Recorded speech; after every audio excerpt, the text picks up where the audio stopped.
A fairy in the flat, Mrs. Thomas Beresford shifted her position on the divan and looked gloomily out of the window of the flat. The prospect was not an extended one, consisting solely of a small block of flats on the other side of the road. Mrs. Beresford sighed and then yawned. "I wish," she said, "something would happen." Her husband looked up reprovingly. "Be careful, Tuppence, this craving for vulgar sensation alarms me." Tuppence sighed and closed her eyes dreamily. Sir Tommy and Tuppence were married, she chanted, and lived happily ever afterwards. And 6 years later they were still living together happily ever afterwards. "It is extraordinary," she said, "how different everything always is from what you think it is going to be." A very profound statement, Tuppence. But not original. Eminent poets and still more eminent divines have said it before and, if you will excuse me saying so, have said it better. 6 years ago, continued Tuppence, I would have sworn that with sufficient money to buy things with, and with you for a husband, all life would have been one grand sweet song, as one of the poets you seem to know so much about puts it. "Is it me or the money that palls upon you?" inquired Tommy coldly. "Palls isn't exactly the word," said Tuppence kindly. "I'm used to my blessings, that's all. Just as one never thinks what a boon it is to be able to breathe through one's nose until one has a cold in the head." "Shall I neglect you a little?" suggested Tommy. "Take other women about to night clubs. That sort of thing." "Useless," said Tuppence. "You would only meet me there with other men. And I should know perfectly well that you didn't care for the other women, whereas you would never be quite sure that I didn't care for the other men. Women are so much more thorough." Quote, "It's only in modesty that men score top marks," murmured her husband. "But what is the matter with you, Tuppence? Why this yearning discontent?" "I don't know. I want things to happen. Exciting things. Wouldn't you like to go chasing German spies again, Tommy? Think of the wild days of peril we went through once. Of course I know you're more or less in the Secret Service now, but it's pure office work." "You mean you'd like them to send me into darkest Russia disguised as a Bolshevik bootlegger, or something of that? That wouldn't be any good," said Tuppence. "They wouldn't let me go with you, and I'm the person who wants something to do so badly." "Something to do. That is what I keep saying all day long." "Woman's sphere," suggested Tommy, waving his hand. 20 minutes work after breakfast every morning keeps the flat going to perfection. You have nothing to complain of, have you? Your housekeeping is so perfect, Tuppence, as to be almost monotonous." "I do like gratitude," said Tuppence. "You, of course, have got your work," she continued, "but tell me, Tommy, don't you ever have a secret yearning for excitement, for things to happen?" "No," said Tommy, "at least I don't think so. It is all very well to want things to happen, they might not be pleasant things." "How prudent men are," sighed Tuppence. "Don't you ever have a wild secret yearning for romance, adventure, life?" "What have you been reading, Tuppence?" asked Tommy. "Think how exciting it would be," went on Tuppence, "if we heard a wild rapping at the door and went to open it and in staggered a dead man." "If he was dead he couldn't stagger," said Tommy critically. "You know what I mean," said Tuppence. "They always stagger in just before they die and fall at your feet just gasping out a few enigmatic words. The spotted leopard, or something like that. I advise a course of Schopenhauer or Immanuel Kant," said Tommy. "That sort of thing would be good for you," said Tuppence. "You are getting fat and comfortable." "I am not," said Tommy indignantly. "Anyway, you do swimming exercises yourself." "Everybody does," said Tuppence. "When I said you were getting fat I was really speaking metaphorically. You are getting prosperous and sleek and comfortable. I don't know what has come over you, said her husband. The spirit of adventure, murmured Tuppence. It is better than a longing for romance anyway. I have that sometimes, too. I think of meeting a man, a really handsome man. You have met me, said Tommy. Isn't that enough for you? A brown lean man, terrifically strong, the kind of man who can ride anything and lassoes wild horses, complete with sheepskin trousers and a cowboy hat, interpolated Tommy sarcastically. And has lived in the wilds, continued Tuppence. I should like him to fall simply madly in love with me. I should, of course, rebuff him virtuously and be true to my marriage vows, but my heart would secretly go out to him.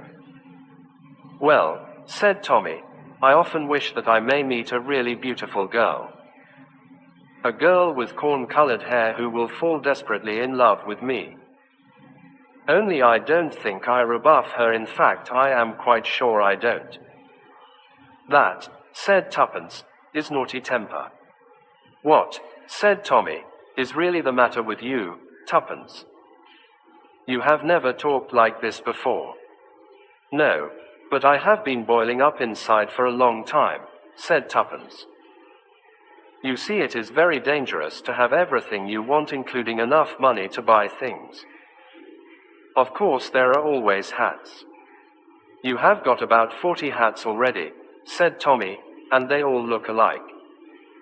Hats are like that, said Tuppence. They are not really alike. There are nuances in them. I saw rather a nice one in Violet's this morning. Quote, if you haven't anything better to do than going on buying hats you don't need, that's it, said Tuppence. That's exactly it. If I had something better to do, I suppose I ought to take up good works. Oh, Tommy, I do wish something exciting would happen. I really do feel it would be good for us. If we could find a fairy, said Tommy. It is curious you're saying that. He got up and crossed the room. Opening a drawer of the writing table, he took out a small snapshot print and brought it to Tuppence. Oh, said Tuppence, so you have got them developed. Which is this, the one you took of this room or the one I took? The one I took. Yours didn't come out. You underexposed it. You always do. It is nice for you, said Tuppence, to think that there is one thing you can do better than me.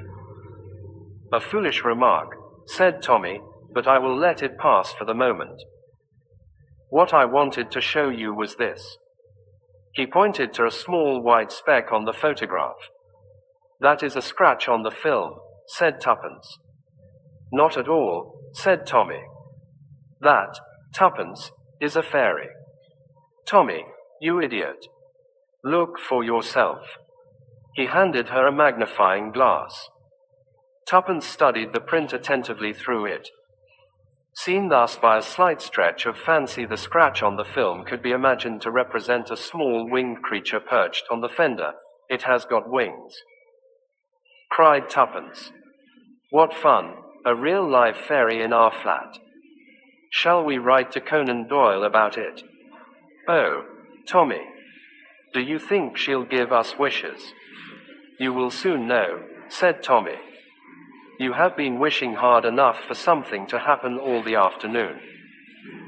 Quote, at that minute the door opened, and a tall lad of 15 who seemed undecided as to whether he was a footman or a page boy inquired in a truly magnificent manner, are you at home, madam? The front door bell has just rung. I wish Albert wouldn't go to the pictures, sighed Tuppence after she had signified her assent, and Albert had withdrawn. He's copying a Long Island butler now. Thank goodness I've cured him of asking for people's cards and bringing them to me on a salver. The door opened again, and Albert announced, Mr. Carter, much as though it were a royal title. The chief, muttered Tommy, in great surprise. Tuppence jumped up with a glad exclamation, and greeted a tall grey-haired man with piercing eyes and a tired smile. "Mr. Carter, I am glad to see you." "That's good, Mrs. Tommy. Now answer me a question. How's life generally?" "Satisfactory, but dull," replied Tuppence with a twinkle. "Better and better," said Mr. Carter. "I'm evidently going to find you in the right mood." "This," said Tuppence, "sounds exciting." Albert, still copying the Long Island butler, brought in tea. When this operation was completed without mishap and the door had closed behind him, Tuppence burst out once more. "You did mean something, didn't you, Mr. Carter? Are you going to send us on a mission into darkest Russia?" "Not exactly that," said Mr. Carter. "But there is something. Yes, there is something. I don't think you are the kind who shrinks from risks, are you, Mrs. Tommy?" Tuppence's eyes sparkled with excitement. "There is certain work to be done for the department, and I just fancied that it might suit you too." "Go on," said Tuppence. "I see that you take the Daily Leader," continued Mr. Carter, picking up that journal from the table. He turned to the advertisement column and, indicating a certain advertisement with his finger, pushed the paper across to Tommy. "Read that out," he said. Tommy complied. "The International Detective Agency. Theodore Blunt, manager. Private inquiries. Large staff of confidential and highly skilled inquiry agents. Utmost discretion. Consultations free.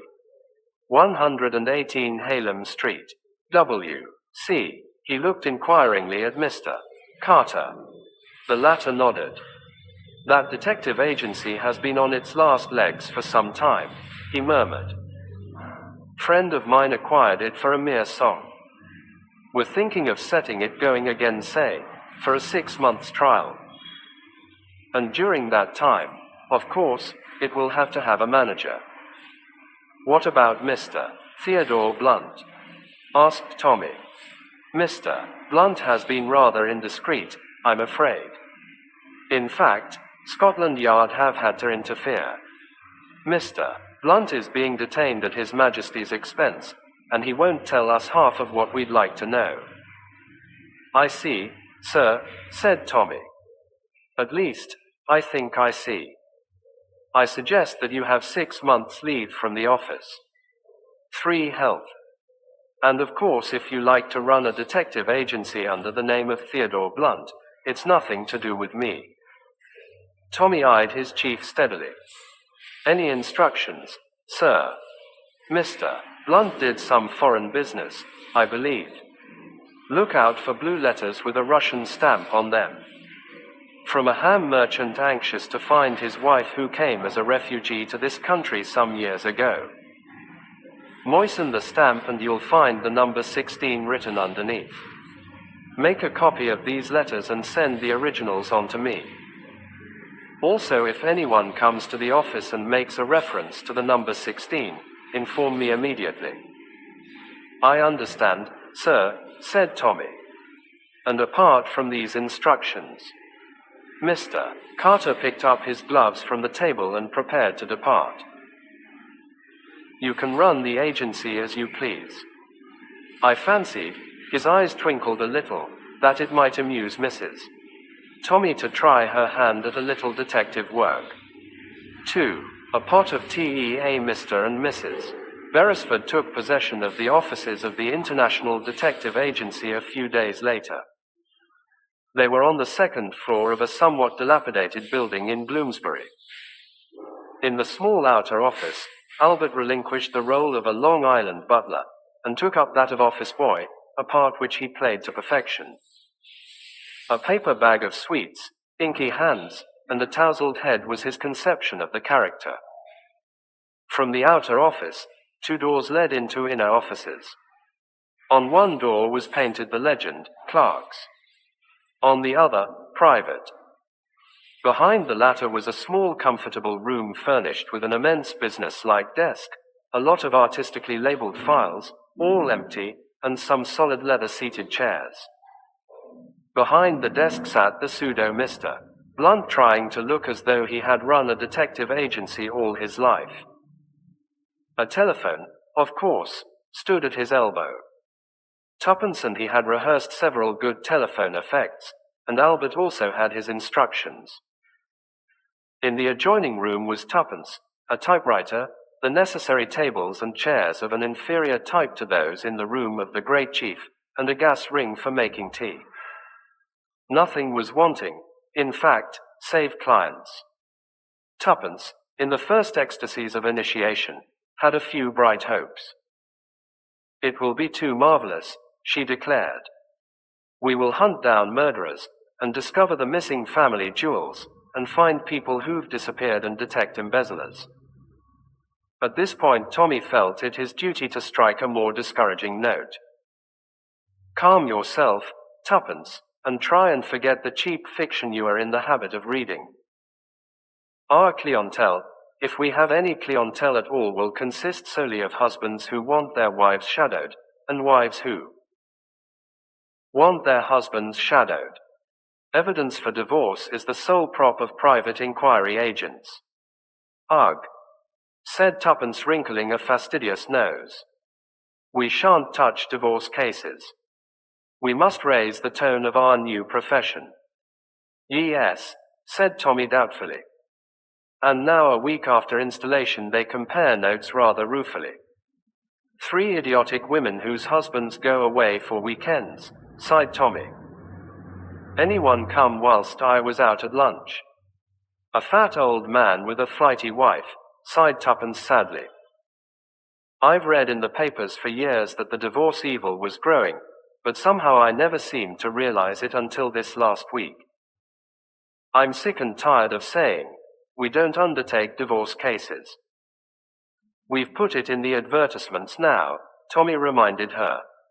"So it won't be so bad." "I'm sure we advertise in the most tempting way too," said Tuppence, in a melancholy voice. "All the same, I'm not going to be beaten. If necessary, I shall commit a crime myself, and you will detect it." "And what good would that do? Think of my feelings when I bid you a tender farewell at Bow Street, or is it Vine Street?" "You are thinking of your bachelor days," said Tuppence pointedly. "The Old Bailey, that is what I mean," said Tommy. "Well," said Tuppence, "something has got to be done about it.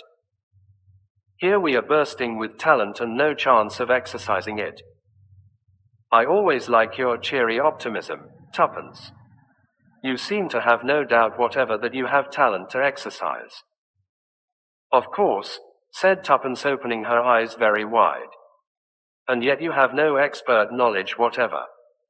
"Well, I have read every detective novel that has been published in the last 10 years. "So have I," said Tommy, "but I have a sort of feeling that that wouldn't really help us much." "You always were a pessimist, Tommy. Belief in oneself, that is the great thing." Quote. "Well, you have got it all right," said her husband. "Of course it is all right in detective stories," said Tuppence thoughtfully, "because one works backwards. I mean, if one knows the solution, one can arrange the clues. I wonder now," she paused, wrinkling her brows.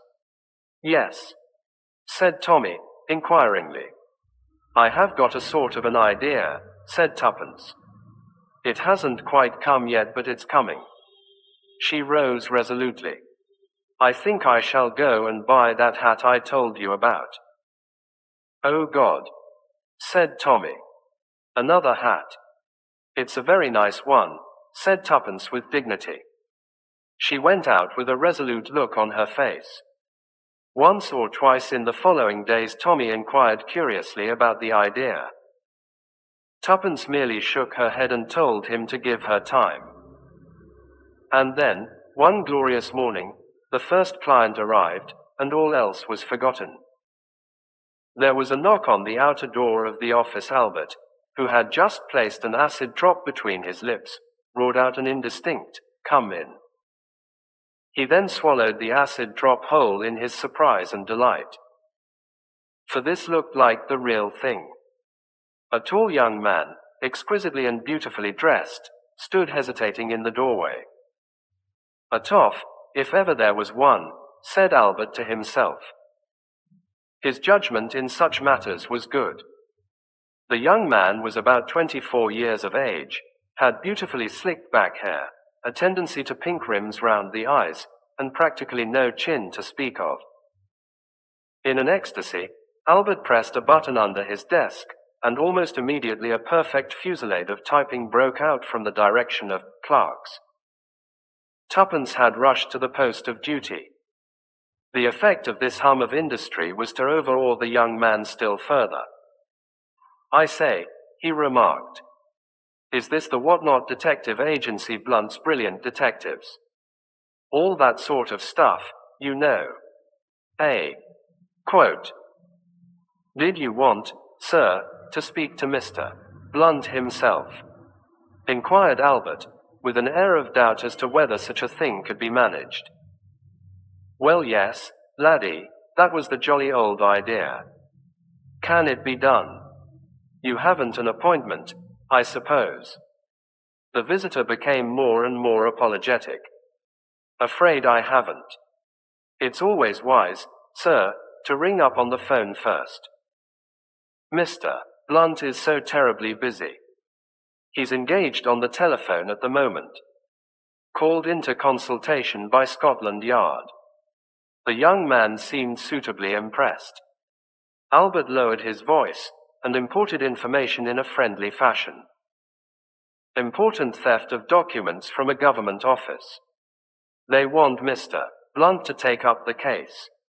"Oh, really? I say. He must be no end of a fellow." "The boss, sir," said Albert, "is it?" The young man sat down on a hard chair, completely unconscious of the fact that he was being subjected to keen scrutiny by two pairs of eyes looking through cunningly contrived peepholes, those of Tuppence, in the intervals of frenzied typing, and those of Tommy awaiting the suitable moment. Presently a bell rang with violence on Albert's desk. "The boss is free now. I will find out whether he can see you," said Albert, and disappeared through the door marked "Private." He reappeared immediately. "Will you come this way, sir?"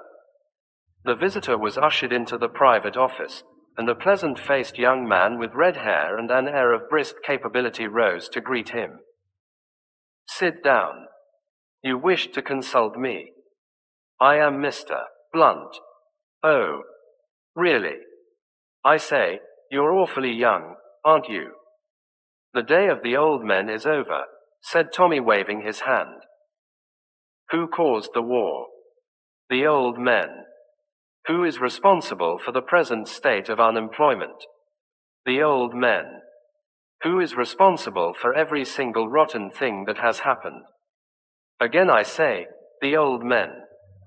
Quote, "I expect you are right," said the client. "I know a fellow who is a poet, at least he says he is a poet, and he always talks like that. Let me tell you this, sir, not a person on my highly trained staff is a day over 25. That is the truth. Since the highly trained staff consisted of Tuppence and Albert, the statement was truth itself. And now the facts," said Mr. Blunt. "I want you to find someone that's missing," blurted out the young man. "Quite so. Will you give me the details?" "Well, you see, it's rather difficult. I mean, it's a frightfully delicate business and all that. She might be frightfully waxy about it. I mean, well, it's so dashed difficult to explain." He looked helplessly at Tommy. Tommy felt annoyed. He had been on the point of going out to lunch, but he foresaw that getting the facts out of this client would be a long and tedious business. "Did she disappear of her own free will, or do you suspect abduction?" he demanded crisply. "I don't know," said the young man. I don't know anything. Tommy reached for a pad and pencil. First of all, he said, will you give me your name? My office boy is trained never to ask names. In that way consultations can remain completely confidential. Oh. Rather, said the young man.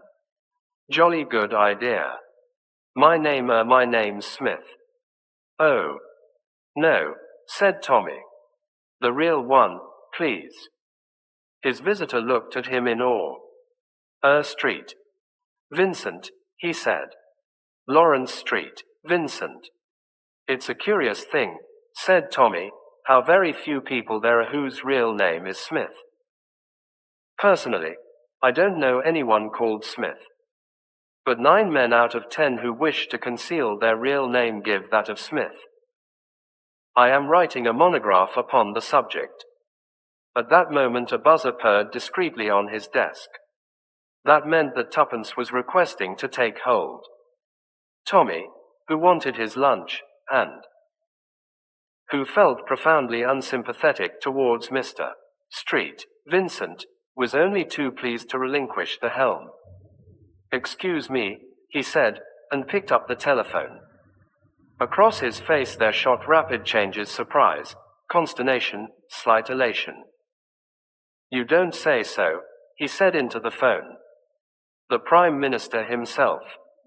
Of course, in that case, I will come round at once. He replaced the receiver on the hook, and turned to his client. My dear sir, I must ask you to excuse me. A most urgent summons. If you will give the facts of the case to my confidential secretary, she will deal with them. He strode to the adjoining door. Miss Robinson. Tuppence, very neat and demure with smooth black head and dainty collar and cuffs, tripped in. Tommy made the necessary introductions and departed. A lady you take an interest in has disappeared, I understand, Mr. Street, Vincent, said Tuppence, in her soft voice, as she sat down and took up Mr. Blunt's pad and pencil. A young lady. Oh. Rather, said Mr. Street, Vincent. Young and awfully good-looking and all that sort of thing. Tuppence's face grew grave. Dear me, she murmured. I hope that you don't think anything's really happened to her, demanded Mr. Street, Vincent, in lively concern. Oh. We must hope for the best, said Tuppence, with a kind of false cheerfulness which depressed Mr. Street, Vincent horribly. Oh. Look here, Miss Robinson. I say, you must do something. Spare no expense. I wouldn't have anything happen to her for the world. You seem awfully sympathetic, and I don't mind telling you in confidence that I simply worship the ground that girl walks on. She's a topper, an absolute topper. Please tell me her name and all about her. Quote. Her name's Janet, I don't know her second name. She works in a hat shop, Madame Violette's in Brook Street, but she's as straight as they make them. Has ticked me off no end of times. I went round there yesterday waiting for her to come out. All the others came, but not her. Then I found that she'd never turned up that morning to work at all, sent no message either. Old Madam was furious about it. I got the address of her lodgings, and I went round there. She hadn't come home the night before, and they didn't know where she was. I was simply frantic. I thought of going to the police. But I knew that Janet would be absolutely furious with me for doing that if she were really all right and had gone off on her own. Then I remembered that she herself had pointed out your advertisement to me one day in the paper and told me that one of the women who'd been in buying hats had simply raved about your ability and discretion and all that sort of thing. So I toddled along here right away. I see, said Tuppence. What is the address of her lodgings? The young man gave it to her. That's all, I think, said Tuppence reflectively. That is to say, am I to understand that you are engaged to this young lady? Mr. Street. Vincent turned a brick red. Well, no, not exactly. I never said anything.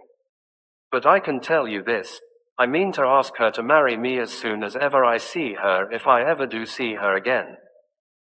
Tuppence laid aside her pad. Do you wish for our special 24-hour service?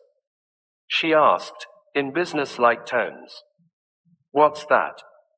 The fees are doubled, but we put all our available staff onto the case. Mr. Street. Vincent, if the lady is alive, I shall be able to tell you where she is by this time tomorrow. What? I say, that's wonderful. We only employ experts and we guarantee results, said Tuppence crisply. But I say, you know. You must have the most topping staff. Oh. We have, said Tuppence. By the way, you haven't given me a description of the young lady. She's got the most marvelous hair, sort of golden, but very deep, like a jolly old sunset. That's it, a jolly old sunset. You know, I never noticed things like sunsets until lately. Poetry too, there's a lot more in poetry than I ever thought. Red hair, said Tuppence unemotionally, writing it down. What height should you say the lady was? Oh. Tallish, and she's got ripping eyes, dark blue, I think. And a sort of decided manner with her takes a fellow up short sometimes. Tuppence wrote down a few words more, then closed her notebook and rose. If you will call here tomorrow at 2 o'clock, I think we shall have news of some kind for you, she said. Good morning, Mr. Street. Vincent. When Tommy returned, Tuppence was just consulting a page of Debrett. I've got all the details, she said succinctly. Lawrence Street. Vincent is the nephew and heir of the Earl of Cheriton. If we pull this through, we shall get publicity in the highest places. Tommy read through the notes on the pad. What do you really think has happened to the girl? He asked. I think, said Tuppence, that she has fled at the dictates of her heart, feeling that she loves this young man too well for her peace of mind. Tommy looked at her doubtfully. I know they do it in books, he said, but I've never known any girl who did it in real life. No, said Tuppence. Well, perhaps you're right. But I dare say Lawrence Street. Vincent will swallow that sort of slush. He's full of romantic notions just now. By the way, I guaranteed results in 24 hours, our special service. Tuppence, you congenital idiot, what made you do that? The idea just came into my head. I thought it sounded rather well. Don't you worry. Leave it to Mother. Mother knows best. Quote. She went out, leaving Tommy profoundly dissatisfied. Presently he rose, sighed, and went out to do what could be done, cursing Tuppence's over-fervent imagination. When he returned weary and jaded at 4:30, he found Tuppence extracting a bag of biscuits from their place of concealment in one of the files. You look hot and bothered, she remarked. What have you been doing? Tommy groaned. Making a round of the hospitals with that girl's description. Didn't I tell you to leave it to me? Demanded Tuppence. You can't find that girl single-handed before 2 o'clock tomorrow. I can, and what's more, I have. You have? What do you mean? A simple problem, Watson, very simple indeed. Where is she now? Tuppence pointed a hand over her shoulder. She's in my office next door. What is she doing there? Tuppence began to laugh.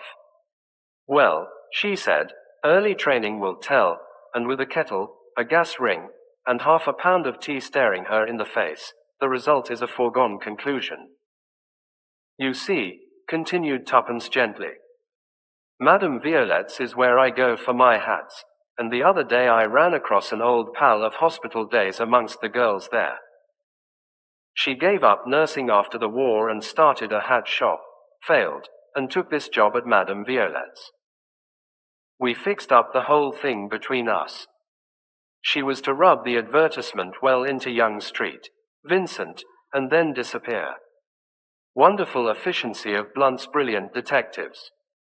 Publicity for us and the necessary fillip to Young Street, Vincent to bring him to the point of proposing. Janet was in despair about it. Quote, "Tuppence," said Tommy, "you take my breath away. The whole thing is the most immoral business I ever heard of. You aid and abet this young man to marry out of his class, stuff," said Tuppence. Janet is a splendid girl, and the queer thing is that she really adores that weak-kneed young man. You can see with half a glance what his family needs. Some good red blood in it. Janet will be the making of him. She'll look after him like a mother, ease down the cocktails and the nightclubs, and make him lead a good, healthy country gentleman's life. Come and meet her." Tuppence opened the door of the adjoining office and Tommy followed her. A tall girl with lovely auburn hair and a pleasant face put down the steaming kettle in her hand and turned with a smile that disclosed an even row of white teeth. "I hope you'll forgive me, Nurse Cowley, Mrs. Beresford, I mean. I thought that very likely you'd be quite ready for a cup of tea yourself. Many's the pot of tea you've made for me in the hospital at 3 o'clock in the morning." "Tommy," said Tuppence, "let me introduce you to my old friend, Nurse Smith." "Smith, did you say? How curious," said Tommy, shaking hands. "Oh, nothing, a little monograph that I was thinking of writing." "Pull yourself together, Tommy," said Tuppence. She poured him out a cup of tea. "Now, then, let's all drink together. Here's to the success of the International Detective Agency. Blunt's brilliant detectives. May they never know failure. 3. The affair of the Pink Pearl. What on earth are you doing?" demanded Tuppence, as she entered the inner sanctum of the International Detective Agency, slogan Blunt's brilliant detectives, and discovered her lord and master prone on the floor in a sea of books. Tommy struggled to his feet. "I was trying to arrange these books on the top shelf of that cupboard," he complained. "And the damned chair gave way." "What are they, anyway?" asked Tuppence, picking up a volume. "The Hound of the Baskervilles. I wouldn't mind reading that again sometime. You see the idea," said Tommy, dusting himself with care. "Half hours with the great masters, that sort of thing. You see, Tuppence, I can't help feeling that we are more or less amateurs at this business. Of course, amateurs in one sense we cannot help being, but it would do no harm to acquire the technique, so to speak. These books are detective stories by the leading masters of the art. I intend to try different styles and compare results." "Hunnam," said Tuppence, "I often wonder how those detectives would have got on in real life." She picked up another volume. "You'll find a difficulty in being a Thorndyke. You've no medical experience, and less legal, and I never heard that science was your strong point." "Perhaps not," said Tommy. "But at any rate I've bought a very good camera, and I shall photograph footprints and enlarge the negatives and all that sort of thing. Now, mon ami, use your little grey cells. What does this convey to you?" He pointed to the bottom shelf of the cupboard. On it lay a somewhat futuristic dressing gown, a Turkish slipper, and a violin. "Obvious, my dear Watson," said Tuppence. "Exactly," said Tommy. "The Sherlock Holmes touch." He took up the violin and drew the bow idly across the strings, causing Tuppence to give a wail of agony. At that moment the buzzer rang on the desk, a sign that a client had arrived in the outer office and was being held in parley by Albert, the office boy. Tommy hastily replaced the violin in the cupboard and kicked the books behind the desk. "Not that there's any great hurry," he remarked. "Albert will be handing him out the stuff about my being engaged with Scotland Yard on the phone. Get into your office and start typing. Tuppence. It makes the office sound busy and active. No, on second thoughts, you shall be taking notes in shorthand from my dictation. Let's have a look before we get Albert to send the victim in." They approached the peephole, which had been artistically contrived so as to command a view of the outer office. The client was a girl of about Tuppence's age, tall and dark with a rather haggard face and scornful eyes. "Clothes cheap and striking," remarked Tuppence. "Have her in, Tommy." In another minute the girl was shaking hands with the celebrated Mr. Blunt, whilst Tuppence sat by with eyes demurely downcast, and pad and pencil in hand. "My confidential secretary, Miss Robinson," said Mr. Blunt with a wave of the hand. "You may speak freely before her." Then he lay back for a minute, half closed his eyes and remarked in a tired tone, "You must find traveling in a bus very crowded at this time of day." "I came in a taxi," said the girl. "Oh," said Tommy, aggrieved. His eyes rested reproachfully on a blue bus ticket protruding from her glove. The girl's eyes followed his glance, and she smiled and drew it out. "You mean this? I picked it up on the pavement. A little neighbor of ours collects them." Tuppence coughed, and Tommy threw a baleful glare at her. "We must get to business," he said briskly. "You are in need of our services, miss." "Kingston Bruce is my name," said the girl. "We live at Wimbledon. Last night a lady who is staying with us lost a valuable pink pearl. Mr. Street, Vincent, was also dining with us, and during dinner he happened to mention your firm. My mother sent me off to you this morning to ask you if you would look into the matter for us." The girl spoke sullenly, almost disagreeably. It was clear as daylight that she and her mother had not agreed over the matter. She was here under protest. "I see," said Tommy, a little puzzled. "You have not called in the police?" "No," said Miss Kingston Bruce, "we haven't. It would be idiotic to call in the police and then find that the silly thing had rolled under the fireplace, or something like that." "Oh," said Tommy. "Then the jewel may only be lost after all." Miss Kingston Bruce shrugged her shoulders. "People make such a fuss about things," she murmured. Tommy cleared his throat. "Of course," he said doubtfully. "I am extremely busy just now, I quite understand," said the girl, rising to her feet. There was a quick gleam of satisfaction in her eyes which Tuppence, for one, did not miss. "Nevertheless," continued Tommy, "I think I can manage to run down to Wimbledon. Will you give me the address, please? The Laurels, Edgeworth Road. Make a note of it, please, Miss Robinson." Miss Kingston Bruce hesitated, then said rather ungraciously, "We'll expect you then." "Good morning." "Funny girl," said Tommy. "I couldn't quite make her out." "I wonder if she stole the thing herself," remarked Tuppence meditatively. "Come on, Tommy, let's put away these books and take the car and go down there. By the way, who are you going to be, Sherlock Holmes still?" "I think I need practice for that," said Tommy. "I came rather a cropper over that bus ticket, didn't I?" "You did," said Tuppence. "If I were you I shouldn't try too much on that girl, she's as sharp as a needle." "She's unhappy too, poor devil." "I suppose you know all about her already," said Tommy with sarcasm, simply from looking at the shape of her nose. Quote, "I'll tell you my idea of what we shall find at the Laurels," said Tuppence, quite unmoved. A household of snobs, very keen to move in the best society.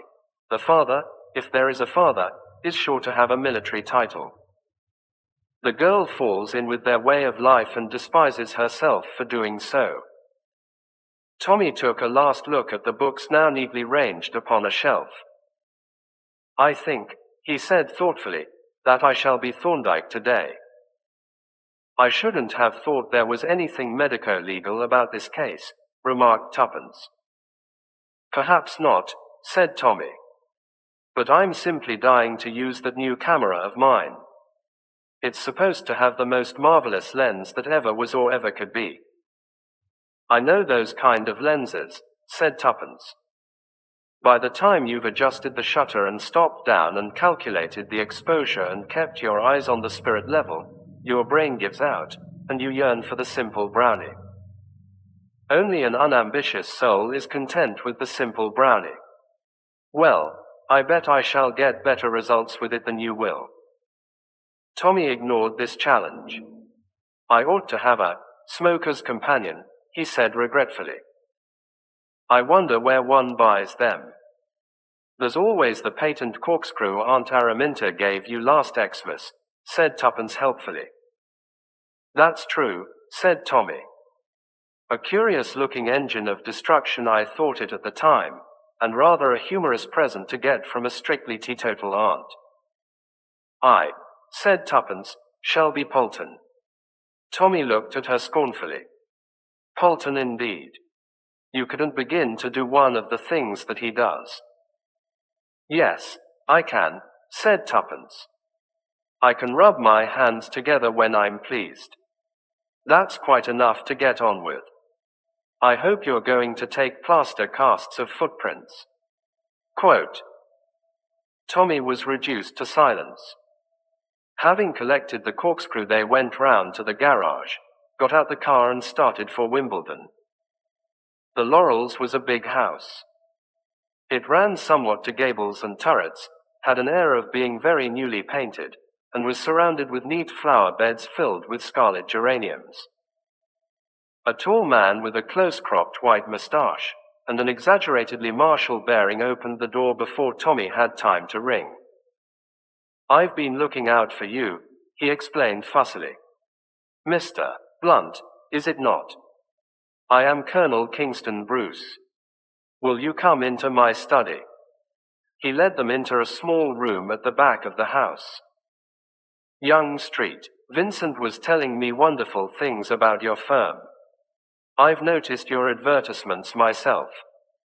This guaranteed 24 hours service of yours a marvelous notion.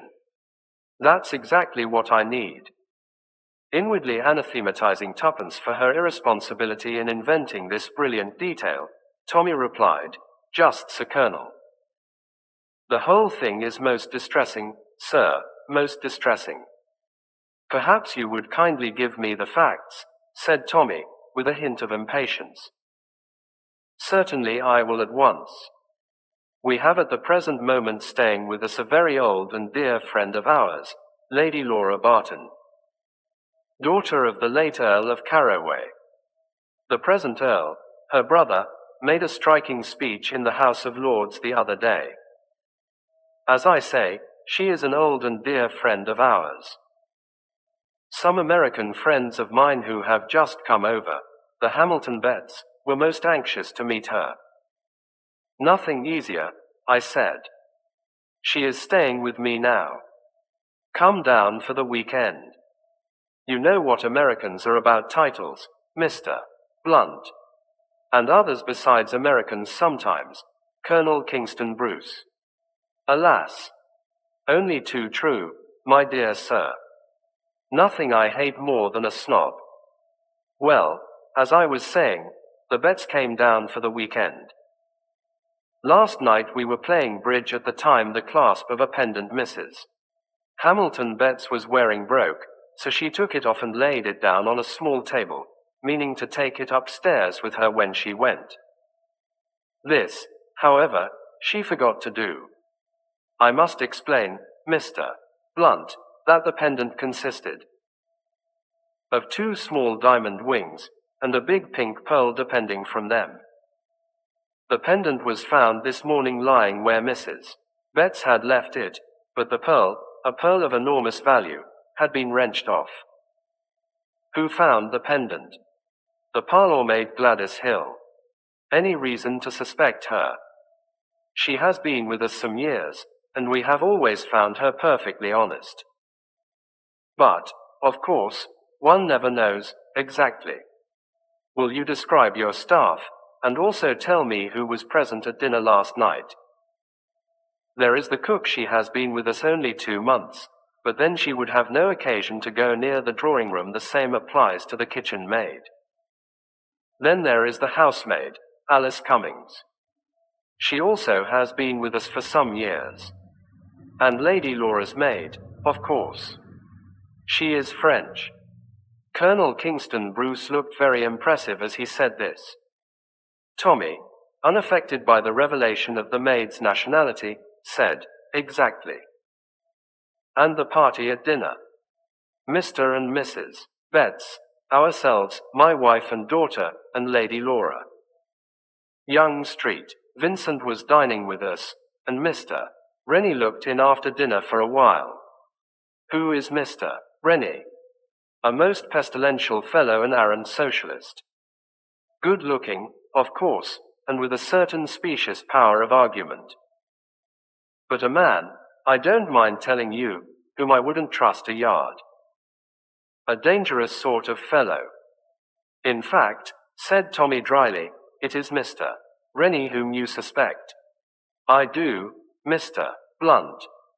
I'm sure, holding the views he does, that he can have no principles whatsoever. What could have been easier for him than to have quietly wrenched off the pearl at a moment when we were all absorbed in our game? There were several absorbing moments, a redoubled no-trump hand, I remember, and also a painful argument when my wife had the misfortune to revoke. Quote, "Quite so," said Tommy. "I should just like to know one thing. What is Mrs. Betts' attitude in all this?" "She wanted me to call in the police," said Colonel Kingston Bruce reluctantly. "That is, when we had searched everywhere in case the pearl had only dropped off." "But you dissuaded her." "I was very averse to the idea of publicity, and my wife and daughter backed me up." Then my wife remembered Young Street, Vincent speaking about your firm at dinner last night and the 24 hours special service.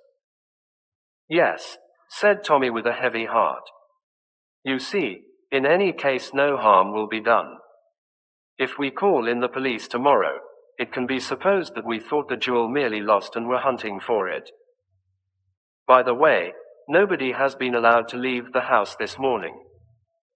"Except your daughter, of course," said Tuppence, speaking for the first time. "Except my daughter," agreed the colonel. "She volunteered at once to go and put the case before you." Tommy rose. "We will do our best to give you satisfaction, Colonel," he said. "I should like to see the drawing room, and the table on which the pendant was laid down. I should also like to ask Mrs. Betts a few questions. After that, I will interview the servants, or rather my assistant, Miss Robinson, will do so." He felt his nerve quailing before the terrors of questioning the servants. Colonel Kingston Bruce threw open the door, and led him across the hall.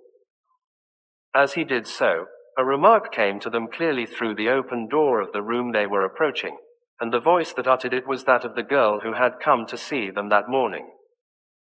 "You know perfectly well, Mother," she was saying, "that she did bring home a teaspoon in her muff."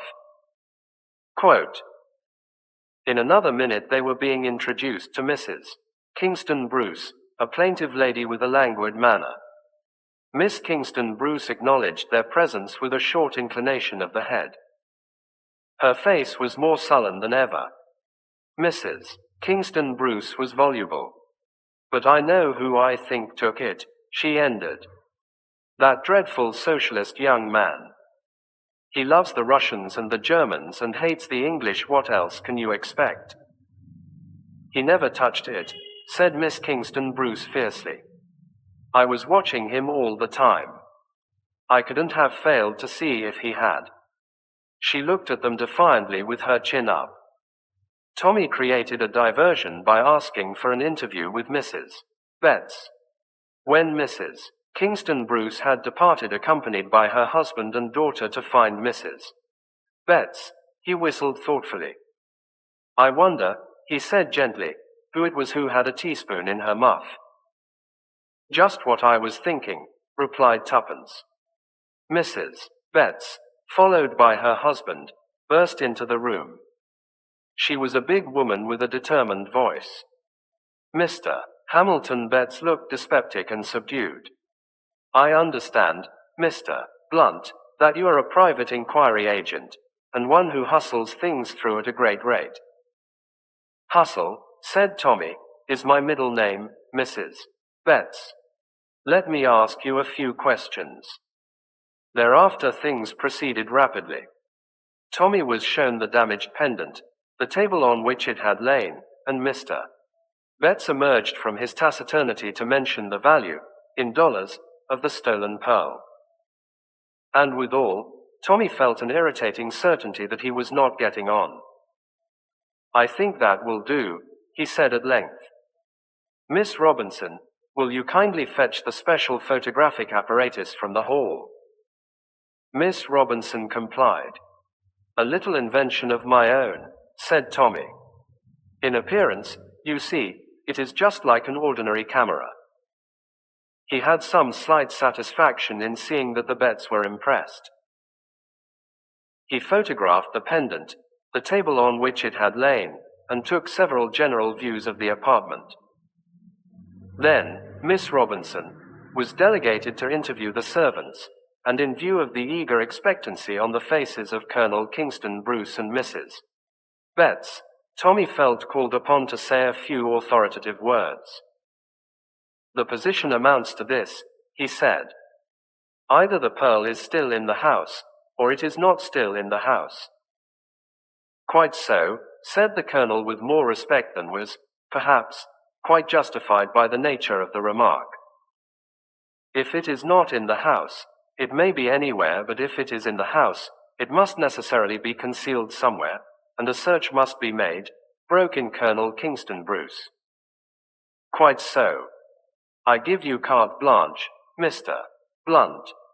Search the house from attic to cellar. Oh, Charles, murmured Mrs. Kingston Bruce tearfully. Do you think that is wise? The servants won't like it. I'm sure they'll leave. We will search their quarters last, said Tommy soothingly. The thief is sure to have hidden the gem in the most unlikely place. I seem to have read something of the kind, agreed the colonel. Quite so, said Tommy. You probably remember the case of Rex v. Bailey, which created a precedent. Oh, yes, said the colonel, looking puzzled. Now, the most unlikely place is in the apartments of Mrs. Betts, continued Tommy. My, wouldn't that be too cute? Said Mrs. Betts admiringly. Without more ado, she took him up to her room, where Tommy once more made use of the special photographic apparatus. Presently Tuppence joined him there. You have no objection, I hope, Mrs. Betts, to my assistance looking through your wardrobe? Why, not at all. Do you need me here any longer? Tommy assured her that there was no need to detain her, and Mrs. Betts departed. We might as well go on bluffing it out, said Tommy. But personally I don't believe we've a dog's chance of finding the thing. Curse you and your 24 hours stunt, Tuppence. Listen, said Tuppence. The servants are all right, I'm sure, but I managed to get something out of the French maid. It seems that when Lady Laura was staying here a year ago, she went out to tea with some friends of the Kingston Bruces, and when she got home a teaspoon fell out of her muff. Everyone thought it must have fallen in by accident. But, talking about similar robberies, I got hold of a lot more. Lady Laura is always staying about with people. She hasn't got a bean, I gather, and she's out for comfortable quarters with people to whom a title still means something. It may be a coincidence or it may be something more, but 5 distinct thefts have taken place whilst she has been staying in various houses, sometimes trivial things, sometimes valuable jewels. Phew, said Tommy, and gave vent to a prolonged whistle. Where's the old bird's room, do you know? Just across the passage. Then I rather think, that we'll just slip across and investigate. The room opposite stood with its door ajar. It was a spacious apartment, with white enameled fitments and rose-pink curtains. An inner door led to a bathroom. At the door of this appeared a slim dark girl, very neatly dressed. Tuppence checked the exclamation of astonishment on the girl's lips. "This is Elise, Mr. Blunt," she said primly. "Lady Laura's maid." Tommy stepped across the threshold of the bathroom, and approved inwardly its sumptuous and up-to-date fittings. He set to work to dispel the wide stare of suspicion on the French girl's face. "You are busy with your duties, eh, Mademoiselle Elise?" "Yes, monsieur, I clean milady's bath." "Well, perhaps you'll help me with some photography instead. I have a special kind of camera here, and I am photographing the interiors of all the rooms in this house." Quote. He was interrupted by the communicating door to the bedroom banging suddenly behind him. Elise jumped at the sound. "What did that?" "It must have been the wind," said Tuppence. "We will come into the other room," said Tommy. Elise went to open the door for them, but the door knob rattled aimlessly. "What's the matter?" said Tommy sharply. "Ah, monsieur, but somebody must have locked it on the other side." She caught up a towel and tried again. But this time the door handle turned easily enough, and the door swung open. "Voilà ce qui est curieux." "It must have stuck," said Elise. There was no one in the bedroom. Tommy fetched his apparatus. Tuppence and Elise worked under his orders. But again and again his glance went back to the communicating door. "I wonder," he said between his teeth. "I wonder why that door stuck." He examined it minutely, shutting and opening it. It fitted perfectly. "One picture more," he said with a sigh. "Will you loop back that rose curtain, Mademoiselle Elise?" "Thank you. Just hold it so." The familiar click occurred. He handed a glass slide to Elise to hold, relinquished the tripod to Tuppence, and carefully readjusted and closed the camera. He made some easy excuse to get rid of Elise, and as soon as she was out of the room, he caught hold of Tuppence and spoke rapidly. "Look here, I've got an idea. Can you hang on here? Search all the rooms, that will take some time. Try and get an interview with the old bird Lady Laura, but don't alarm her. Tell her you suspect the parlour maid. But whatever you do, don't let her leave the house. I'm going off in the car. I'll be back as soon as I can." "All right," said Tuppence. "But don't be too cocksure. You've forgotten one thing." "What's that?" Quote. "The girl. There's something funny about that girl. Listen, I've found out the time she started from the house this morning. It took her 2 hours to get to our office. That's nonsense. Where did she go before she came to us?" "There's something in that," admitted her husband. "Well, follow up any old clue you like, but don't let Lady Laura leave the house." "What's that?" His quick ear had caught a faint rustle outside on the landing. He strode across to the door, but there was no one to be seen. "Well, so long," he said. "I'll be back as soon as I can." 4. The affair of the pink pearl continued. Tuppence watched him drive off in the car with a faint misgiving. Tommy was very sure she herself was not so sure. There were one or two things she did not quite understand. She was still standing by the window, watching the road, when she saw a man leave the shelter of a gateway opposite, cross the road and ring the bell. In a flash, Tuppence was out of the room and down the stairs. Gladys Hill, the parlourmaid, was emerging from the back part of the house, but Tuppence motioned her back authoritatively. Then she went to the front door and opened it. A lanky young man with ill-fitting clothes and eager dark eyes was standing on the step. He hesitated a moment, and then said, "Is Miss Kingston Bruce in? Will you come inside?" said Tuppence. She stood aside to let him enter, closing the door. "Mr. Rennie, I think," she said sweetly. He shot a quick glance at her. Yes. Will you come in here, please?" Quote. She opened the study door. The room was empty, and Tuppence entered it after him, closing the door behind her. He turned on her with a frown. "I want to see Miss Kingston Bruce."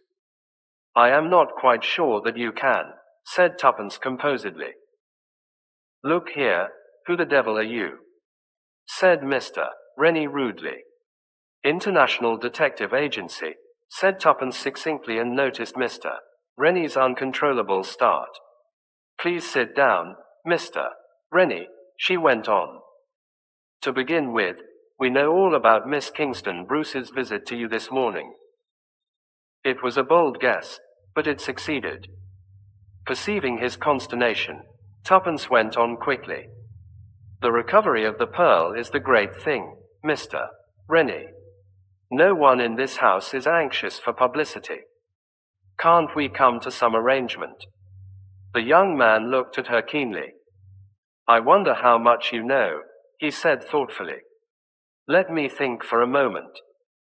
He buried his head in his hands, then asked a most unexpected question. "I say, is it really true that young Street Vincent is engaged to be married?" "Quite true," said Tuppence. "I know the girl." Mr. Rennie suddenly became confidential.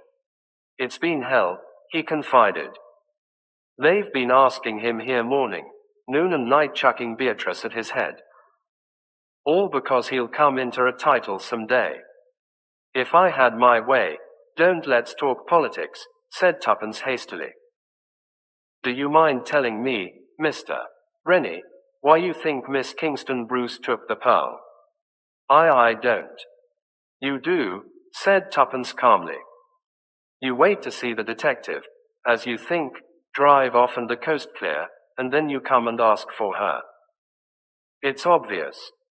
If you'd taken the pearl yourself, you wouldn't be half so upset."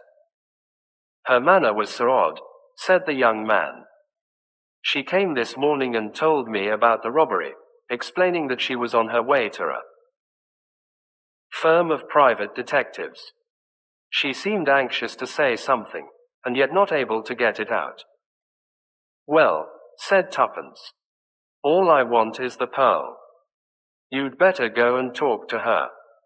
But at that moment Colonel Kingston Bruce opened the door. "Lunch is ready, Miss Robinson. You will lunch with us, I hope." Then he stopped and glared at the guest. "Clearly," said Mr. Rennie, "you don't want to ask me to lunch. All right, I'll go." "Come back later," whispered Tuppence, as he passed her. Tuppence followed Colonel Kingston Bruce, still growling into his moustache about the pestilential impudence of some people, into a massive dining room where the family was already assembled. Only one person present was unknown to Tuppence. "This, Lady Laura, is Miss Robinson, who is kindly assisting us."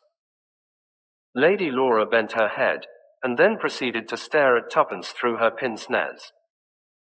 She was a tall, thin woman, with a sad smile, a gentle voice, and very hard, shrewd eyes. Tuppence returned her stare, and Lady Laura's eyes dropped. After lunch, Lady Laura entered into conversation with an air of gentle curiosity. How was the inquiry proceeding? Tuppence laid suitable stress on the suspicion attaching to the parlour-maid, but her mind was not really on Lady Laura. Lady Laura might conceal teaspoons and other articles in her clothing, but Tuppence felt fairly sure that she had not taken the pink pearl. Presently Tuppence proceeded with her search of the house. Time was going on. There was no sign of Tommy and, what mattered far more to Tuppence, there was no sign of Mr. Rennie. Suddenly Tuppence came out of a bedroom and collided with Beatrice Kingston Bruce, who was going downstairs. She was fully dressed for the street.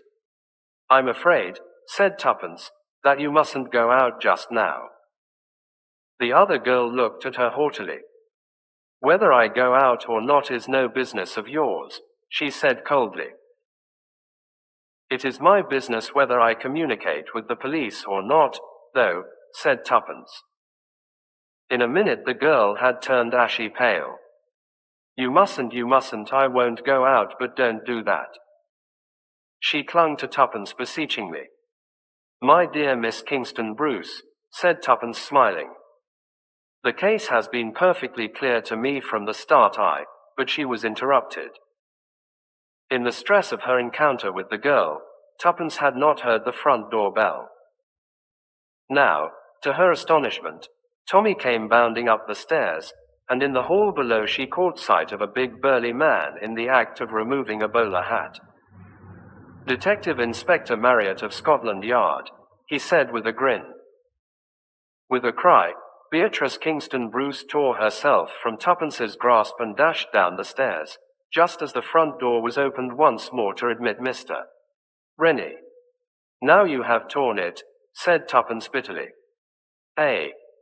said Tommy, hurrying into Lady Laura's room. He passed on into the bathroom, and picked up a large cake of soap which he brought out in his hands. The inspector was just mounting the stairs. "She went quite quietly," he announced. "She's an old hand, and knows when the game is up." "What about the pearl?" "I rather fancy," said Tommy, handing him the soap, "that you'll find it in here." The inspector's eyes lit up appreciatively. "An old trick, and a good one. Cut a cake of soap in half, scoop out a place for the jewel, clap it together again, and smooth the join wet over with hot water. A very smart piece of work on your part, sir." Tommy accepted the compliment gracefully. He and Tuppence descended the stairs. Colonel Kingston Bruce rushed at him and shook him warmly by the hand. "My dear sir, I can't thank you enough. Lady Laura wants to thank you also." "I am glad we have given you satisfaction," said Tommy. "But I'm afraid I can't stop. I have a most urgent appointment. Member of the Cabinet." He hurried out to the car and jumped in. Tuppence jumped in beside him. "But Tommy," she cried, "haven't they arrested Lady Laura, after all?" "Oh," said Tommy, "didn't I tell you? They've not arrested Lady Laura. They've arrested Elise. You see," he went on, as Tuppence sat dumbfounded, "I've often tried to open a door with soap on my hands myself. It can't be done, your hands slip. So I wondered what Elise could have been doing with the soap to get her hands as soapy as all that. She caught up a towel, you remember, so there were no traces of soap on the handle afterwards.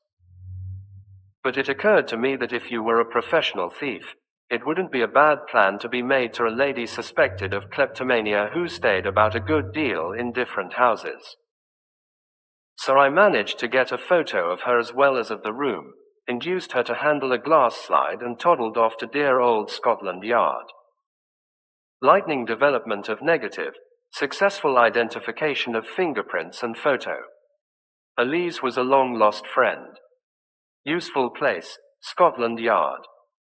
And to think, said Tuppence, finding her voice, that those two young idiots were only suspecting each other in that weak way they do it in books. But why didn't you tell me what you were up to when you went off? In the first place, I suspected that Elise was listening on the landing, and in the second place, yes. My learned friend forgets, said Tommy.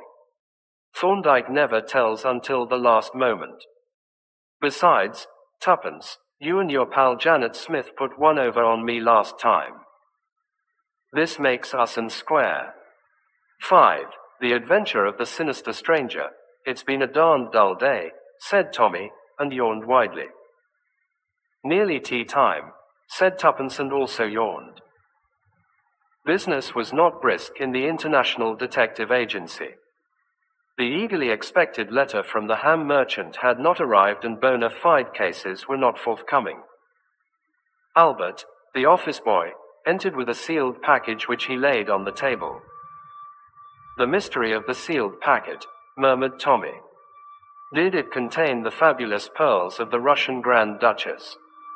Or was it an infernal machine destined to blow Blunt's brilliant detectives to pieces? As a matter of fact, said Tuppence, tearing open the package, it's my wedding present to Frances Haviland. Rather nice, isn't it? Tommy took a slender silver cigarette case from her outstretched hand, noted the inscription engraved in her own handwriting, Frances from Tuppence, opened and shut the case, and nodded approvingly. You do throw your money about, Tuppence, he remarked. I'll have one like it, only in gold, for my birthday next month. Fancy wasting a thing like that on Frances Haviland, who always was and always will be one of the most perfect asses God ever made. You forget I used to drive him about during the war, when he was a general. Ah, those were the good old days. They were, agreed Tommy. Beautiful women used to come and squeeze my hand in hospital, I remember. But I don't send 'em all wedding presents. I don't believe the bride will care much for this gift of yours, Tuppence. It's nice and slim for the pocket, isn't it? Said Tuppence, disregarding his remarks. Tommy slipped it into his own pocket. Just right, he said approvingly. Hello, here is Albert with the afternoon post. Very possibly the Duchess of Perthshire is commissioning us to find her prize peak. They sorted through the letters together. Suddenly Tommy gave vent to a prolonged whistle, and held up one of them in his hand. A blue letter with a Russian stamp on it. Do you remember what the chief said? We were to look out for letters like that. Quote, How exciting, said Tuppence. Something has happened at last. Open it and see if the contents are up to schedule. A ham merchant, wasn't it? Half a minute. We shall want some milk for tea. They forgot to leave it this morning. I'll send Albert out for it. She returned from the outer office, after dispatching Albert on his errand, to find Tommy holding the blue sheet of paper in his hand. As we thought, Tuppence, he remarked. Almost word for word what the chief said. Tuppence took the letter from him and read it. It was couched in careful stilted English, and purported to be from one Gregor Fyodorsky, who was anxious for news of his wife. The International Detective Agency was urged to spare no expense in doing their utmost to trace her. Fyodorsky himself was unable to leave Russia at the moment owing to a crisis in the pork trade. I wonder what it really means, said Tuppence thoughtfully, smoothing out the sheet on the table in front of her. Code of some kind, I suppose, said Tommy. That's not our business. Our business is to hand it over to the chief as soon as possible. Better just verify it by soaking off the stamp and seeing if the number 16 is underneath. All right, said Tuppence. But I should think, she stopped dead, and Tommy, surprised by her sudden pause, looked up to see a man's burly figure blocking the doorway. The intruder was a man of commanding presence, square built, with a very round head and a powerful jaw. He might have been about 45 years of age. I must beg your pardon, said the stranger, advancing into the room, hat in hand. I found your outer office empty, and this door open, so I ventured to intrude. This is Blunt's International Detective Agency, is it not? Certainly it is. And you are, perhaps, Mr. Blunt. Mr. Theodore Blunt. Quote, I am Mr. Blunt. You wished to consult me. This is my secretary, Miss Robinson. Tuppence inclined her head gracefully, but continued to scrutinize the stranger narrowly through her downcast eyelashes. She was wondering how long he had been standing in the doorway, and how much he had seen and heard. It did not escape her observation that even while he was talking to Tommy, his eyes kept coming back to the blue paper in her hand. Tommy's voice, sharp with a warning note, recalled her to the needs of the moment. Miss Robinson, please, take notes. Now, sir, will you kindly state the matter on which you wish to have my advice? Tuppence reached for her pad and pencil. The big man began in rather a harsh voice. My name is Bauer. Dr. Charles Bauer. I live in Hampstead where I have a practice. I have come to you, Mr. Blunt, because several rather strange occurrences have happened lately. Yes, drive, Bauer. Twice in the course of the last week, I have been summoned by telephone to an urgent case, in each case to find that the summons has been a fake. The first time I thought a practical joke had been played upon me, but on my return the second time, I found that some of my private papers had been displaced and disarranged, and I now believed that the same thing had happened the first time. I made an exhaustive search and came to the conclusion that my whole desk had been thoroughly ransacked, and the various papers replaced hurriedly. Dr. Bauer paused, and gazed at Tommy. Well, Mr. Blunt. Well, drive, Bauer, replied the young man smiling. What do you think of it, eh? Well, first I should like the facts. What do you keep in your desk? My private papers. Quote. Exactly. Now, what do those private papers consist of? What value are they to the common thief or any particular person? To the common thief I cannot see that they would have any value at all, but my notes on certain obscure alkaloids would be of interest to anyone possessed of technical knowledge on the subject. I have been making a study of such matters for the last few years. These alkaloids are deadly and virulent poisons, and are, in addition, almost untraceable. They yield no known reactions. The secret of them would be worth money, then. To unscrupulous persons, yes. And you suspect whom? The doctor shrugged his massive shoulders. As far as I can tell, the house was not entered forcibly from the outside. That seems to point to some member of my household, and yet I cannot believe, he broke off abruptly, then began again, his face very grave.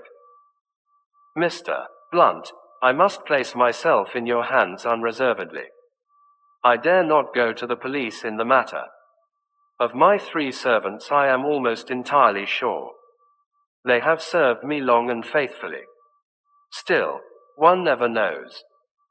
Then I have living with me my 2 nephews, Bertram and Henry.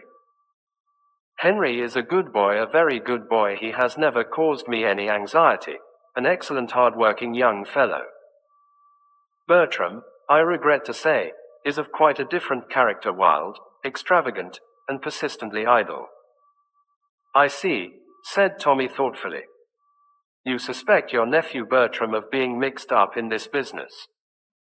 Now I don't agree with you. I suspect the good boy Henry. But why? Tradition.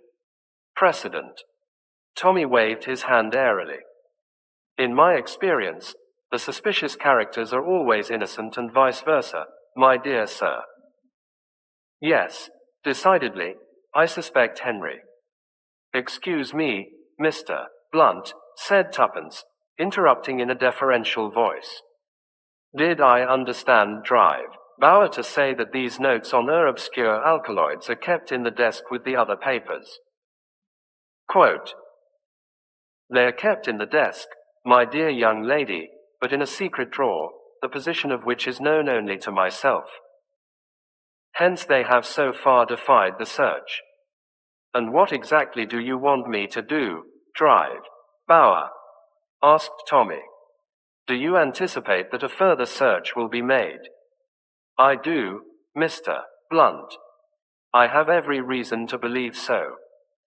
This afternoon, I received a telegram from a patient of mine whom I ordered to Bournemouth a few weeks ago. The telegram states that my patient is in a critical condition, and begs me to come down at once.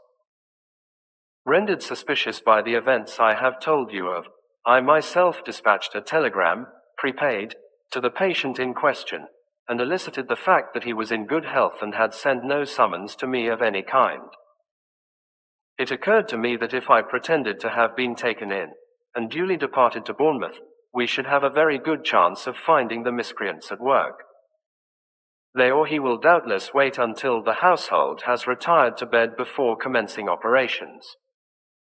I suggest that you should meet me outside my house at 11 o'clock this evening, and we will investigate the matter together. Hoping, in fact, to catch them in the act. Tommy drummed thoughtfully on the table with a paper knife. Your plan seems to me an excellent one, Drive Bauer. I cannot see any hitch in it. Let me see, your address is The Larches, Hangman's Lane, rather a lonely part, I am afraid. But we command magnificent views over the heath. Quite so, said Tommy.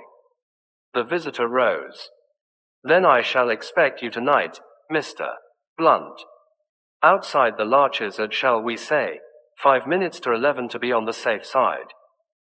Certainly. 5 minutes to 11. Good afternoon, Drive Bauer.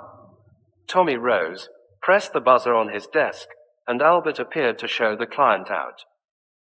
The doctor walked with a decided limp, but his powerful physique was evident in spite of it. An ugly customer to tackle, murmured Tommy to himself. Well, Tuppence, old girl, what do you think of it? Quote, I'll tell you in one word, said Tuppence. Clubfoot. What? I said clubfoot. My study of the classics has not been in vain. Tommy, this thing's a plant. Obscure alkaloids indeed, I never heard a weaker story. Even I did not find it very convincing, admitted her husband. Did you see his eyes on the letter? Tommy, he's one of the gang. They've got wise to the fact that you're not the real Mr. Blunt, and they're out for our blood. In that case, said Tommy, opening the side cupboard, and surveying his rows of books with an affectionate eye. Our role is easy to select. We are the brothers Oakwood. And I am Desmond, he added firmly. Tuppence shrugged her shoulders. All right. Have it your own way. I'd just as soon be Francis. Francis was much the more intelligent of the two. Desmond always gets into a mess, and Francis turns up as the gardener or something in the nick of time, and saves the situation. Ah, said Tommy, but I shall be a super Desmond. When I arrive at the Larches, Tuppence interrupted him unceremoniously. You're not going to Hampstead tonight. Backquote, why not? Walk into a trap with your eyes shut. No, my dear girl, walk into a trap with my eyes open. There's a lot of difference. I think our friend Drive Bauer will get a little surprise. I don't like it, said Tuppence. You know what happens when Desmond disobeys the chief's orders and acts on his own. Our orders were quite clear. To send on the letters at once and to report immediately on anything that happened. You've not got it quite right, said Tommy. We were to report immediately if anyone came in and mentioned the number 16. Nobody has. That's a quibble, said Tuppence. It's no good. I've got a fancy for playing a lone hand. My dear old Tuppence, I shall be all right. I shall go armed to the teeth. The essence of the whole thing is that I shall be on my guard and they won't know it. The chief will be patting me on the back for a good night's work. Well, said Tuppence, I don't like it. That man's as strong as a gorilla. Ah, said Tommy, but think of my blue-nosed automatic. The door of the outer office opened and Albert appeared. Closing the door behind him, he approached them with an envelope in his hand. A gentleman to see you, said Albert. When I began the usual stunt of saying you were engaged with Scotland Yard, he told me he knew all about that. Said he came from Scotland Yard himself. And he wrote something on a card and stuck it up in this envelope. Tommy took the envelope and opened it. As he read the card, a grin passed across his face. The gentleman was amusing himself at your expense by speaking the truth, Albert, he remarked. Show him in. He tossed the card to Tuppence. It bore the name Detective Inspector Dymchurch, and across it was scrawled in pencil, a friend of Marriott's. In another minute the Scotland Yard detective was entering the inner office. In appearance, Inspector Dymchurch was of the same type as Inspector Marriott, short and thick-set, with shrewd eyes. Good afternoon, said the detective breezily. Marriott's away in South Wales, but before he went, he asked me to keep an eye on you too, and on this place in general. Oh. Bless you, sir, he went on, as Tommy seemed about to interrupt him, we know all about it. It's not our department, and we don't interfere. But somebody's got wise lately to the fact that all is not what it seems. You've had a gentleman here this afternoon. I don't know what he called himself, and I don't know what his real name is, but I know just a little about him. Enough to want to know more. Am I right in assuming that he made a date with you for some particular spot this evening? Quite right. I thought as much. 16 Westram Road, Finsbury Park. Was that it? Quote. You're wrong there, said Tommy with a smile. Dead wrong. The Larches, Hampstead. Dymchurch seemed honestly taken aback. Clearly he had not expected this. I don't understand it, he muttered. It must be a new layout. The Larches, Hampstead, you said. Yes. I'm to meet him there at 11 o'clock tonight. Don't you do it, sir. There. Burst from Tuppence. Tommy flushed. If you think, Inspector, he began heatedly. But the inspector raised a soothing hand. I'll tell you what I think, Mr. Blunt. The place you want to be at 11 o'clock tonight is here in this office. What? Cried Tuppence, astonished. Here in this office. Never mind how I know departments overlap sometimes, but you got one of those famous, blue, letters today. Old what's-his-name is after that.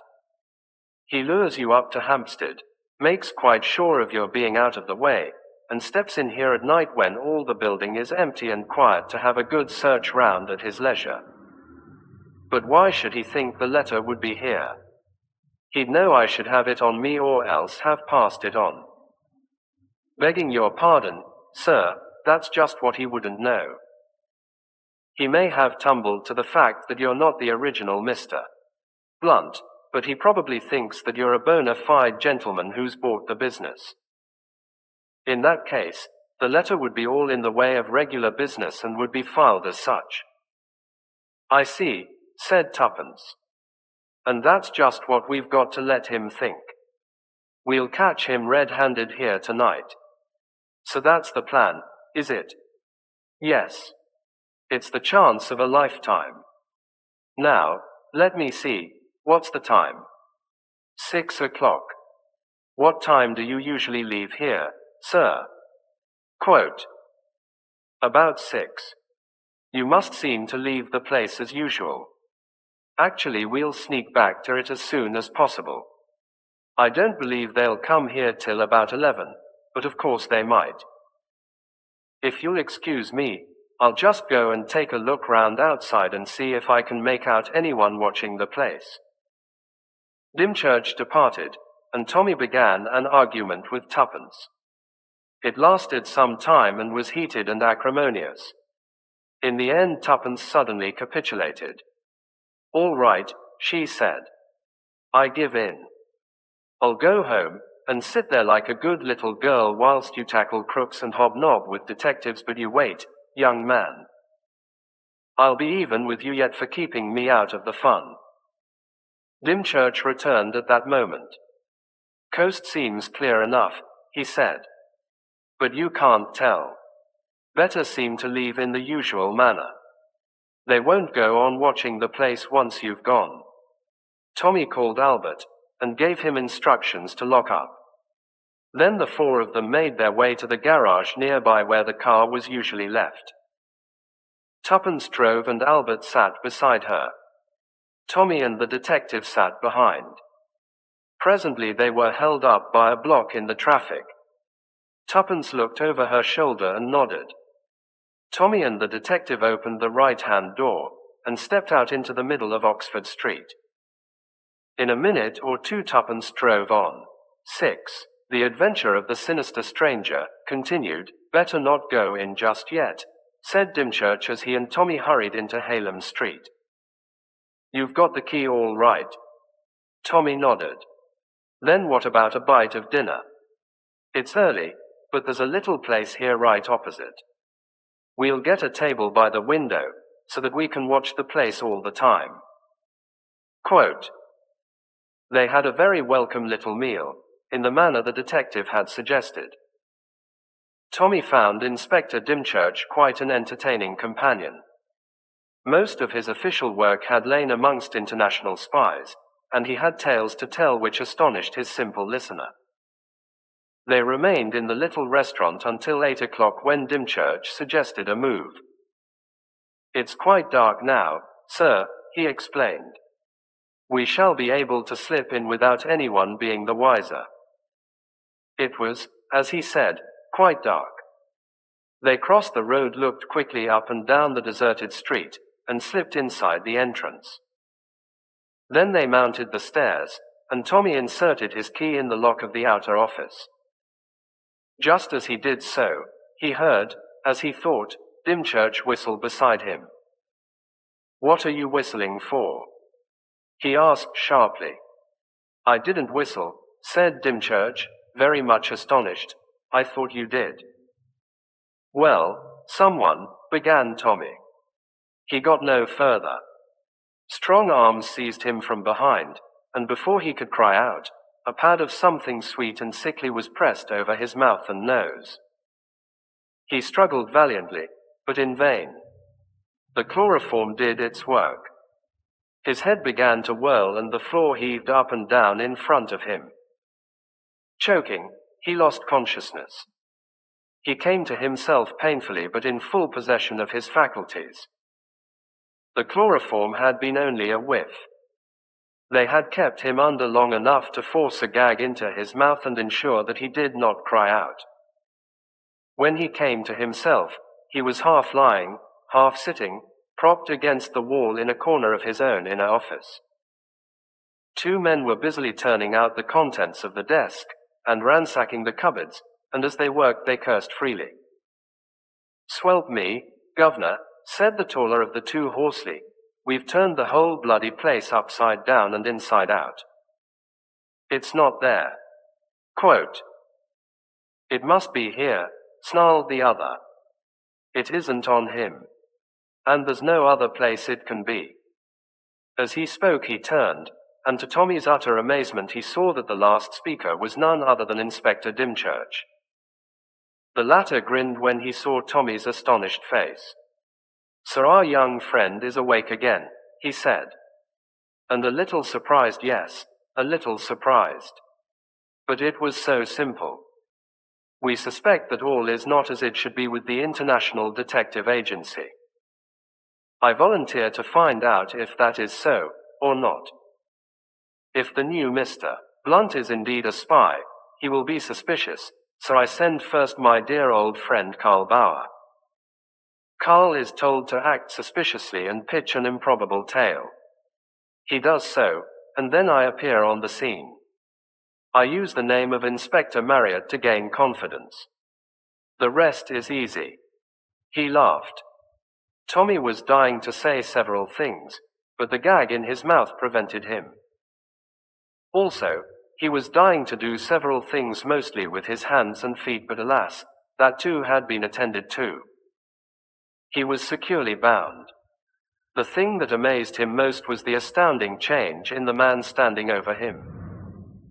As Inspector Dymchurch, the fellow had been a typical Englishman. Now, no one could have mistaken him for a moment for anything but a well-educated foreigner who talked English perfectly without trace of accent. "Coggins, my good friend," said the erstwhile inspector, addressing his ruffianly-looking associate. "Take your life-preserver and stand by the prisoner. I am going to remove the gag. You understand, my dear Mr. Blunt, do you not? That is would be criminally foolish on your part to cry out. But I am sure you do. For your age, you are quite an intelligent lad." Very deftly he removed the gag, and stepped back. Tommy eased his stiff jaws, rolled his tongue round his mouth, swallowed twice and said nothing at all. "I congratulate you on your restraint," said the other. "You appreciate the position, I see. Have you nothing at all to say?" Quote, "What I have to say will keep," said Tommy. "And it won't spoil by waiting." "Ah. What I have to say will not keep. In plain English, Mr. Blunt, where is that letter?" "My dear fellow, I don't know," said Tommy cheerfully. "I haven't got it. But you know that as well as I do. I should go on looking about if I were you. I like to see you and friend Coggins playing hide and seek together." The other's face darkened. "You are pleased to be flippant, Mr. Blunt. You see that square box over there? That is Coggins' little outfit. In it there is vitriol. Dot. Dot. Yes, vitriol. Dot. Dot. And irons that can be heated in the fire, so that they are red hot and burn. Dot. Dot." Tommy shook his head sadly. "An error in diagnosis," he murmured. "Tuppence and I labeled this adventure wrong. It's not a clubfoot story. It's a bulldog Drummond, and you are the inimitable Carl Peterson." "What is this nonsense you are talking?" snarled the other. "Ah," said Tommy. "I see you are unacquainted with the classics. A pity. Ignorant fool. Will you do what we want or will you not? Shall I tell Coggins to get out his tools and begin?" "Don't be so impatient," said Tommy. "Of course I'll do what you want, as soon as you tell me what it is. You don't suppose I want to be carved up like a filleted sole and fried on a gridiron? I loathe being hurt." Dymchurch looked at him in contempt. "Got. What cowards are these English? Common sense, my dear fellow, merely common sense. Leave the vitriol alone, and let us come down to brass tacks. I want the letter. I've already told you I haven't got it. We know that we also know who must have it. The girl." "Very possibly you're right," said Tommy. "She may have slipped it into her handbag when your pal Carl startled us." Quote, "Oh, you do not deny. That is wise. Very good, you will write to this Tuppence, as you call her, bidding her bring the letter here immediately." "I can't do that," began Tommy. The other cut in before he had finished the sentence. "Ah, you can't. Well, we shall soon see. Coggins, Don't be in such a hurry, said Tommy. And do wait for the end of the sentence. I was going to say that I can't do that unless you untie my arms. Hang it all, I'm not one of those freaks who can write with their noses or their elbows. You are willing to write, then? Of course. Haven't I been telling you so all along? I'm all out to be pleasant and obliging. You won't do anything unkind to Tuppence, of course. I'm sure you won't. She's such a nice girl. We only want the letter, said Dymchurch, but there was a singularly unpleasant smile on his face. At a nod from him, the brutal Coggins kneeled down and unfastened Tommy's arms. The latter swung them to and fro. That's better, he said cheerfully. Will kind Coggins hand me my fountain pen? It's on the table, I think, with my other miscellaneous property. Scowling, the man brought it to hire, and provided a sheet of paper. Be careful what you say, Dymchurch said menacingly. We leave it to you, but failure means death and slow death at that.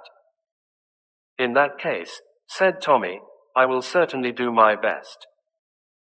He reflected a minute or two, then began to scribble rapidly. How will this do? He asked, handing over the completed epistle. Dear Tuppence, can you come along at once and bring that blue letter with you? We want to decode it here and now. In haste, Francis. Francis? Queried the bogus inspector, with lifted eyebrows. Was that the name she called you? As you weren't at my christening, said Tommy, I don't suppose you can know whether it's my name or not. But I think the cigarette case you took from my pocket is a pretty good proof that I'm speaking the truth.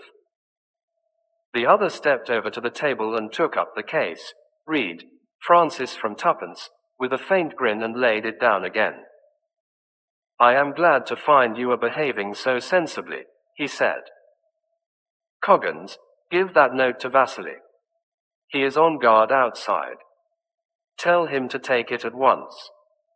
The next 20 minutes passed slowly, the 10 minutes after that more slowly still. Dymchurch was striding up and down with a face that grew darker and darker. Once he turned menacingly on Tommy. If you have dared to double-cross us. ... He growled. If we'd had a pack of cards here, we might have had a game of piquet to pass the time, drawled Tommy. Women always keep one waiting. I hope you're not going to be unkind to little Tuppence when she comes. Oh. No, said Dymchurch. We shall arrange for you to go to the same place together. Will you, you swine, said Tommy under his breath. Suddenly there was a stir in the outer office. A man whom Tommy had not yet seen poked his head in and growled something in Russian. Good, said Dymchurch. She is coming and coming alone. For a moment a faint anxiety caught at Tommy's heart. The next minute he heard Tuppence's voice. Oh. There you are, Inspector Dymchurch. I've brought the letter. Where is Francis? With the last words she came through the door, and Vasily sprang on her from behind, clapping his hand over her mouth. Dymchurch tore the handbag from her grasp, and turned over its contents in a frenzied search. Suddenly he uttered an ejaculation of delight and held up a blue envelope with a Russian stamp on it. Coggins gave a hoarse shout.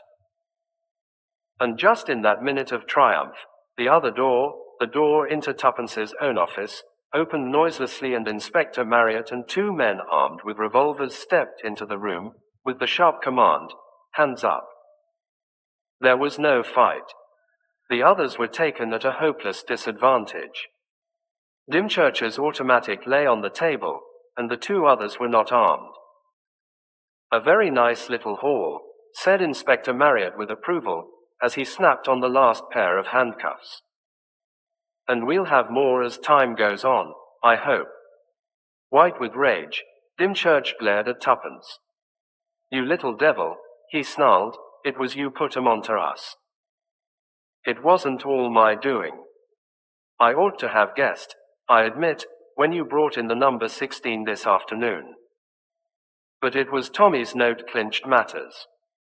I rang up Inspector Marriott, got Albert to meet him with the duplicate key of the office, and came along myself with the empty blue envelope in my bag. The letter I forwarded according to my instructions as soon as I had parted from you two this afternoon. But one word had caught the other's attention. Tommy, he queried. Tommy, who had just been released from his bonds, came towards them. Well done, Brother Francis, he said to Tuppence, taking both her hands in his. And to Dymchurch, as I told you, my dear fellow, you really ought to read the classics. 7. Finessing the King. It was a wet Wednesday in the offices of the International Detective Agency. Tuppence let the Daily Leader fall idly from her hand. Do you know what I've been thinking, Tommy? It's impossible to say, replied her husband. You think of so many things, and you think of them all at once. I think it's time we went dancing again. Quote. Tommy picked up the Daily Leader hastily. Our advertisement looks well, he remarked, his head on one side. Blunt's Brilliant Detectives. Do you realize, Tuppence, that you and you alone are Blunt's Brilliant Detectives? There's glory for you, as Humpty Dumpty would say. I was talking about dancing. There's a curious point that I have observed about newspapers. I wonder if you have ever noticed it. Take these 3 copies of the Daily Leader. Can you tell me how they differ one from the other? Tuppence took them with some curiosity. It seems fairly easy, she remarked witheringly. One is today's, one is yesterday's, and one is the day before's. Positively scintillating, my dear Watson. But that was not my meaning. Observe the headline, the Daily Leader. Compare the 3. Do you see any difference between them? No, I don't, said Tuppence, and what's more, I don't believe there is any. Tommy sighed, and brought the tips of his fingers together in the most approved Sherlock Holmes fashion. Exactly. Yet you read the papers as much, in fact, more than I do. But I have observed and you have not. If you will look at today's Daily Leader, you will see that in the middle of the downstroke of the D is a small white dot, and there is another in the L of the same word. But in yesterday's paper the white dot is not in Daily at all. There are 2 white dots in the L of Leader. That of the day before again has 2 dots in the D of Daily. In fact, the dot, or dots, are in a different position every day. Why? Asked Tuppence. That's a journalistic secret. Meaning you don't know, and can't guess. I will merely say this: the practice is common to all newspapers. Aren't you clever? Said Tuppence. Especially at drawing red herrings across the track. Let's go back to what we were talking about before. Quote. What were we talking about? The 3 Arts Ball. Tommy groaned. No, Tuppence. Not the 3 Arts Ball. I'm not young enough. I assure you I'm not young enough. When I was a nice young girl, said Tuppence, I was brought up to believe that men, especially husbands, were dissipated beings, fond of drinking and dancing and staying up late at night. It took an exceptionally beautiful and clever wife to keep them at home. Another illusion gone. All the wives I know are hankering to go out and dance, and weeping because their husbands will wear bedroom slippers and go to bed at 9:30. And you do dance so nicely, Tommy dear. Gently with the butter, Tuppence. As a matter of fact, said Tuppence, it's not purely for pleasure that I want to go. I'm intrigued by this advertisement. She picked up the Daily Leader again, and read it out. I should go 3 hearts. 12 tricks. Ace of spades. Necessary to finesse the king.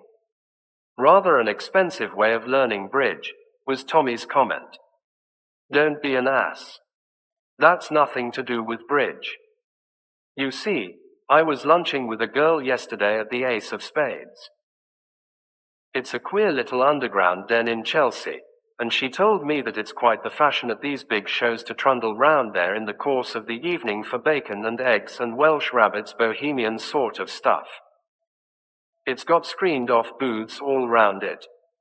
Pretty hot place, I should say. And your idea is?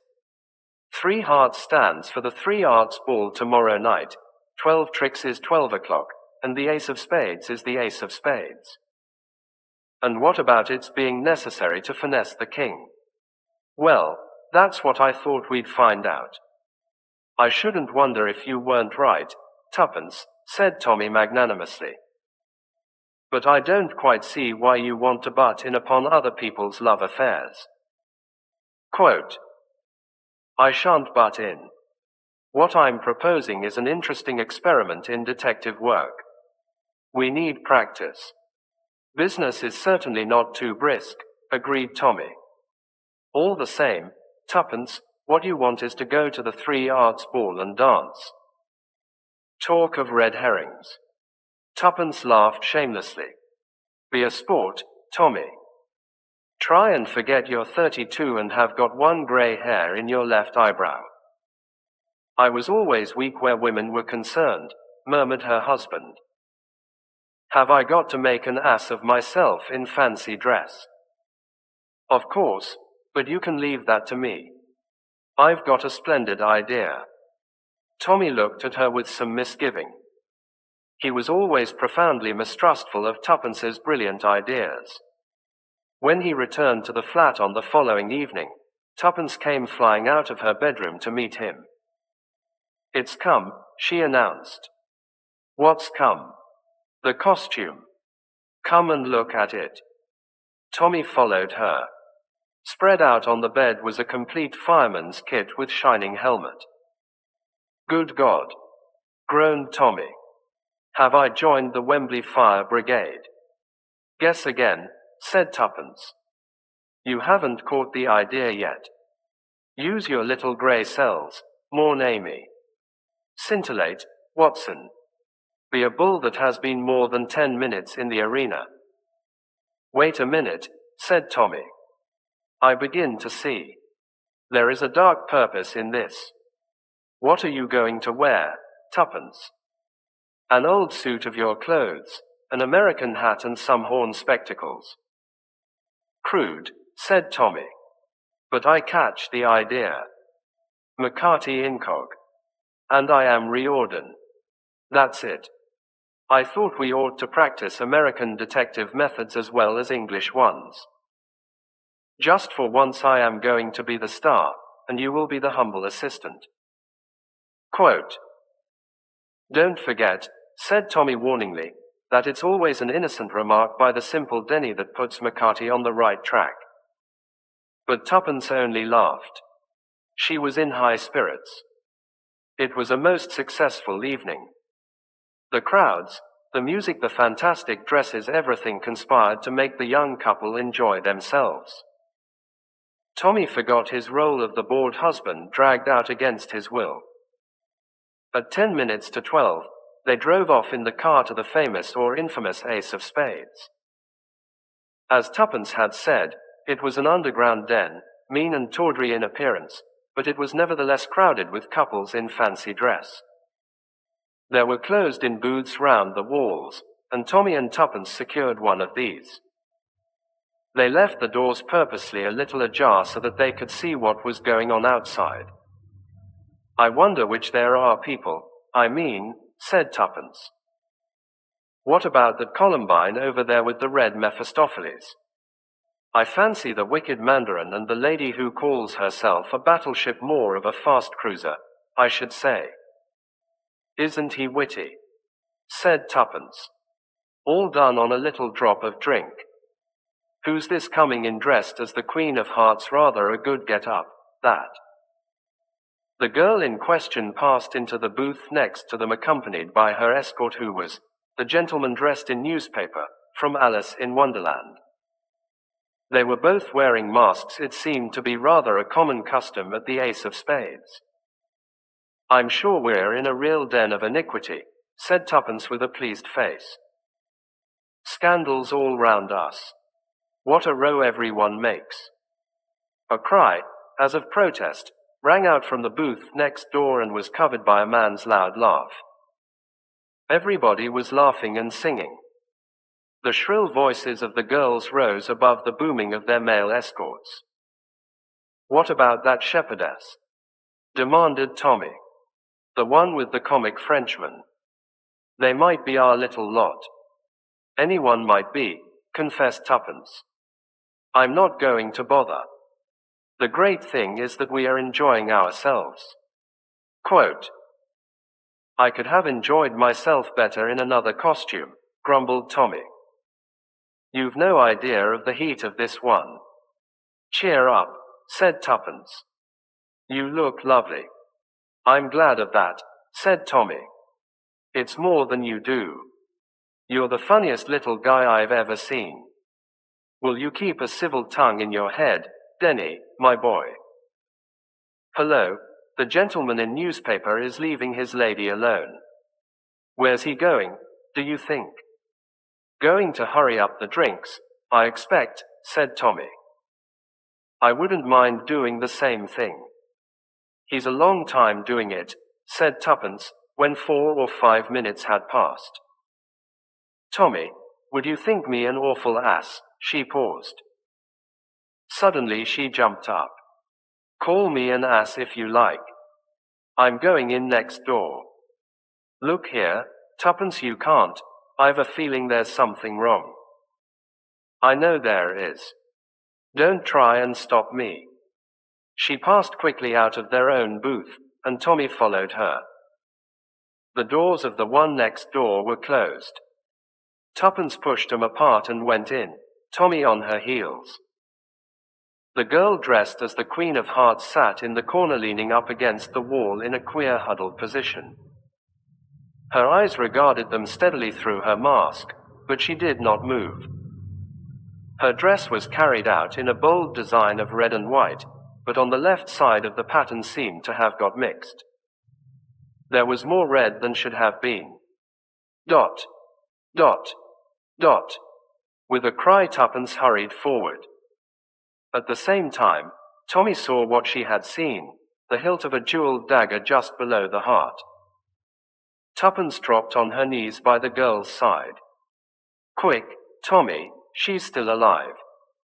Get hold of the manager and make him get a doctor at once. Right. Mind you don't touch the handle of that dagger. I'll be careful.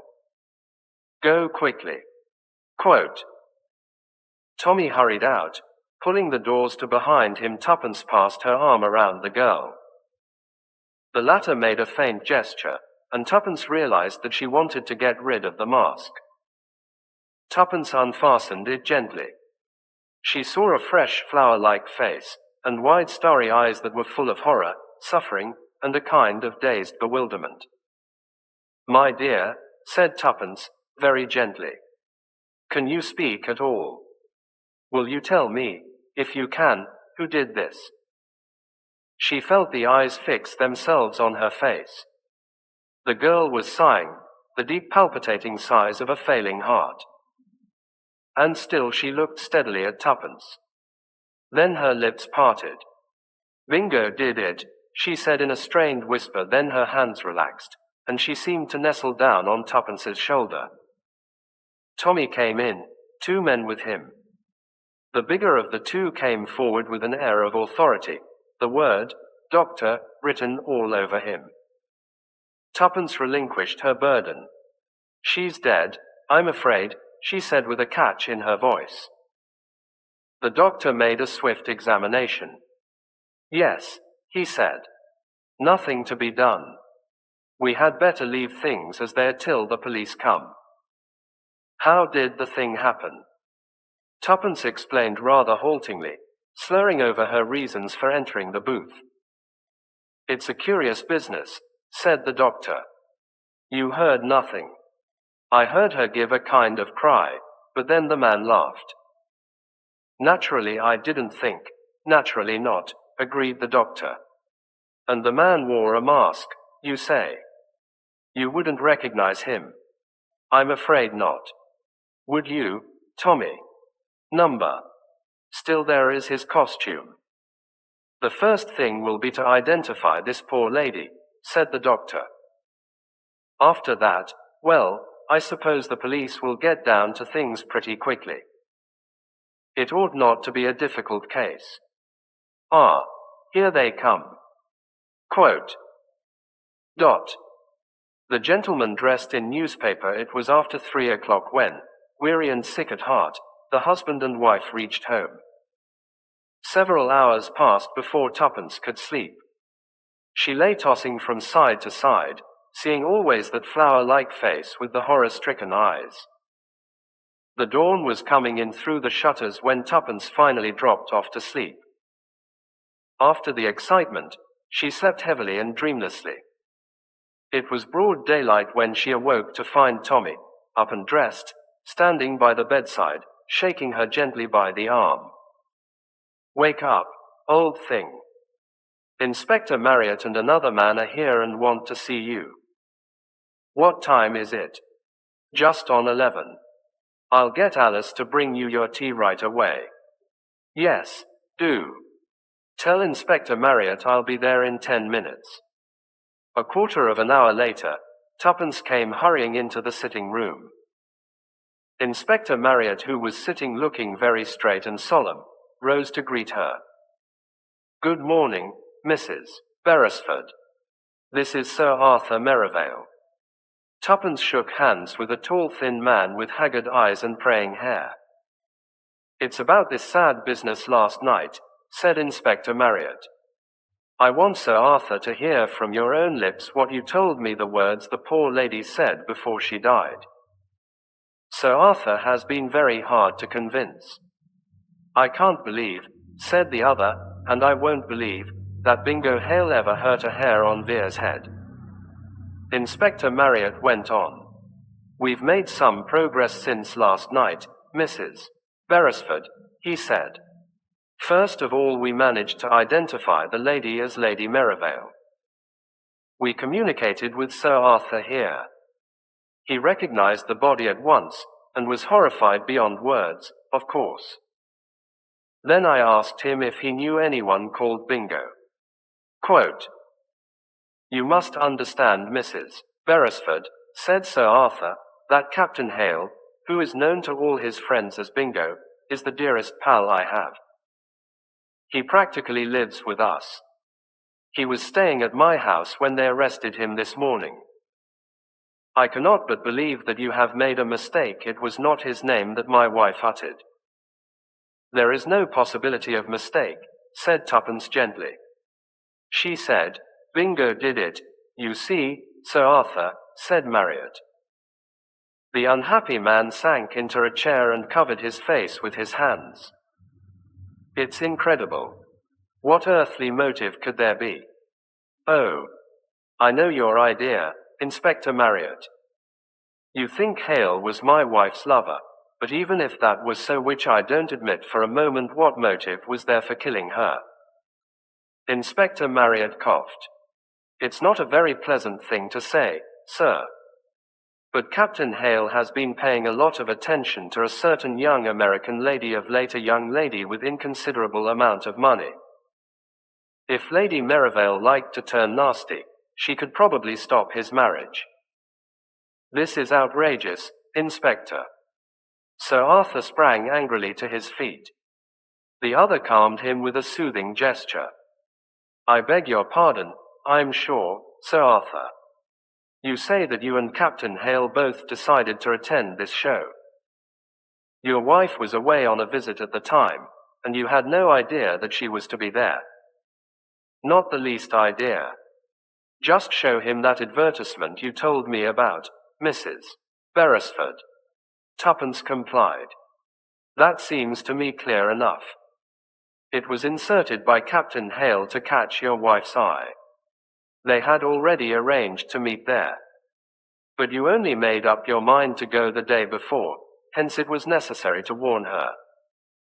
That is the explanation of the phrase, necessary to finesse the king. You ordered your costume from a theatrical firm at the last minute, but Captain Hale's was a homemade affair. He went as the gentleman dressed in newspaper. Do you know, Sir Arthur, what we found clasped in the dead lady's hand?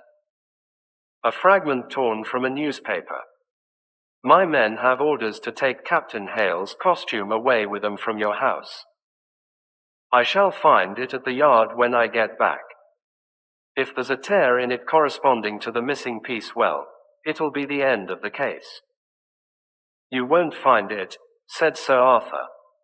I know Bingo Hale. Apologizing to Tuppence for disturbing her, they took their leave. Late that evening, there was a ring at the bell, and somewhat to the astonishment of the young pair, Inspector Marriott once more walked in. I thought Blunt's brilliant detectives would like to hear the latest developments, he said, with a hint of a smile. They would, said Tommy. Have a drink. He placed materials hospitably at Inspector Marriott's elbow. It's a clear case, said the latter, after a minute or two. Dagger was the lady's own. The idea was to have made it look like suicide, evidently, but thanks to you two being on the spot, that didn't come off. We've found plenty of letters they'd been carrying on together for some time. That's clear without Sir Arthur tumbling to it.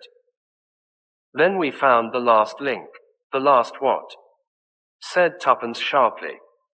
The last link in the chain, that fragment of the Daily Leader. It was torn from the dress he wore. Fits exactly. Oh. Yes, it's a perfectly clear case.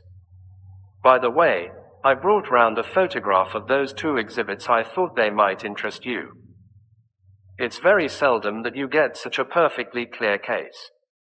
Tommy, said Tuppence, when her husband returned from showing the Scotland Yard man out. Why do you think Inspector Marriott keeps repeating that it's a perfectly clear case? I don't know. Smug satisfaction, I suppose. Not a bit of it. He's trying to get us irritated. You know, Tommy, butchers, for instance, know something about meat, don't they?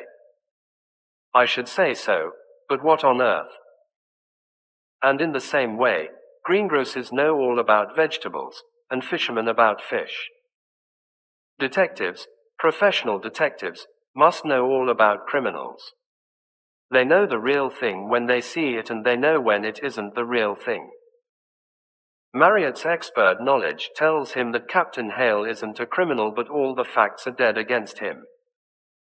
As a last resource, Marriott is egging us on, hoping against hope that some little detail or other will come back to us, something that happened last night which will throw a different light on things.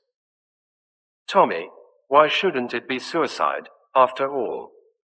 Remember what she said to you. I know, but take that a different way. It was Bingo's doing, his conduct, that drove her to kill herself. It's just possible. Just. But it doesn't explain that fragment of newspaper. Let's have a look at Marriott's photographs. I forgot to ask him what Hale's account of the matter was. I asked him that in the hall just now. Hale declared he had never spoken to Lady Merivale at the show. Says somebody shoved a note into his hand which said, "Don't try and speak to me tonight." Arthur suspects. He couldn't produce the piece of paper, though, and it doesn't sound a very likely story. Anyway, you and I know he was with her at the Ace of Spades because we saw him. Tuppence nodded and pored over the two photographs. One was a tiny fragment with the legend Daily Leader and the rest torn off. The other was the front sheet of the Daily Leader with the small round tear at the top of it. There was no doubt about it. The two fitted together perfectly. What are all those marks down the side? Asked Tommy. Stitches, said Tuppence. Whereas was sewn to the others, you know. I thought it might be a new scheme of dots, said Tommy. Then he gave a slight shiver. My word, tuppence, how creepy it makes one feel. To think that you and I were discussing dots and puzzling over that advertisement all as light-hearted as anything. Quote. Tuppence did not answer. Tommy looked at her, and was startled to observe that she was staring ahead of her, her mouth slightly open, and a bewildered expression on her face. Tuppence, said Tommy gently, shaking her by the arm. What's the matter with you? Are you just going to have a stroke or something? But Tuppence remained motionless. Presently she said in a far-away voice. Dennis Riordan. Said Tommy staring. It's just as you said. One simple innocent remark. Find me all this week's daily leaders. What are you up to? I'm being McCarty. I've been worrying round, and thanks to you, I've got a notion at last. This is the front sheet of Tuesday's paper. I seem to remember that Tuesday's paper was the one with 2 dots in the L of leader. This has a dot in the D of daily and 1 in the L too. Get me the papers and let's make sure. They compared them anxiously. Tuppence had been quite right in her remembrance. You see, this fragment wasn't torn from Tuesday's paper. But Tuppence, we can't be sure. It may merely be different editions. It may, but at any rate it's given me an idea. It can't be coincidence, that's certain. There's only one thing it can be if I'm right in my idea. Ring up Sir Arthur, Tommy. Ask him to come round here at once. Say I've got important news for him. Then get hold of Marriott. Scotland Yard will know his address if he's gone home. Sir Arthur Merivale, very much intrigued by the summons, arrived at the flat in about half an hour's time. Tuppence came forward to greet Hire. I must apologize for sending for you in such a peremptory fashion, she said. But my husband and I have discovered something that we think you ought to know at once. Do sit down. Sir Arthur sat down, and Tuppence went on. You are, I know, very anxious to clear your friend. Sir Arthur shook his head sadly. I was, but even I have had to give in to the overwhelming evidence. What would you say if I told you that chance has placed in my hands a piece of evidence that will certainly clear him of all complicity? I should be overjoyed to hear it, Mrs. Beresford. Supposing, continued Tuppence, that I had come across a girl who was actually dancing with Captain Hale last night at 12 o'clock, the hour when he was supposed to be at the Ace of Spades. Marvelous, cried Sir Arthur. I knew there was some mistake. Poor Vere must have killed herself after all. Hardly that, said Tuppence. You forget the other man. What other man? The one my husband and I saw leave the booth. You see, Sir Arthur, there must have been a second man dressed in newspaper at the ball. By the way, what was your own costume? Mine. I went as a 17th century executioner. How very appropriate, said Tuppence softly. Appropriate, Mrs. Beresford. What do you mean by appropriate? For the part you played. Shall I tell you my ideas on the subject, Sir Arthur? The newspaper dress is easily put on over that of an executioner. Previously a little note has been slipped into Captain Hale's hand, asking him not to speak to a certain lady. But the lady herself knows nothing of that note. She goes to the Ace of Spades at the appointed time, and sees the figure she expects to see. They go into the booth. He takes her in his arms, I think, and kisses her the kiss of a Judas, and as he kisses he strikes with the dagger. She only utters one faint cry and he covers that with a laugh. Presently he goes away, and to the last, horrified and bewildered, she believes her lover is the man who killed her. But she has torn a small fragment from the costume. The murderer notices that he is a man who pays great attention to detail. To make the case absolutely clear against his victim, the fragment must seem to have been torn from Captain Hale's costume. That would present great difficulties unless two men happened to be living in the same house.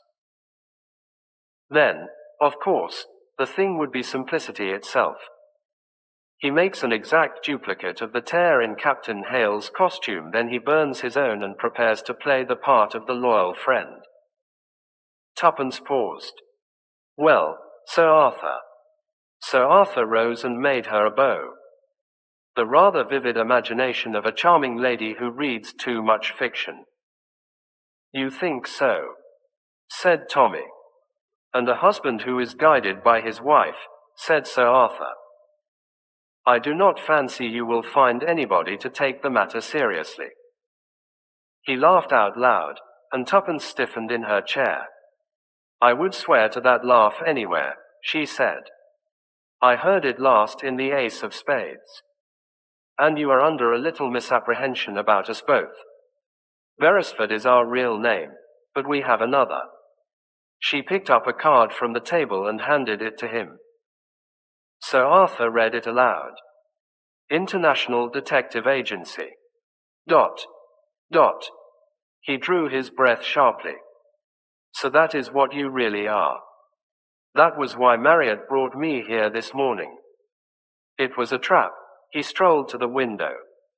A fine view you have from here, he said. Right over London. Inspector Marriott, cried Tommy sharply. In a flash the inspector appeared from the communicating door in the opposite wall. A little smile of amusement came to Sir Arthur's lips. I thought as much, he said. But you won't get me this time, I'm afraid, Inspector. I prefer to take my own way out. And, putting his hands on the sill, he vaulted clean through the window.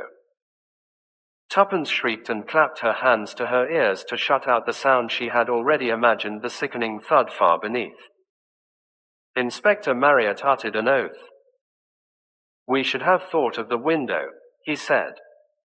Though, mind you, it would have been a difficult thing to prove.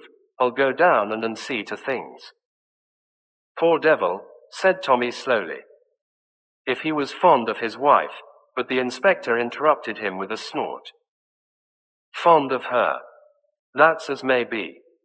He was at his wits' end where to turn for money. Lady Merivale had a large fortune of her own, and it all went to him.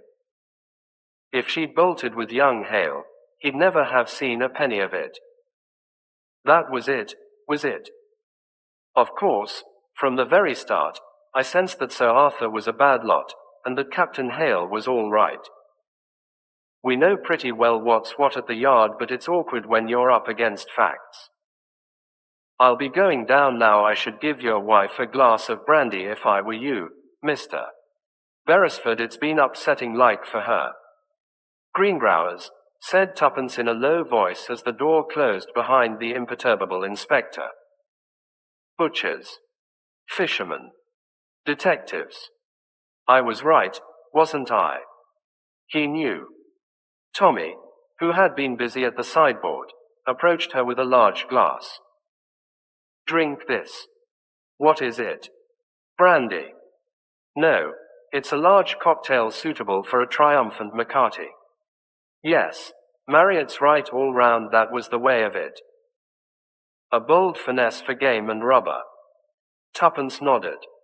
But he finessed the wrong way round. And sir, said Tommy. Exit the King. 9. The case of the missing lady. The buzzer on Mr. Blunt's desk, International Detective Agency, Manager, Theodore Blunt, uttered its warning call. Tommy and Tuppence. Both flew to their respective peepholes, which commanded a view of the outer office. There it was Albert's business to delay the prospective clients with various artistic devices. I will see, sir, he was saying. But I'm afraid Mr. Blunt is very busy just at present. He is engaged with Scotland Yard on the phone just now. I'll wait, said the visitor. I haven't got a card with me, but my name is Gabriel Stevenson. The client was a magnificent specimen of manhood, standing over 6 feet high. His face was bronzed and weather-beaten, and the extraordinary blue of his eyes made an almost startling contrast to the brown skin. Tommy swiftly made up his mind. He put on his hat, picked up some gloves, and opened the door. He paused on the threshold. "This gentleman is waiting to see you, Mr. Blunt," said Albert. A quick frown passed over Tommy's face. He took out his watch. "I am due at the Duke's at 11:15, he said. Then he looked keenly at the visitor. "I can give you a few minutes if you will come this way." The latter followed him obediently into the inner office where Tuppence was sitting demurely with pad and pencil. "My confidential secretary, Miss Robinson," said Tommy. "Now, sir, perhaps you will state your business. Beyond the fact that it is urgent, that you came here in a taxi, and that you have lately been in the Arctic or possibly the Antarctic, I know nothing." The visitor stared at him in amazement. "But this is marvelous," he cried. "I thought detectives only did such things in books. Your office boy did not even give you my name." Tommy sighed deprecatingly. "Tut tut, all that was very easy," he said. "The rays of the midnight sun within the Arctic Circle have a peculiar action upon the skin. The actinic rays have certain properties. I am writing a little monograph on the subject shortly. But all this is wide of the point. What is it that has brought you to me in such distress of mind?" Quote, "To begin with, Mr. Blunt, my name is Gabriel Stevenson, R." "Of course," said Tommy. "The well-known explorer. You have recently returned from the region of the North Pole, I believe." "I landed in England 3 days ago. A friend who was cruising in northern waters brought me back on his yacht. Otherwise I should not have got back for another fortnight. Now I must tell you, Mr. Blunt, that before I started on this last expedition 2 years ago, I had the great good fortune to become engaged to Mrs. Morris Lee Gordon," Tommy interrupted. "Mrs. Lee Gordon was, before her marriage, the Honorable Hermione Crane, second daughter of Lord Lancaster," reeled off Tuppence glibly. Tommy threw her a glance of admiration. "Her first husband was killed in the war," added Tuppence. Gabriel Stevenson nodded. "That is quite correct. As I was saying, Hermione and I became engaged. I offered, of course, to give up this expedition, but she wouldn't hear of such a thing, bless her. She's the right kind of woman for an explorer's wife. Well, my first thought on landing was to see Hermione. I sent a telegram from Southampton, and rushed up to town by the first train. I knew that she was living for the time being with an aunt of hers, Lady Susan Clonray, in Pont Street, and I went straight there. To my great disappointment, I found that Hermie was away visiting some friends in Northumberland. Lady Susan was quite nice about it, after getting over her first surprise at seeing me. As I told you, I wasn't expected for another fortnight. She said Hermie would be returning in a few days' time. Then I asked for her address, but the old woman hummed and hawed, said Hermie was staying at one of 2 different places, and that she wasn't quite sure what order she was taking 'em in. I may as well tell you, Mr. Blunt, that Lady Susan and I have never got on very well. She's one of those fat women with double chins. I loathe fat women, always have fat women, and fat dogs are an abomination unto the Lord. And unfortunately they so often go together. It's an idiosyncrasy of mine, I know, but there it is, I never can get on with a fat woman.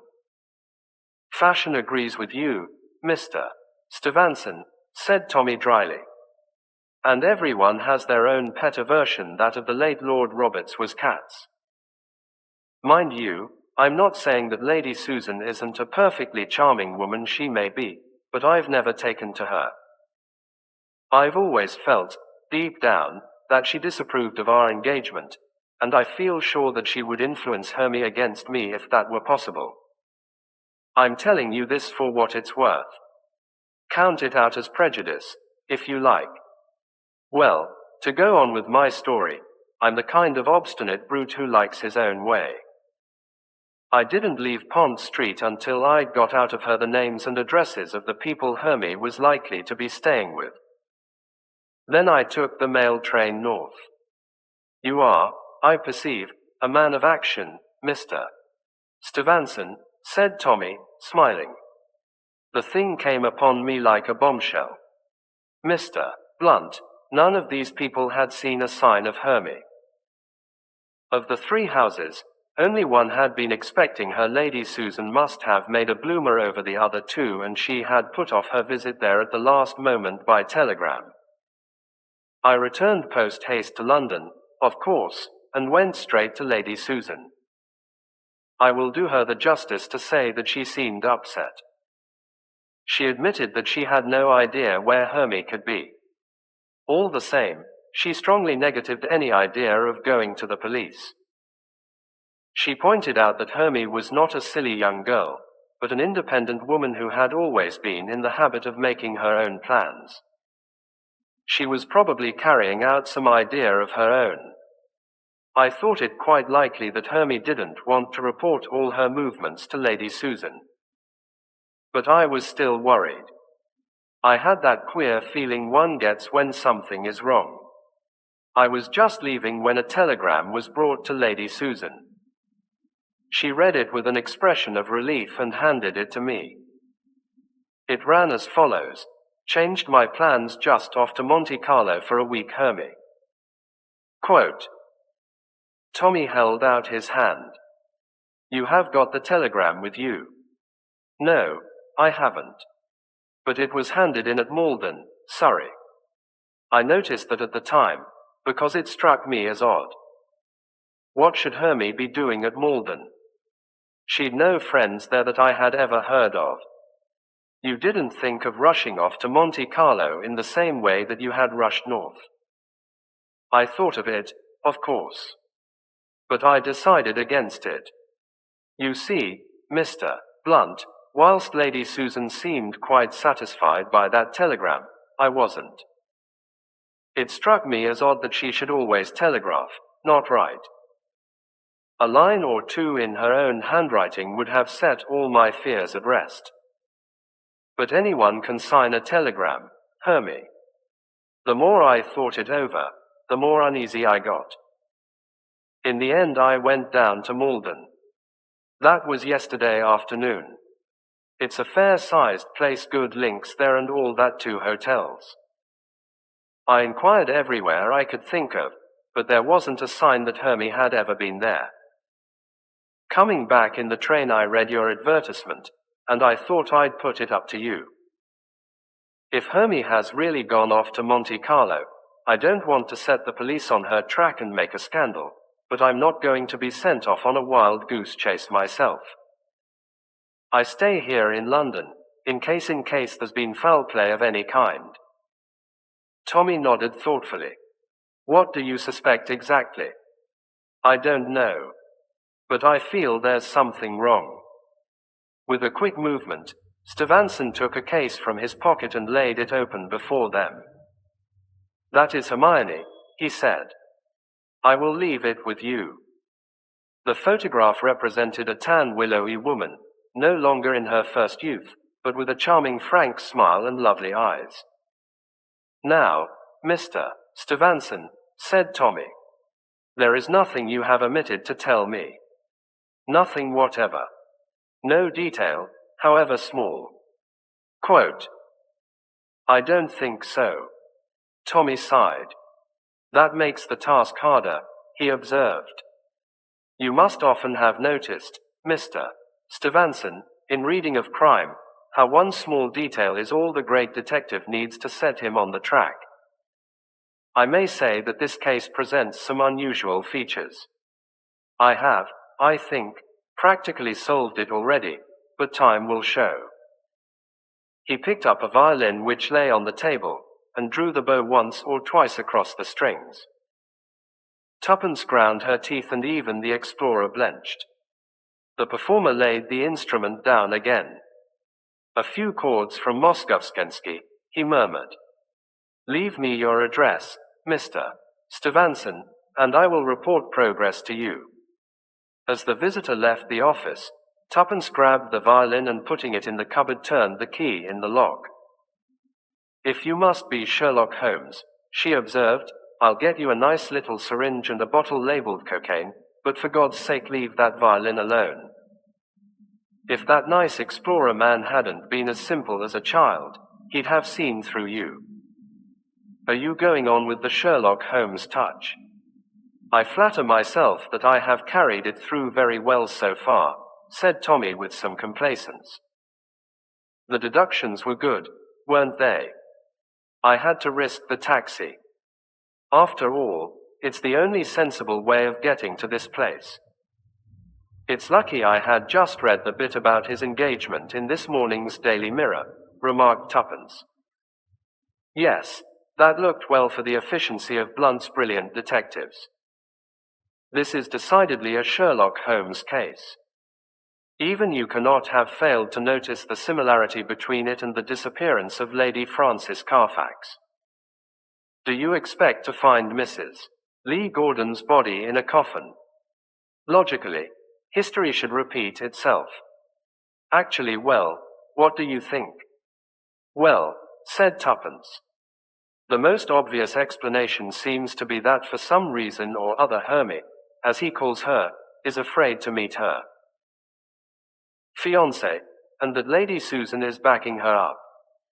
In fact, to put it bluntly, she's come a cropper of some kind, and has got the wind up about it." "That occurred to me also," said Tommy.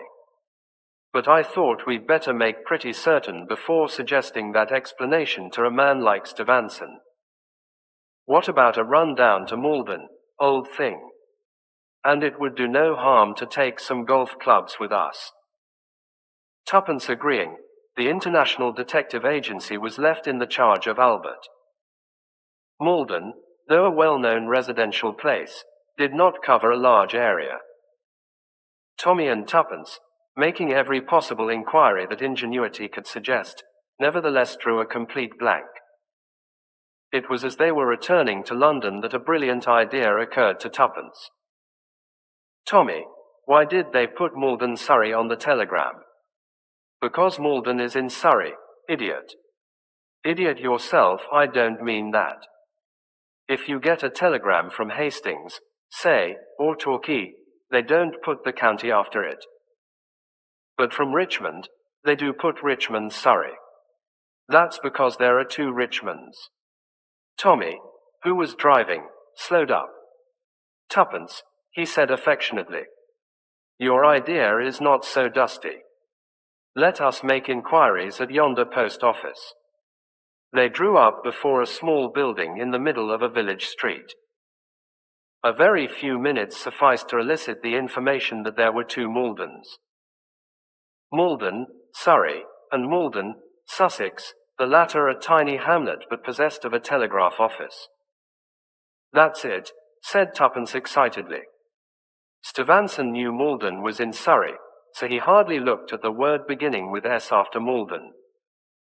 "Tomorrow," said Tommy, "we'll have a look at Malden, Sussex." Malden, Sussex, was a very different proposition to its Surrey namesake. It was 4 miles from a railway station, possessed 2 public houses, 2 small shops, a post and telegraph office combined with a sweet and picture postcard business, and about 7 small cottages. Tuppence took on the shops whilst Tommy betook himself to the Cock and Sparrow. They met half an hour later. "Well," said Tuppence. "Quite good beer," said Tommy, "but no information." "You'd better try the King's Head," said Tuppence. "I'm going back to the post office. There's a sour old woman there, but I heard them yell to her that dinner was ready." She returned to the place and began examining postcards. A fresh-faced girl, still munching, came out of the back room. I'd like these, please, said Tuppence. And do you mind waiting whilst I just look over these comic ones? She sorted through a packet, talking as she did so. I'm ever so disappointed you couldn't tell me my sister's address. She's staying near here and I've lost her letter. Lee Wood, her name if. The girl shook her head. I don't remember it. And we don't get many letters through here either, so I probably should if I'd seen it on a letter. Apart from the Grange, there isn't many big houses round about. What is the Grange? Asked Tuppence. Who does it belong to? Dr. Horiston has it. It's turned into a nursing home now. Nerve cases mostly, I believe. Ladies that come down for rest cures, and all that sort of thing. Well, it's quiet enough down here, heaven knows. She giggled. Tuppence hastily selected a few cards and paid for them. That's Dr. Horiston's car coming along now, exclaimed the girl. Tuppence hurried to the shop door. A small two-seater was passing. At the wheel was a tall dark man with a neat black beard and a powerful, unpleasant face. The car went straight on down the street. Tuppence saw Tommy crossing the road towards her. Tommy, I believe I've got it. Dr. Horiston's nursing home. I heard about it at the King's Head, and I thought there might be something in it. But if she's had a nervous breakdown or anything of that sort, her aunt and her friends would know about it surely. Yes. I didn't mean that. Tommy, did you see that man in the two-seater? Quote. Unpleasant-looking brute, yes. That was Dr. Horiston. Tommy whistled. Shifty-looking beggar. What do you say about it, Tuppence? Shall we go and have a look at the Grange? They found the place at last, a big rambling house, surrounded by deserted grounds, with a swift mill stream running behind the house. Dismal sort of abode, said Tommy. It gives me the creeps, Tuppence. You know, I've a feeling this is going to turn out a far more serious matter than we thought at first. Oh. Don't.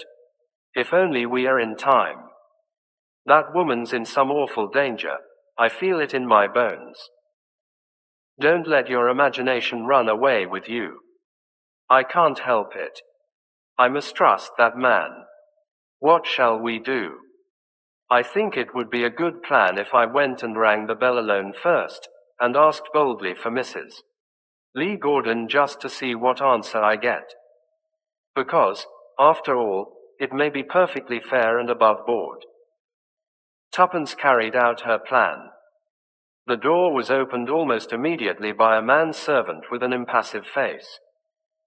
I want to see Mrs. Lee Gordon if she is well enough to see me. She fancied that there was a momentary flicker of the man's eyelashes, but he answered readily enough. There is no one of that name here, madam. Oh. Surely. This is Dr. Horiston's place, the Grange, is it not? Yes, madam, but there is nobody of the name of Mrs. Lee Gordon here. Baffled, Tuppence was forced to withdraw and hold a further consultation with Tommy outside the gate. Perhaps he was speaking the truth. After all, we don't know. He wasn't. He was lying. I'm sure of it. Wait until the doctor comes back, said Tommy. Then I'll pass myself off as a journalist anxious to discuss his new system of rest cure with him. That will give me a chance of getting inside and studying the geography of the place. The doctor returned about half an hour later. Tommy gave him about 5 minutes, then he in turn marched up to the front door.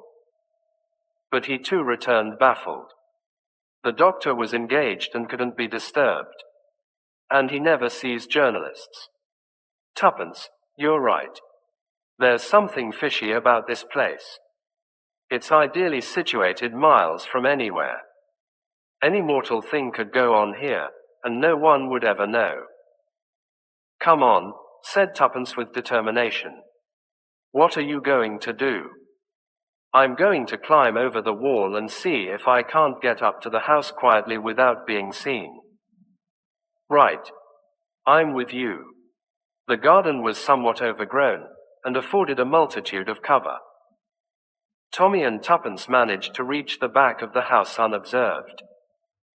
Here there was a wide terrace, with some crumbling steps leading down from it. In the middle some French windows opened onto the terrace, but they dared not step out into the open, and the windows where they were crouching were too high for them to be able to look in. It did not seem as though their reconnaissance would be much use when suddenly Tuppence tightened her grasp of Tommy's arm. Someone was speaking in the room close to them. The window was open and the fragment of conversation came clearly to their ears. Come in, and shut the door, said a man's voice irritably. A lady came about an hour ago, you said, and asked for Mrs. Lee Gordon. Tuppence recognized the answering voice as that of the impassive manservant. Yes, sir. You said she wasn't here, of course. Of course, sir. And now this journalist fellow, fumed the other. He came suddenly to the window, throwing up the sash, and the two outside, peering through a screen of bushes, recognized Drive. Horiston. It's the woman I mind most about, continued the doctor. What did she look like? Young, good-looking, and very smartly dressed, sir. Tommy nudged Tuppence in the ribs. Exactly, said the doctor between his teeth. As I feared. Some friend of the Lee Gordon woman's. It's getting very difficult. I shall have to take steps. He left the sentence unfinished. Tommy and Tuppence heard the door close. There was silence. Gingerly, Tommy led the retreat. When they had reached a little clearing not far away, but out of earshot from the house, he spoke. Tuppence, old thing, this is getting serious. They mean mischief. I think we ought to get back to town at once and see Stevenson. To his surprise, Tuppence shook her head. We must stay down here. Didn't you hear him say he was going to take steps? That might mean anything. The worst of it is we've hardly got a case to go to the police on. Listen, Tommy. Why not ring up Stevenson from the village? I'll stay around here. Perhaps that is the best plan, agreed her husband. But, I say, Tuppence, well, take care of yourself, won't you? Of course I shall, you silly old thing. Cut along. It was some 2 hours later that Tommy returned. He found Tuppence awaiting him near the gate. Well, I couldn't get on to Stevenson. Then I tried Lady Susan. She was out too. Then I thought of ringing up old Brady. I asked him to look up Horiston in the medical directory or whatever the thing calls itself. Quote, well, what did Brady say? Oh, he knew the name at once. Horiston was once a bona fide doctor, but he came a cropper of some kind. Brady called him a most unscrupulous quack, and said he, personally, wouldn't be surprised at anything. The question is, what are we to do now? We must stay here, said Tuppence instantly. I've a feeling they mean something to happen tonight. By the way, a gardener has been clipping ivy round the house. Tommy, I saw where he put the ladder. Good for you, Tuppence, said her husband appreciatively. Then tonight, as soon as it's dark, we shall see what we shall see. Tommy took his turn at watching the house whilst Tuppence went to the village and had some food. Then she returned and they took up the vigil together. At 9 o'clock, they decided that it was dark enough to commence operations. They were now able to circle round the house in perfect freedom. Suddenly Tuppence clutched Tommy by the arm. Listen. The sound she had heard came again, borne faintly on the night air. It was the moan of a woman in pain. Tuppence pointed upward to a window on the first floor. It came from that room, she whispered. Again that low moan rent the stillness of the night. The two listeners decided to put their original plan into action. Tuppence led the way to where she had seen the gardener put the ladder. Between them they carried it to the side of the house from which they had heard the moaning. All the blinds of the ground floor rooms were drawn, but this particular window upstairs was unshuttered. Tommy put the ladder as noiselessly as possible against the side of the house. "I'll go up," whispered Tuppence. "You stay below. I don't mind climbing ladders and you can steady it better than I could. And in case the doctor should come round the corner you'd be able to deal with him and I shouldn't." Nimbly Tuppence swarmed up the ladder, and raised her head cautiously to look in at the window. Then she ducked it swiftly, but after a minute or two brought it very slowly up again. She stayed there for about 5 minutes. Then she descended again. "It's her," she said breathlessly and ungrammatically, "but oh, Tommy, it's horrible. She's lying there in bed, moaning and turning to and fro, and just as I got there a woman dressed as a nurse came in. She bent over her and injected something in her arm and then went away again. What shall we do? Is she conscious? I think so. I'm almost sure she is. I fancy she may be strapped to the bed. I'm going up again, and if I can, I'm going to get into that room. I say, Tuppence, if I'm in any sort of danger I'll yell for you. So long." Avoiding further argument, Tuppence hurried up the ladder again. Tommy saw her try the window, then noiselessly push up the sash. Another second, and she had disappeared inside. And now an agonizing time came for Tommy. He could hear nothing at first. Tuppence and Mrs. Lee Gordon must be talking in whispers if they were talking at all. Presently he did hear a low murmur of voices and drew a breath of relief. But suddenly the voices stopped. Dead silence. Tommy strained his ears. Nothing. What could they be doing? Suddenly a hand fell on his shoulder. "Come on," said Tuppence's voice out of the darkness. "Tuppence, how did you get here?" "Through the front door."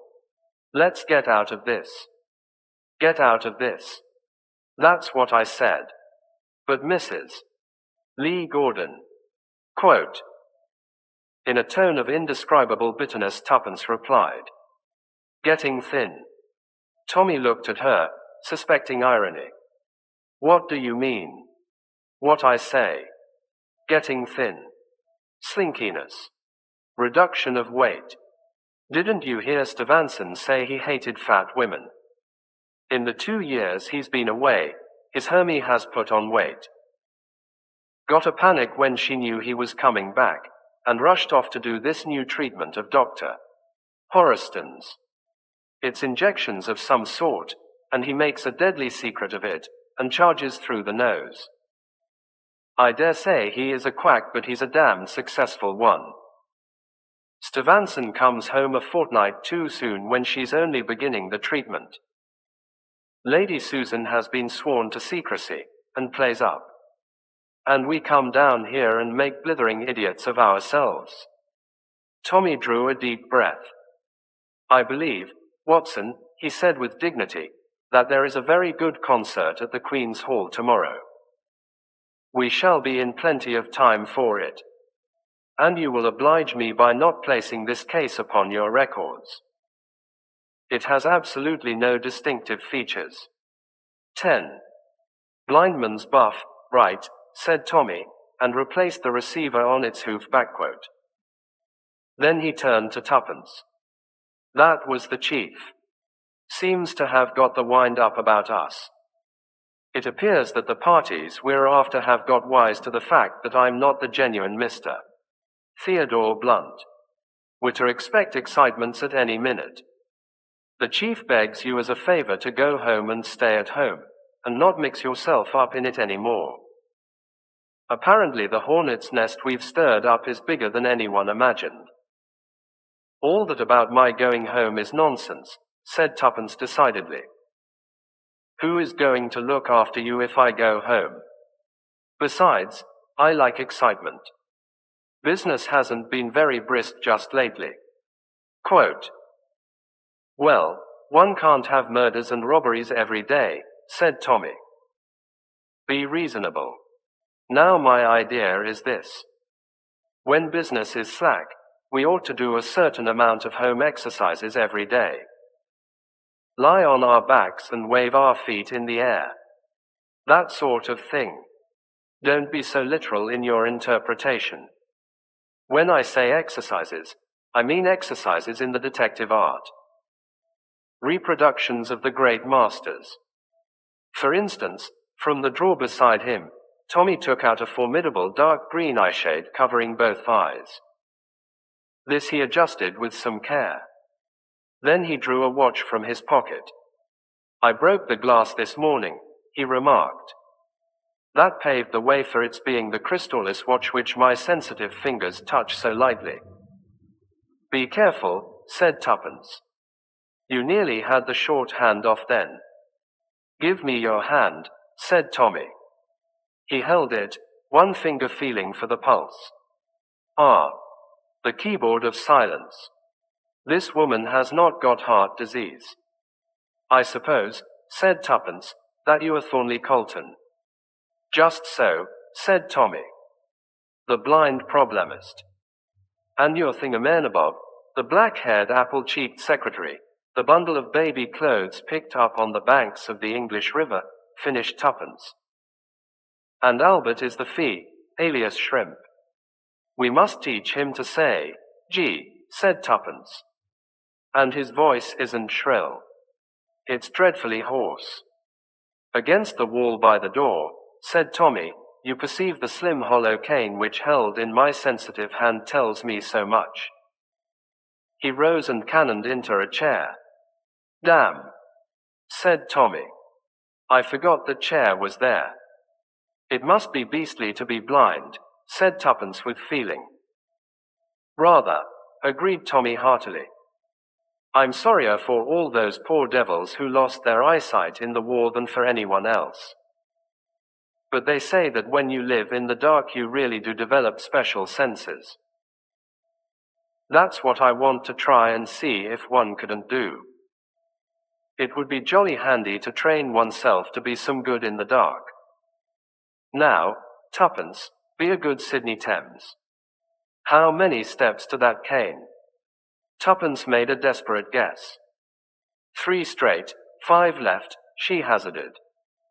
Tommy paced it uncertainly, Tuppence interrupting with a cry of warning as she realized that the 4th step left would take him slap against the wall. There's a lot in this, said Tuppence. You've no idea how difficult it is to judge how many steps are needed. It's jolly interesting, said Tommy. Call Albert in. I'm going to shake hands with you both, and see if I know which is which. All right, said Tuppence, but Albert must wash his hands first. They're sure to be sticky from those beastly acid drops he's always eating. Albert, introduced to the game, was full of interest. Tommy, the handshakes completed, smiled complacently. The keyboard of silence cannot lie, he murmured. The first was Albert, the second, you, Tuppence. Wrong, shrieked Tuppence. Keyboard of silence indeed. You went by my wedding ring. And I put that on Albert's finger. Various other experiments were carried out, with indifferent success. But it's coming, declared Tommy. One can't expect to be infallible straight away. I tell you what. It's just lunch time. You and I will go to the Blitz, Tuppence. Blind man and his keeper. Some jolly useful tips to be picked up there. I say, Tommy, we shall get into trouble. No, we shan't. I shall behave quite like the little gentleman. But I bet you that by the end of luncheon I shall be startling you." All protests being thus overborne, a quarter of an hour later saw Tommy and Tuppence comfortably ensconced at a corner table in the gold room of the Blitz.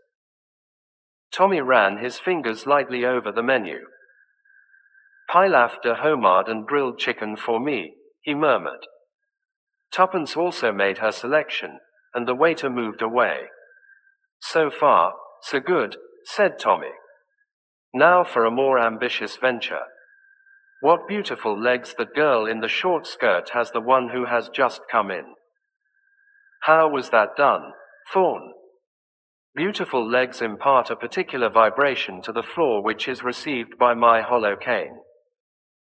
Or, to be honest, in a big restaurant there is nearly always a girl with beautiful legs standing in the doorway looking for her friends, and with short skirts going about, she'd be sure to take advantage of them."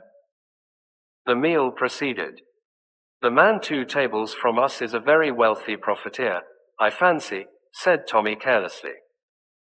"Pretty good," said Tuppence appreciatively. "I don't follow that one.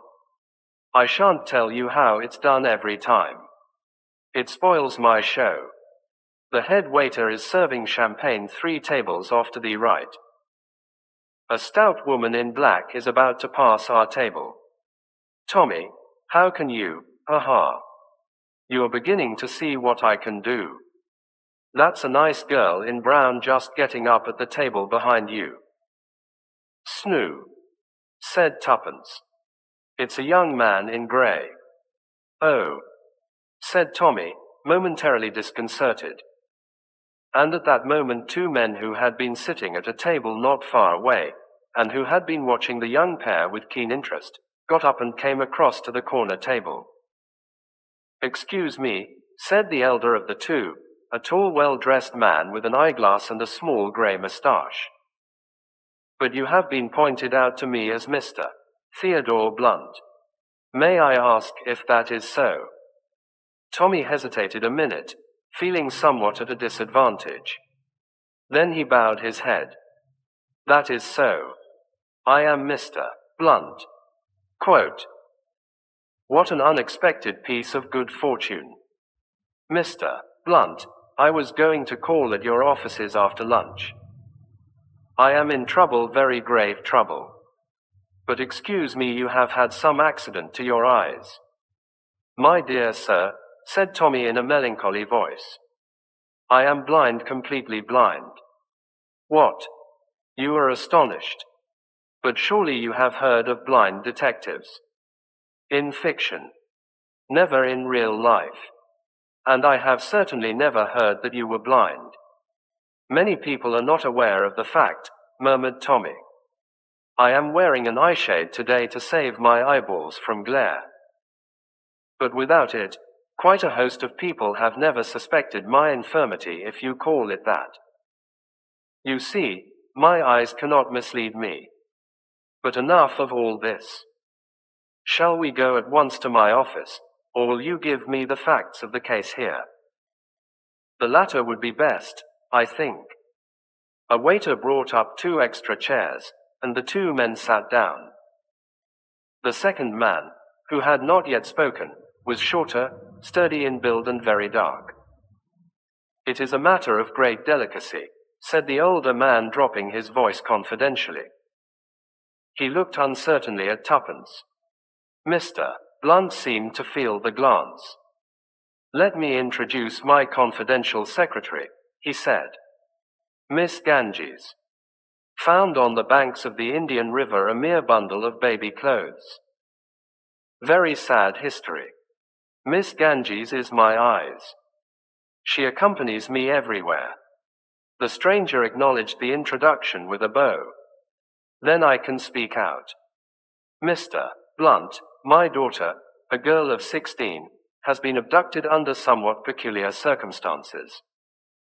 I discovered this half an hour ago. The circumstances of the case were such that I dared not call in the police. Instead, I rang up your office. They told me you were out to lunch, but would be back by 2:30. I came in here with my friend Captain Harker, The short man jerked his head and muttered something. By the greatest good fortune you happen to be lunching here also. We must lose no time. You must return with me to my house immediately. Tommy demurred cautiously. I can be with you in half an hour. I must return to my office first. Captain Harker, turning to glance at Tuppence, may have been surprised to see a half-smile lurking for a moment at the corners of her mouth. No, that will not do. You must return with me. The grey-haired man took a card from his pocket and handed it across the table. That is my name. Tommy fingered it. My fingers are hardly sensitive enough for that, he said with a smile, and handed it to Tuppence, who read out in a low voice, the Duke of Blairgowrie. She looked with great interest at their client. The Duke of Blairgowrie was well known to be a most haughty and inaccessible nobleman who had married as a wife the daughter of a Chicago pork butcher, many years younger than himself, and of a lively temperament that augured ill for their future together. There had been rumors of disaccord lately. You will come at once, Mr. Blunt, said the Duke, with a tinge of acerbity in his manner. Tommy yielded to the inevitable. Miss Ganges and I will come with you, he said quietly. You will excuse my just stopping to drink a large cup of black coffee. They will serve it immediately. I am subject to very distressing headaches, the result of my eye trouble, and the coffee steadies my nerves. He called a waiter and gave the order. Then he spoke to Tuppence. Miss Ganges, I am lunching here tomorrow with the French prefect of police. Just note down the luncheon, and give it to the head waiter with instructions to reserve me my usual table. I am assisting the French police in an important case. The fee, he paused, is considerable. Are you ready, Miss Ganges? Quite ready, said Tuppence, her stylo poised. We win start with that special salad of shrimps that they have here. Then to follow, let me see, to follow, yes. Omelette blitz, and perhaps a couple of tournedos all a tranga. He looked up, catching the Duke's eye.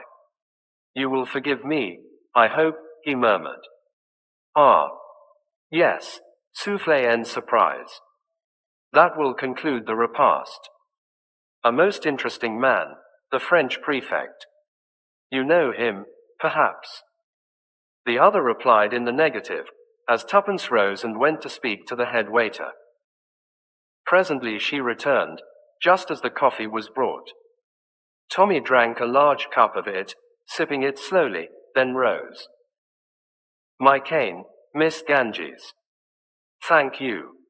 Directions, please. It was a moment of agony for Tuppence. 1 right, 18 straight. About the 5th step, there is a waiter serving the table on your left. Swinging his cane jauntily, Tommy set out. Tuppence kept close beside him, and endeavored unobtrusively to steer him. All went well until they were just passing out through the doorway. A man entered rather hurriedly, and before Tuppence could warn the blind Mr. Blunt, he had barged right into the newcomer. Explanations and apologies ensued. At the door of the Blitz a smart landaulet was waiting.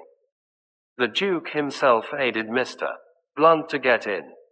Your car here, Harker? He asked over his shoulder. Yes. Just round the corner. Take Miss Ganges in it, will you? Before another word could be said, he had jumped in beside Tommy, and the car rolled smoothly away. A very delicate matter, murmured the Duke. I can soon acquaint you with all the details. Tommy raised his hand to his head. I can remove my eyeshade now, he observed pleasantly.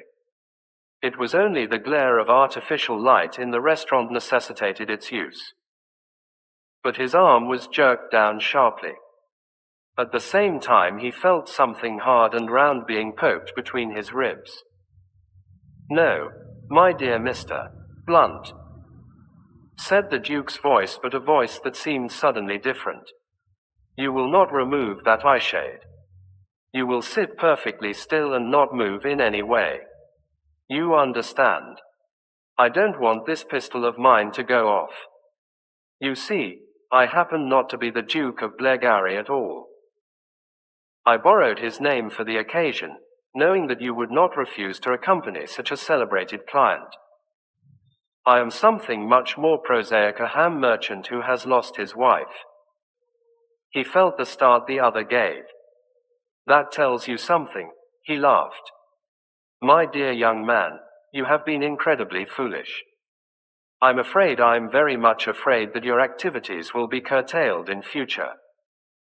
He spoke the last words with a sinister relish. Tommy sat motionless. He did not reply to the other's taunts. Presently the car slackened its pace and drew up. Just a minute, said the pseudo-duke.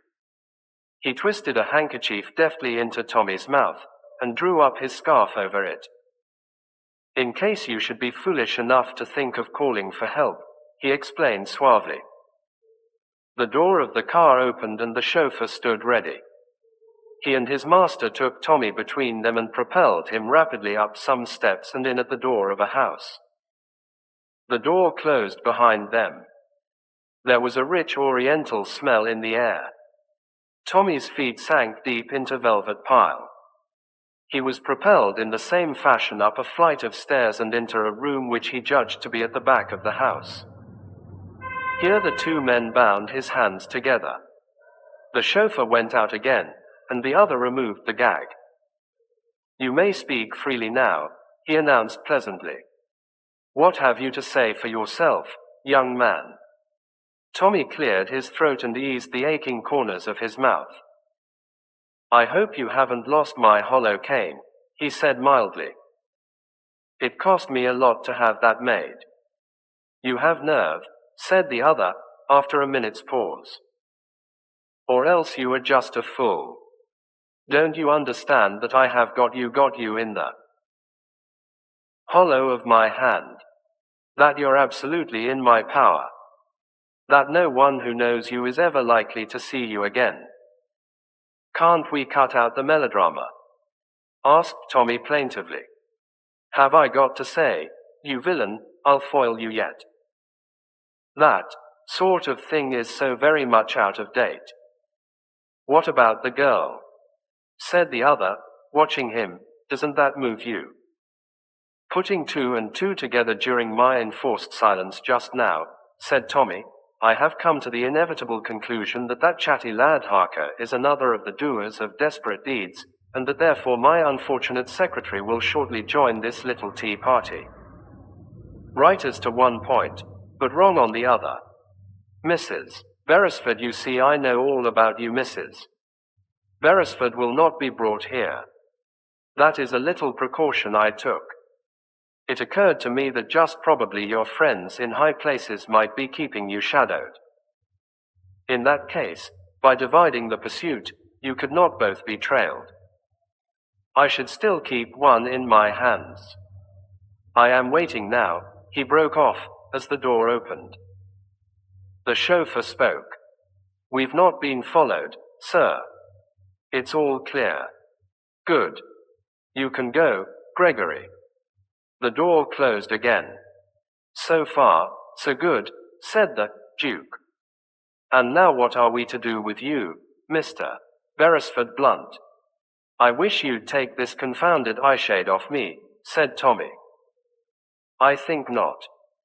With it on, you are truly blind. Without it you would see as well as I do, and that would not suit my little plan.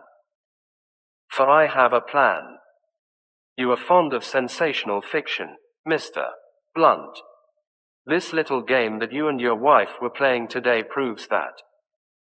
Now I too have arranged a little game, something rather ingenious, as I am sure you will admit when I explain it to you.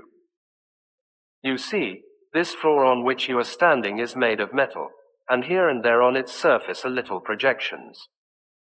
I touch a switch so. A sharp click sounded. Now the electric current is switched on. To tread. on one of those little knobs now means death. You understand? If you could see. Dot. Dot. But you cannot see. You are in the dark. That is the game blindman's buff with death. If you can reach the door in safety, freedom. But I think that long before you reach it you will have trodden on one of the danger spots. And that will be very amusing for me. He came forward and unbound Tommy's hands. Then he handed him his cane with a little ironical bow. The blind problemist. Let us see if he will solve this problem. I shall stand here with my pistol ready. If you raise your hands to your head to remove that eyeshade, I shoot. Is that clear? Perfectly clear, said Tommy. He was rather pale, but determined. I haven't got a dog's chance, I suppose. Oh. That, the other shrugged his shoulders. Damned ingenious devil, aren't you? Said Tommy. But you've forgotten one thing. May I light a cigarette, by the way? My poor little heart's going pit-a-pat. You may light a cigarette but no tricks. I am watching you, remember, with the pistol ready. I'm not a performing dog, said Tommy. I don't do tricks. He extracted a cigarette from his case, then felt for a matchbox. It's all right. I'm not feeling for a revolver. But you know well enough that I'm not armed. All the same, as I said before, you've forgotten one thing. What is that? Tommy took a match from the box and held it ready to strike. I'm blind and you can see. That's admitted. The advantage is with you. But supposing we were both in the dark, eh? Where's your advantage then? He struck the match. The Duke laughed contemptuously. Thinking of shooting at the switch of the lights. Plunging the room into darkness. It can't be done. Just so, said Tommy. I can't give you darkness. But extremes meet, you know. What about light? Quote. As he spoke, he touched the match to something he held in his hand, and threw it down upon the table. A blinding glare filled the room. Just for a minute, blinded by the intense white light, the Duke blinked and fell back, his pistol hand lowered. He opened his eyes again to feel something sharp pricking his breast. Drop that pistol, ordered Tommy. Drop it quick. I agree with you that a hollow cane is a pretty rotten affair. So I didn't get one. A good sword stick is a very useful weapon, though. Don't you think so? Almost as useful as magnesium wire. Drop that pistol. Obedient to the necessity of that sharp point, the man dropped it. Then, with a laugh, he sprang back. But I still have the advantage, he mocked. For I can see, and you cannot. That's where you're wrong, said Tommy. I can see perfectly. This eyeshade's a fake. I was going to put one over on tuppence. Make 1 or 2 bloomers to begin with, and then put in some perfectly marvelous stuff towards the end of the lunch. Why, bless you, I could have walked to the door and avoided all the knobs with perfect ease.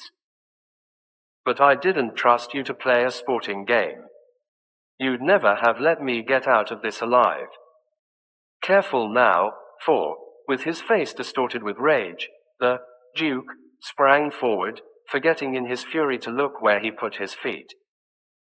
There was a sudden blue crackle of flame, and he swayed for a minute, then fell like a log.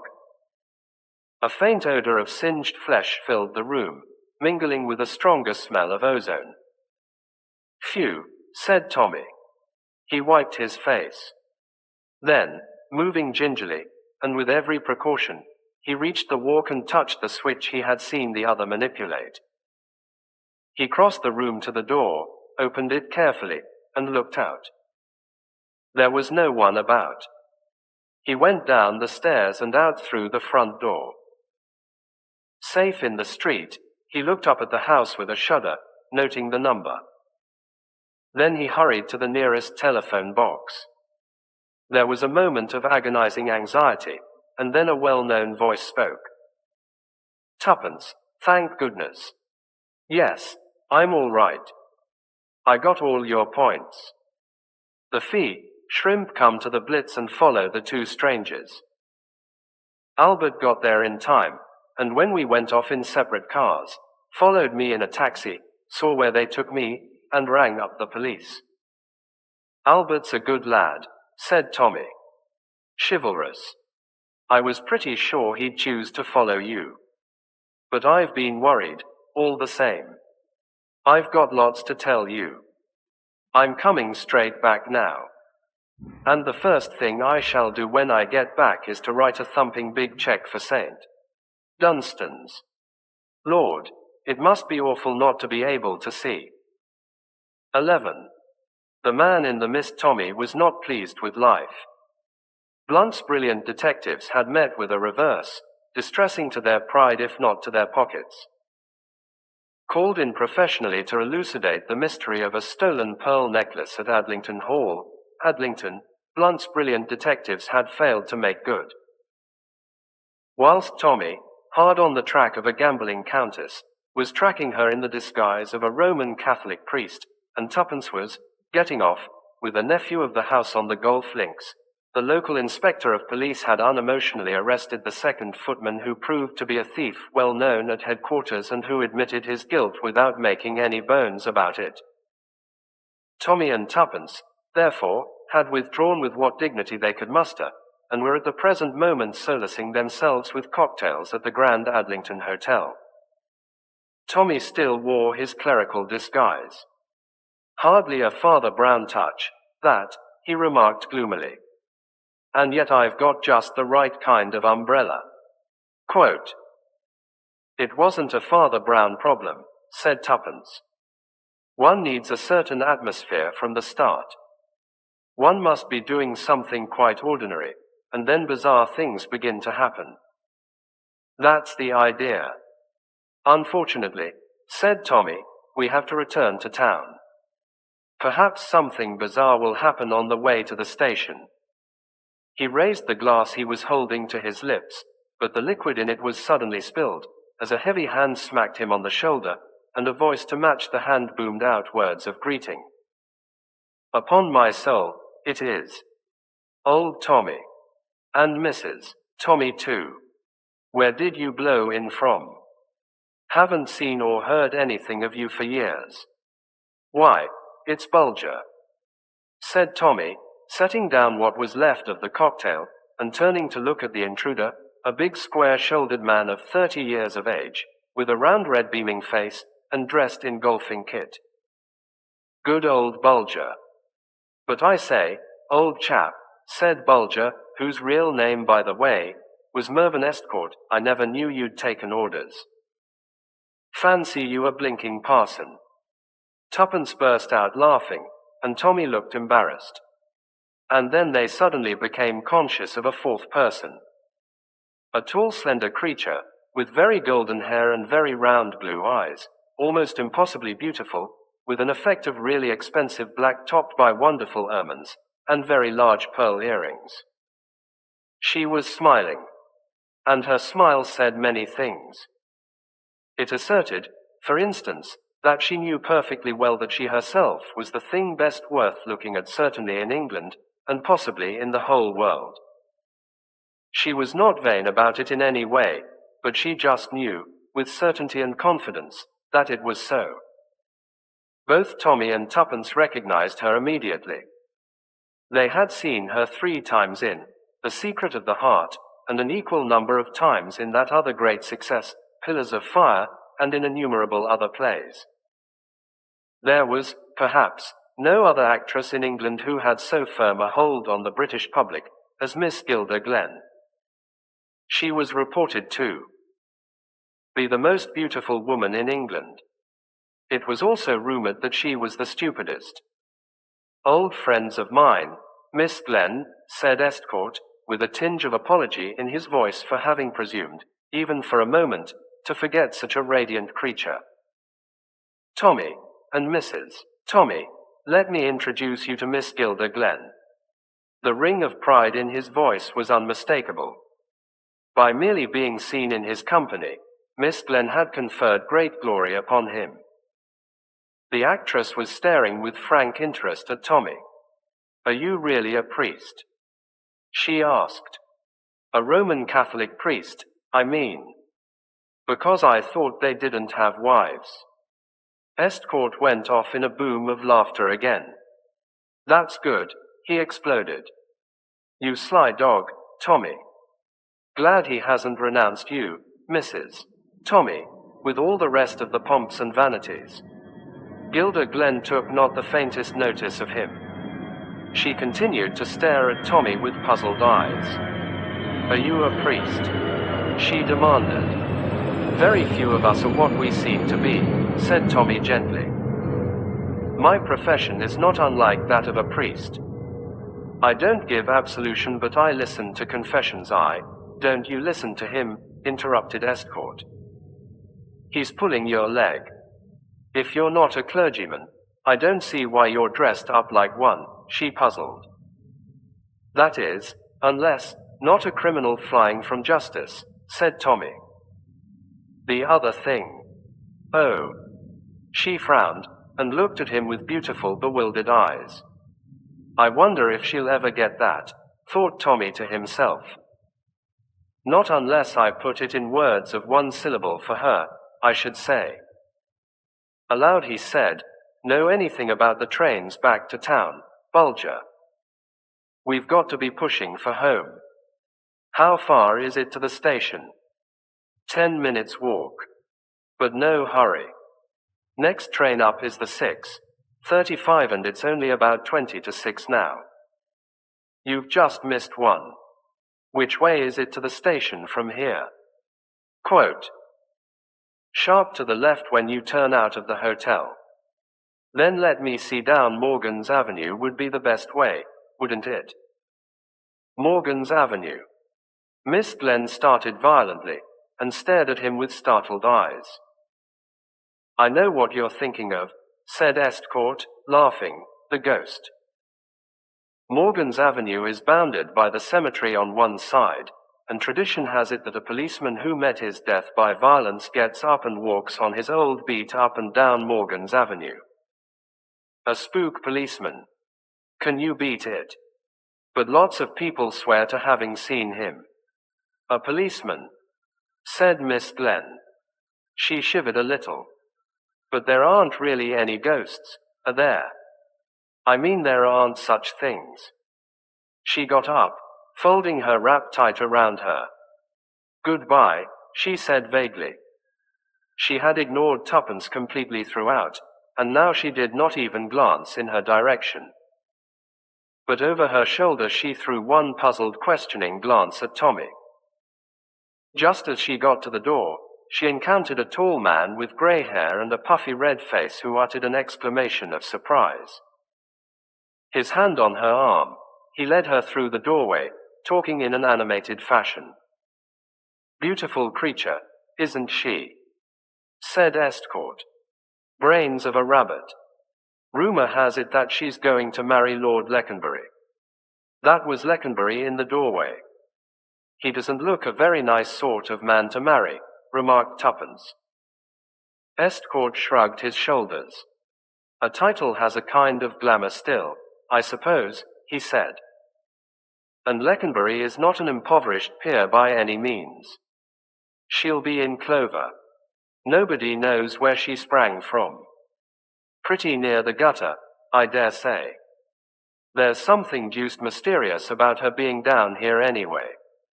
She's not staying at the hotel. And when I tried to find out where she was staying, she snubbed me quite crudely, in the only way she knows. Blessed if I know what it's all about." He glanced at his watch and uttered an exclamation. "I must be off. Jolly glad to have seen you two again. We must have a bust in town together some night. So long." He hurried away, and as he did so, a page approached with a note on a salver. The note was unaddressed. "But it's for you, sir," he said to Tommy. "From Miss Gilda Glenn." Tommy tore it open and read it with some curiosity. Inside were a few lines written in a straggling, untidy hand. "I'm not sure, but I think you might be able to help me. And you'll be going that way to the station. Could you be at the White House, Morgan's Avenue, at 10 minutes past 6? Yours sincerely, Gilda Glenn." Tommy nodded to the page who departed, and then handed the note to Tuppence. "Extraordinary," said Tuppence. "Is it because she still thinks you're a priest?" "No," said Tommy thoughtfully. "I should say it's because she's at last taken in that I'm not one. Hello. What's this?" This was a young man with flaming red hair, a pugnacious jaw, and appallingly shabby clothes. He had walked into the room and was now striding up and down, muttering to himself. "Hell," said the red-haired man, loudly and forcibly. "That's what I say, hell." He dropped into a chair near the young couple and stared at them moodily. "Damn all women, that's what I say," said the young man, eyeing Tuppence ferociously. "Oh. All right, kick up a row if you like. Have me turned out of the hotel. It won't be for the first time. Why shouldn't we say what we think? Why should we go about bottling up our feelings, and smirking, and saying things exactly like everyone else? I don't feel pleasant and polite. I feel like getting hold of someone round the throat and gradually choking them to death."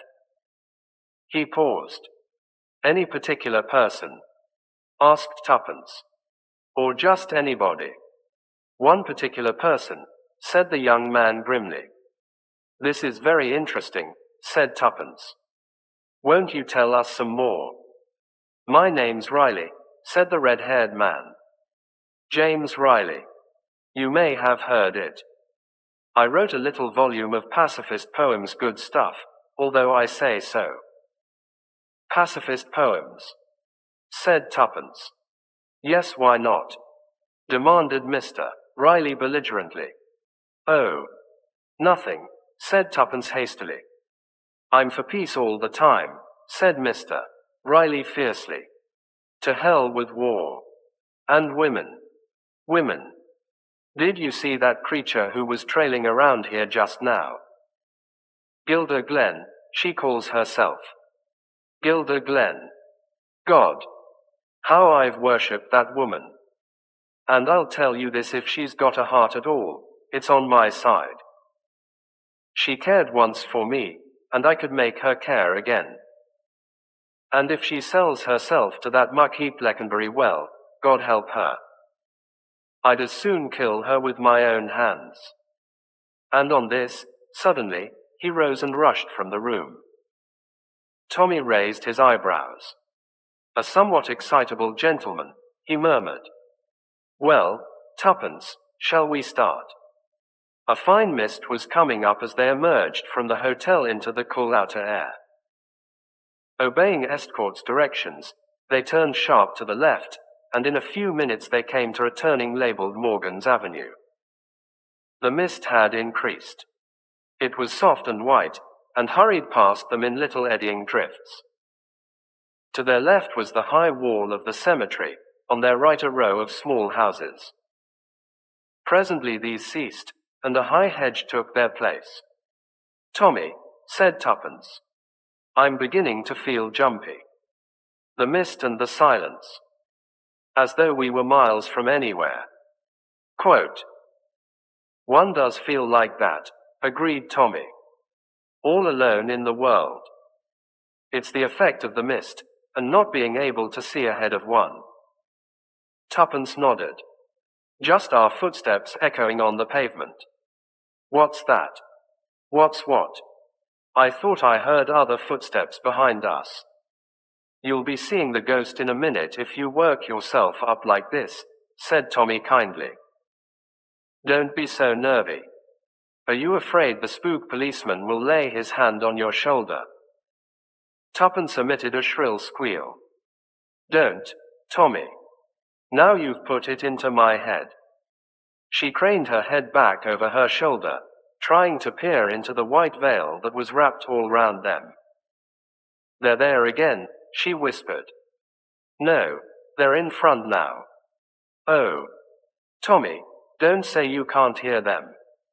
I do hear something. Yes, it's footsteps behind us. Somebody else walking this way to catch the train.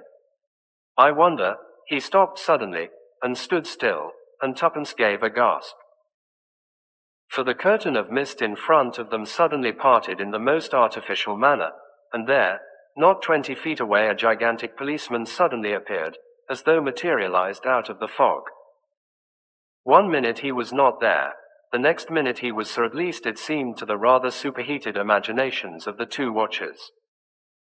Then as the mist rolled back still more, a little scene appeared, as though set on a stage. The big blue policeman, a scarlet pillar box, and on the right of the road the outlines of a white house. Red, white, and blue, said Tommy. It's damned pictorial. Come on, Tuppence, there's nothing to be afraid of. For, as he had already seen, the policeman was a real policeman. And moreover, he was not nearly so gigantic as he had at first seemed looming up out of the mist. But as they started forward, footsteps came from behind them. A man passed them, hurrying along.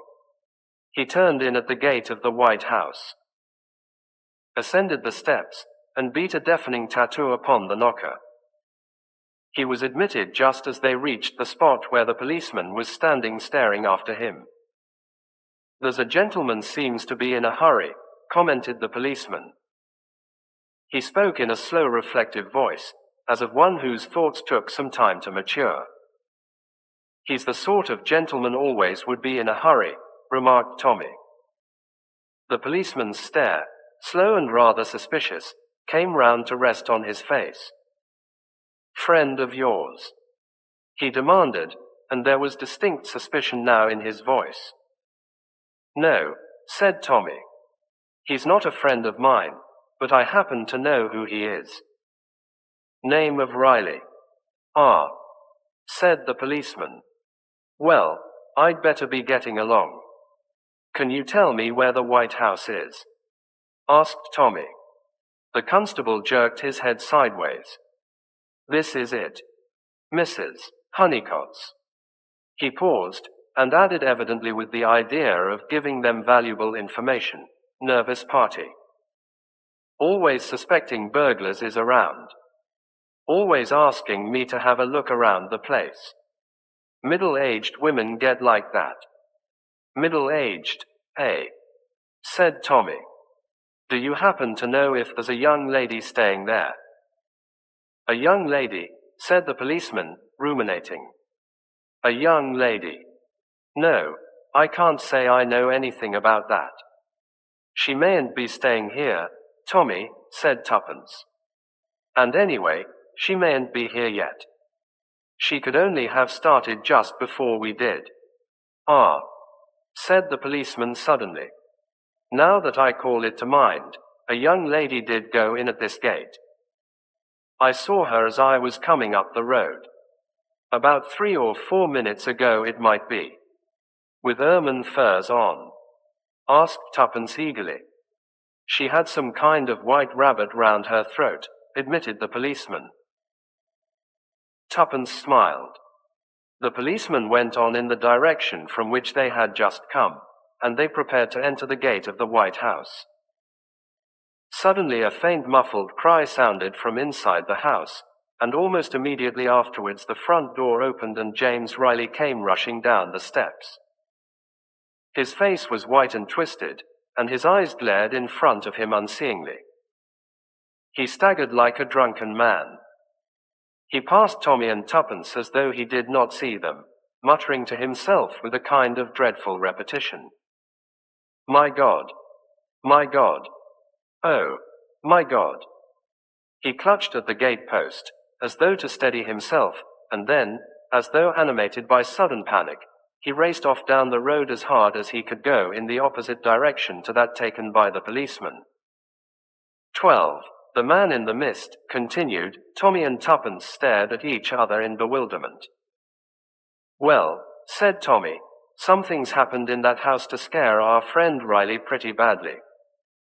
Tuppence drew her finger absently across the gate post. He must have put his hand on some wet red paint somewhere, she said idly. Hunnam, said Tommy. I think we'd better go inside rather quickly. I don't understand this business. In the doorway of the house a white-capped maid-servant was standing, almost speechless with indignation. Did you ever see the likes of that now, father? She burst out, as Tommy ascended the steps. That fellow comes here, asks for the young lady, rushes upstairs without how or by your leave. She lets out a screech like a wild cat, and what wonder? Poor pretty dear, and straightway he comes rushing down again, with the white face on him, like one who's seen a ghost. What will be the meaning of it all? Who are you talking with at the front door, Ellen?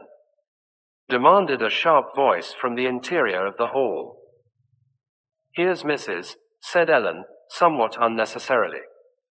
She drew back and Tommy found himself confronting a gray-haired, middle-aged woman, with frosty blue eyes imperfectly concealed by pince-nez, and a spare figure clad in black with bugle trimming. Mrs. Honeycott, said Tommy. I came here to see Miss Glenn. Mrs. Honeycott gave him a sharp glance, then went on to Tuppence and took in every detail of her appearance. Oh, you did you? She said. Well, you'd better come inside. She led the way into the hall and along it into a room at the back of the house facing on the garden. It was a fair-sized room, but looked smaller than it was, owing to the large amount of chairs and tables crowded into it. A big fire burned in the grate, and a chintz-covered sofa stood at one side of it. The wallpaper was a small grey stripe with a festoon of roses round the top. Quantities of engravings and oil paintings covered the walls. It was a room almost impossible to associate with the expensive personality of Miss Gilda Glenn. Sit down, said Mrs. Honeycott. To begin with, you'll excuse me if I say I don't hold with the Roman Catholic religion. Never did I think to see a Roman Catholic priest in my house. But if Gilda's gone over to the Scarlet Woman, it's only what's to be expected in a life like hers, and I dare say it might be worse. She mightn't have any religion at all. I should think more of Roman Catholics if their priests were married. I always speak my mind. And to think of those convents, quantities of beautiful young girls shut up there, and no one knowing what becomes of them, well, it won't bear thinking about. Mrs. Honeycott came to a full stop, and drew a deep breath. Without entering upon a defense of the celibacy of the priesthood or the other controversial points touched upon, Tommy went straight to the point. I understand, Mrs. Honeycott, that Miss Glenn is in this house. She is. Mind you, I don't approve.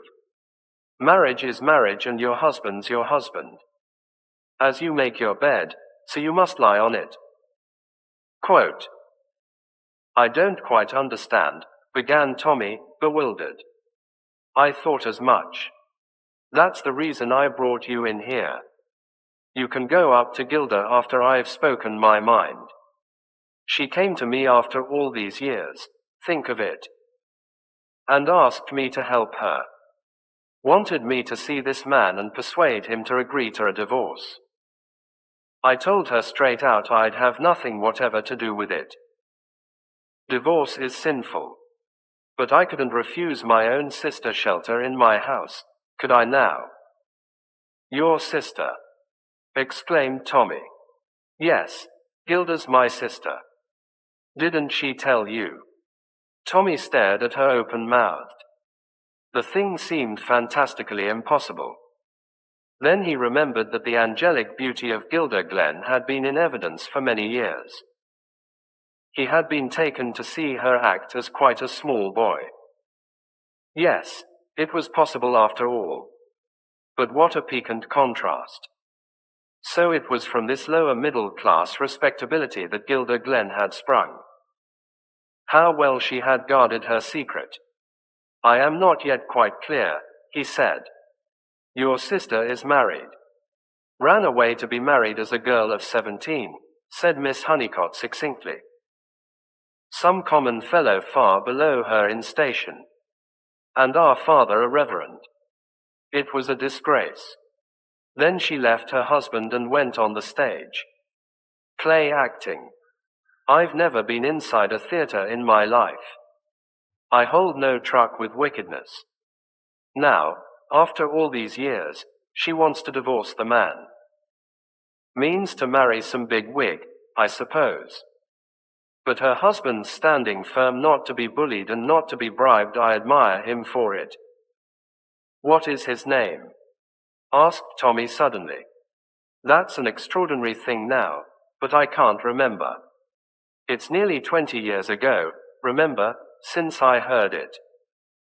My father forbade it to be mentioned. And I've refused to discuss the matter with Gilda. She knows what I think, and that's enough for her. It wasn't Riley, was it? Might have been. I really can't say. It's gone clean out of my head. The man I mean was here just now. That man. I thought he was an escaped lunatic. I'd been in the kitchen giving orders to Ellen. I'd just got back into this room, and was wondering whether Gilda had come in yet. She has a latch key, when I heard her. She hesitated a minute or two in the hall and then went straight upstairs. About 3 minutes later, all this tremendous rat-tatting began.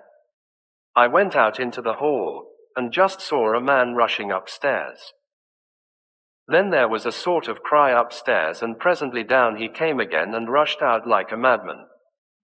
Pretty goings on. Tommy rose. "Mrs. Honeycott, let us go upstairs at once." "I am afraid." "What of?" "Afraid that you have no red wet paint in the house." Mrs. Honeycott stared at him. "Of course I haven't." "That is what I feared," said Tommy gravely. "Please let us go to your sister's room at once." Momentarily silenced, Mrs. Honeycott led the way. They caught a glimpse of Ellen in the hall, backing hastily into one of the rooms. Mrs. Honeycott opened the first door at the top of the stairs. Tommy and Tuppence entered close behind her. Suddenly she gave a gasp and fell back. A motionless figure in black and ermine lay stretched on the sofa. The face was untouched, a beautiful soulless face like a mature child asleep. The wound was on the side of the head. A heavy blow with some blunt instrument had crushed in the skull. Blood was dripping slowly onto the floor, but the wound itself had long since ceased to bleed. Dot. Dot. Tommy examined the prostrate figure, his face very white. "So," he said at last, "he didn't strangle her after all." "What do you mean?" "Who?" cried Mrs. Honeycott. "Is she dead?" "Oh. Yes, Mrs.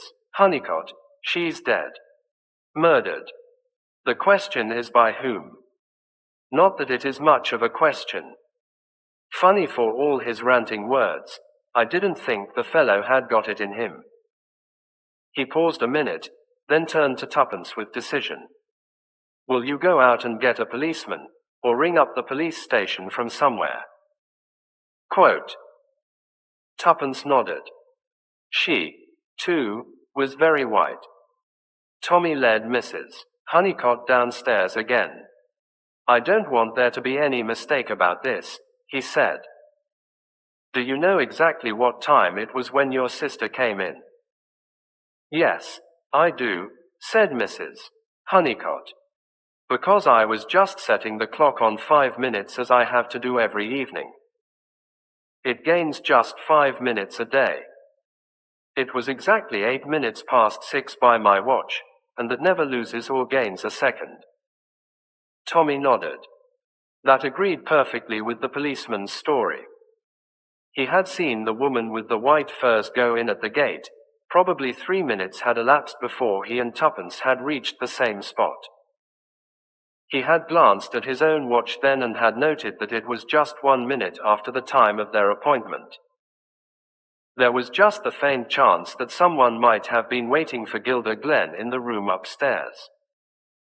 But if so, he must still be hiding in the house. No one but James Riley had left it. He ran upstairs and made a quick but efficient search of the premises. But there was no one concealed anywhere. Then he spoke to Ellen. After breaking the news to her, and waiting for her first lamentations and invocations to the saints to have exhausted themselves, he asked a few questions. Had anyone come to the house that afternoon asking for Miss Glenn? No one whatsoever. Had she herself been upstairs at all that evening? Yes, she'd gone up at 6 o'clock as usual to draw the curtains, or it might have been a few minutes after 6. Anyway, it was just before that wild fellow come breaking the knocker down. She'd run downstairs to answer the door. And him a black-hearted murderer at the time. Tommy let it go at that. But he still felt a curious pity for Riley, an unwillingness to believe the worst of him. And yet there was no one else who could have murdered Gilder Glenn. Mrs. Honeycott and Ellen had been the only two people in the house. He heard voices in the hall, and went out to find Tuppence and the policeman from the beat outside. The latter had produced a notebook and a rather blunt pencil which he licked surreptitiously. He went upstairs and surveyed the victim stolidly, merely remarking that if he was to touch anything the inspector would give him beans. He listened to all Mrs. Honeycott's hysterical outbursts and confused explanations, and occasionally he wrote something down. His presence was calming and soothing. Tommy finally got him alone for a minute or two on the steps outside, ere he departed to telephone headquarters. Look here, said Tommy. You saw the deceased turning in at the gate, you say? Are you sure she was alone? Oh, she was alone all right. Nobody with her. And between that time and when you met us, nobody came out of the gate. Not a soul. You'd have seen 'em if they had. In course I should. Nobody come out till that wild chap did. The majesty of the law moved portentously down the steps and paused by the white gatepost which bore the imprint of a hand in red. Kind of amateur he must have been, he said pityingly. To leave a thing like that. Then he swung out into the road. It was the day after the crime. Tommy and Tuppence were still at the Grand Hotel, but Tommy had thought it prudent to discard his clerical disguise. James Riley had been apprehended, and was in custody. His solicitor, Mr. Marple, had just finished a lengthy conversation with Tommy on the subject of the crime. I never would have believed it of James Riley, he said simply. He's always been a man of violent speech, but that's all. Tommy nodded. If you disperse energy in speech, it doesn't leave you too much over for action. What I realize is that I shall be one of the principal witnesses against him. That conversation he had with me just before the crime was particularly damning. And in spite of everything, I like the man, and if there was anyone else to suspect, I should believe him to be innocent. What's his own story? The solicitor pursed up his lips. He declares that he found her lying there dead. But that's impossible, of course. He's using the first lie that comes into his head. Because, if he happened to be speaking the truth, it would mean that our garrulous Mrs. Honeycott committed the crime, and that is fantastic. Yes, he must have done it. The maid heard her cry out, remember. The maid, yes. Tommy was silent a moment. Then he said thoughtfully, What credulous creatures we are, really. We believe evidence as though it were gospel truth. And what is it ready? Only the impressions conveyed to the mind by the senses and supposed are the wrong impressions. The lawyer shrugged his shoulders. Oh, we all know that there are unreliable witnesses, witnesses who remember more and more as time goes on, with no real intention to deceive. I don't mean only that. I mean all of us, we say things that aren't really so, and never know that we've done so. For instance, both you and I, without doubt, have said some time or other, "There's the post," when what we really meant was that we'd heard a double knock and the rattle of the letter box. 9 times out of 10 we'd be right, and it would be the post, but just possibly the 10th time it might be only a little urchin playing a joke on us. See what I mean? Yes, said Mr. Marvell slowly. But I don't see what you're driving at. Don't you? I'm not sure that I do myself. But I'm beginning to see. It's like the stick, tuppence. You remember? One end of it pointed one way, but the other end always points the opposite way. It depends whether you get hold of it by the right end. Doors open, but they also shut. People go upstairs, but they also go downstairs. Boxes shut, but they also open. What do you mean? Demanded Tuppence. It's so ridiculously easy, really, said Tommy. And yet it's only just come to me. How do you know when a person's come into the house? You hear the door open and bang to, and if you're expecting anyone to come in, you will be quite sure it is them. But it might just as easily be someone going out. But Miss Glenn didn't go out. No, I know she didn't. But someone else did, the murderer. But how did she get in, then? She came in whilst Mrs. Honeycott was in the kitchen talking to Ellen. They didn't hear her. Mrs. Honeycott went back to the drawing room, wondered if her sister had come in and began to put the clock right, and then, as she thought, she heard her come in and go upstairs. Well, what about that? The footsteps going upstairs. That was Ellen, going up to draw the curtains. You remember, Mrs. Honeycott said her sister paused before going up. That pause was just the time needed for Ellen to come out from the kitchen into the hall.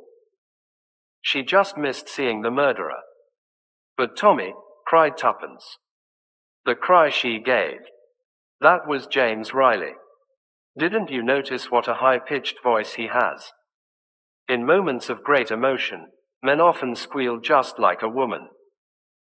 But the murderer. We'd have seen him. We did see him. We even stood talking to him. Do you remember the sudden way that policeman appeared? That was because he stepped out of the gate, just after the mist cleared from the road. It made us jump, don't you remember? After all, though we never think of them as that, policemen are men just like any other men. They love and they hate. They marry. Dot. Dot. Dot. I think Gilda Glenn met her husband suddenly just outside that gate, and took him in with her to thrash the matter out. He hadn't Riley's relief of violent words, remember. He just saw red and he had his truncheon handy. Dot. Dot. Dot. 13. The CRACKLER, Tuppence, said Tommy, we shall have to move into a much larger office. Nonsense, said Tuppence, you mustn't get swollen-headed and think you are a millionaire just because you solved 2 or 3 twopenny halfpenny cases with the aid of the most amazing luck. What some call luck, others call skill. Of course, if you really think you are Sherlock Holmes, Thorndyke, McCarthy and the brothers Oakwood all rolled into one, there is no more to be said. Personally, I would much rather have luck on my side than all the skill in the world. Perhaps there is something in that, conceded Tommy. All the same, Tuppence, we do need a larger office. Why? The classics, said Tommy. We need several hundreds of yards of extra bookshelf if Edgar Wallace is to be properly represented. We haven't had an Edgar Wallace case yet. I am afraid we never shall, said Tommy. If you notice, he never does give the amateur sleuth much of a chance. It is all stern Scotland Yard kind of stuff, the real thing and no base counterfeit. Albert, the office boy, appeared at the door. Inspector Marriott to see you, he announced. The mystery man of Scotland Yard, murmured Tommy. The busiest of the busies, said Tuppence. Or is it, noses? I always get mixed between busies and noses. The inspector advanced upon them with a beaming smile of welcome. Well, and how are things? He asked breezily. None the worse for our little adventure the other day. Oh, rather not, said Tuppence. Too marvelous, wasn't it? Quote. Well, I don't know that I would describe it exactly that way myself, said Marriott cautiously. What has brought you here today, Marriott? Asked Tommy. Not just solicitude for our nervous systems, is it? No, said the inspector. It is work for the brilliant Mr. Blunt. Ha, said Tommy. Let me put my brilliant expression on. I have come to make you a proposition, Mr. Beresford. What would you say to rounding up a really big gang? Is there such a thing? Asked Tommy. What do you mean, is there such a thing? I always thought that gangs were confined to fiction like master crooks and super criminals. The master crook isn't very common, agreed the inspector. But Lord bless you, sir, there's any amount of gangs knocking about. I don't know that I should be at my best dealing with a gang, said Tommy. The amateur crime, the crime of quiet family life, that is where I flatter myself that I shine. Drama of strong domestic interest. That's the thing, with Tuppence at hand to supply all those little feminine details which are so important, and so apt to be ignored by the denser male. His eloquence was arrested abruptly, as Tuppence threw a cushion at him and requested him not to talk nonsense. We'll have your little bit of fun, won't you, sir? Said Inspector Marriott, smiling paternally at them both.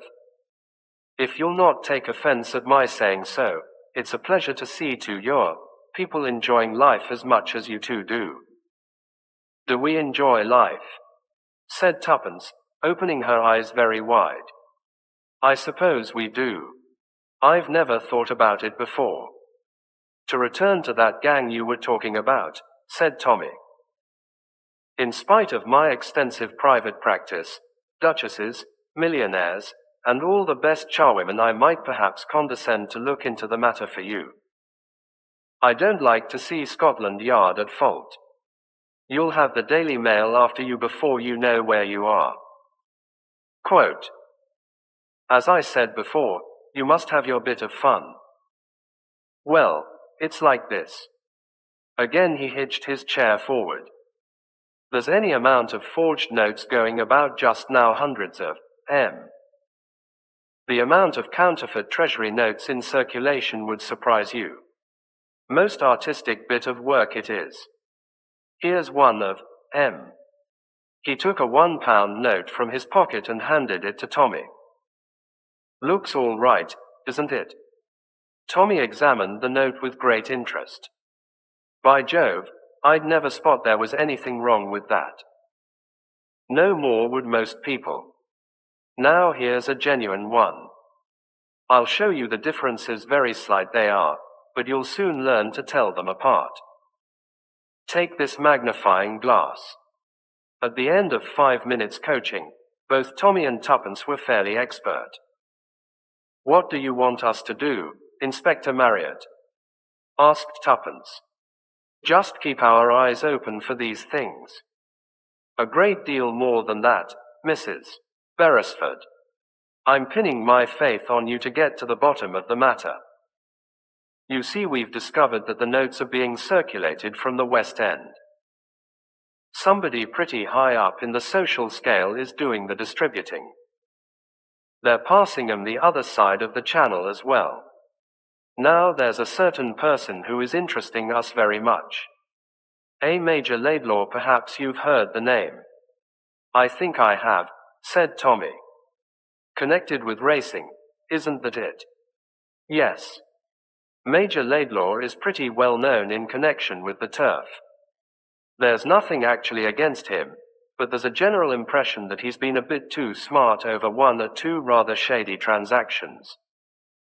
Men in the know look queer when he's mentioned. Nobody knows much of his past or where he came from. He's got a very attractive French wife who's seen about everywhere with a train of admirers. They must spend a lot of money, the Laidlaws, and I'd like to know where it comes from. Possibly from the train of admirers, suggested Tommy. That's the general idea. But I'm not so sure. It may be coincidence, but a lot of notes have been forthcoming from a certain very smart little gambling club which is much frequented by the Laidlaws and their set. This racing, gambling set get rid of a lot of loose money in notes. There couldn't be a better way of getting it into circulation. And where do we come in? This way. Young Street. Vincent and his wife are friends of yours, I understand. They're in pretty thick with the Laidlaw set, though not as thick as they were. Through them it will be easy for you to get a footing in the same set in a way that none of our people could attempt. There's no likelihood of their spotting you. You'll have an ideal opportunity. What have we got to find out exactly? Where they get the stuff from, if they are passing it. Quite so, said Tommy. Major Laidlaw goes out with an empty suitcase. When he returns, it is crammed to the bursting point with treasury notes. How is it done? I sleuth him and find out. Is that the idea? More or less. But don't neglect the lady, and her father, M. Harulade. Remember, the notes are being passed on both sides of the channel. My dear Marriott, exclaimed Tommy reproachfully. Blunt's brilliant detectives do not know the meaning of the word neglect. The inspector rose. Well, good luck to you, he said, and departed. Slush, said Tuppence enthusiastically. Said Tommy, perplexed. Counterfeit money, explained Tuppence. It is always called slush. I know I'm right. Oh, Tommy, we have got an Edgar Wallace case. At last we are busies. We are, said Tommy, and we are out to get the crackler, and we will get him good. Did you say the cackler or the crackler? The crackler. Oh, what is a crackler? Quote. A new word that I have coined, said Tommy. Descriptive of one who passes false notes into circulation. Banknotes crackle, therefore he is called a crackler. Nothing could be more simple. That is rather a good idea, said Tuppence, it makes it seem more real. I like the rustler myself. Much more descriptive and sinister. No, said Tommy, I said the crackler first and I stick to it. I shall enjoy this case, said Tuppence. Lots of nightclubs and cocktails in it. I shall buy some eyelash black tomorrow. Your eyelashes are black already, objected her husband. I could make them blacker, said Tuppence, and cherry lipstick would be useful too. That ultra-bright kind. Tuppence, said Tommy, you're a real rake at heart. What a good thing it is that you are married to a sober, steady, middle-aged man like myself. You wait, said Tuppence. When you have been to the Python Club a bit, you mayn't be so sober yourself. Tommy produced from a cupboard various bottles, 2 glasses, and a cocktail shaker. Let's start now, he said. We are after you, Crackler, and we mean to get you. 14. The CRACKLER continued, making the acquaintance of the Laidlaws proved an easy affair. Tommy and Tuppence, young, well-dressed, eager for life and with apparently money to burn, were soon made free of that particular coterie in which the Laidlaws had their being. Major Laidlaw was a tall, fair man, typically English in appearance, with a hearty sportsmanlike manner, slightly belied by the hard lines round his eyes and the occasional quick sideways glance that assorted oddly with his supposed character. He was a very dexterous card player, and Tommy noticed that when the stakes were high he seldom rose from the table a loser. Marguerite Laidlaw was quite a different proposition. She was a charming creature, with the slenderness of a wood nymph and the face of a Greuze picture. Her dainty broken English was fascinating, and Tommy felt that it was no wonder most men were her slaves. She seemed to take a great fancy to Tommy from the first, and playing his part, he allowed himself to be swept into her train. "My Tommy," she would say. "But positively I cannot go without my Tommy. His air, eat is the color of the sunset, is eat not." Her father was a more sinister figure. Very correct, very upright, with his little black beard and his watchful eyes. Tuppence was the first to report progress. She came to Tommy with 10 £1 notes. "Have a look at these. They're wrong, uns, aren't they?" Tommy examined them and confirmed. Tuppence's diagnosis. "Where did you get them from?" "That boy, Jimmy Falconer. Marguerite Laidlaw gave them to him to put on a horse for her. I said I wanted small notes, and gave him a tenner in exchange." "All new and crisp," said Tommy thoughtfully. "They can't have passed through many hands. I suppose young Falconer is all right." "Jimmy? Oh, he's a dear. He and I are becoming great friends." "So I have noticed," said Tommy coldly. "Do you really think it is necessary?" "Oh, it isn't business," said Tuppence cheerily. "It's pleasure. He's such a nice boy. I'm glad to get him out of that woman's clutches. You've no idea of the amount of money she's cost him. It looks to me as though he were getting rather a pash for you, Tuppence. I've thought the same myself sometimes. It's nice to know one's still young and attractive, isn't it? Your moral tone, Tuppence, is deplorably low. You look at these things from the wrong point of view." Quote, "I haven't enjoyed myself so much for years," declared Tuppence shamelessly. "And anyway, what about you? Do I ever see you nowadays? Aren't you always living in Marguerite Laidlaw's pocket?" "Business," said Tommy crisply. "But she is attractive, isn't she?" "Not my type," said Tommy. "I don't admire her." "Liar," laughed Tuppence. "But I always did think I'd rather marry a liar than a fool." "I suppose," said Tommy, "that there's no absolute necessity for a husband to be either." But Tuppence merely threw him a pitying glance and withdrew. Amongst Mrs. Laidlaw's train of admirers was a simple but extremely wealthy gentleman of the name of Hank Ryder. Mr. Ryder came from Alabama, and from the first he was disposed to make a friend and confidant of Tommy. "That's a wonderful woman, sir," said Mr. Ryder, following the lovely Marguerite with reverential eyes. "Plumb full of civilization. Can't beat Le Gay France, can you? When I'm near her, I feel as though I was one of the Almighty's earliest experiments. I guess he'd got to get his hand in before he attempted anything so lovely as that perfectly lovely woman." Tommy agreeing politely with these sentiments, Mr. Ryder unburdened himself still further. "Seems kind of a shame a lovely creature like that should have money worries." "Has she?" asked Tommy. "You betcha life she has. Queer fish, Laidlaw. She's scared of him. Told me so." Daren't tell him about her little bills. Are they little bills? Asked Tommy.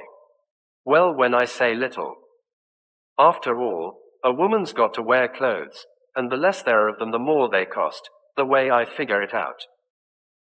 And a pretty woman like that doesn't want to go about in last season's goods. Cards too, the poor little thing's been mighty unlucky at cards. Why, she lost 50 to me last night. Quote, she won 200 from Jimmy Falconer the night before, said Tommy dryly. Did she indeed? That relieves my mind some. By the way, there seems to be a lot of dud notes floating around in your country just now.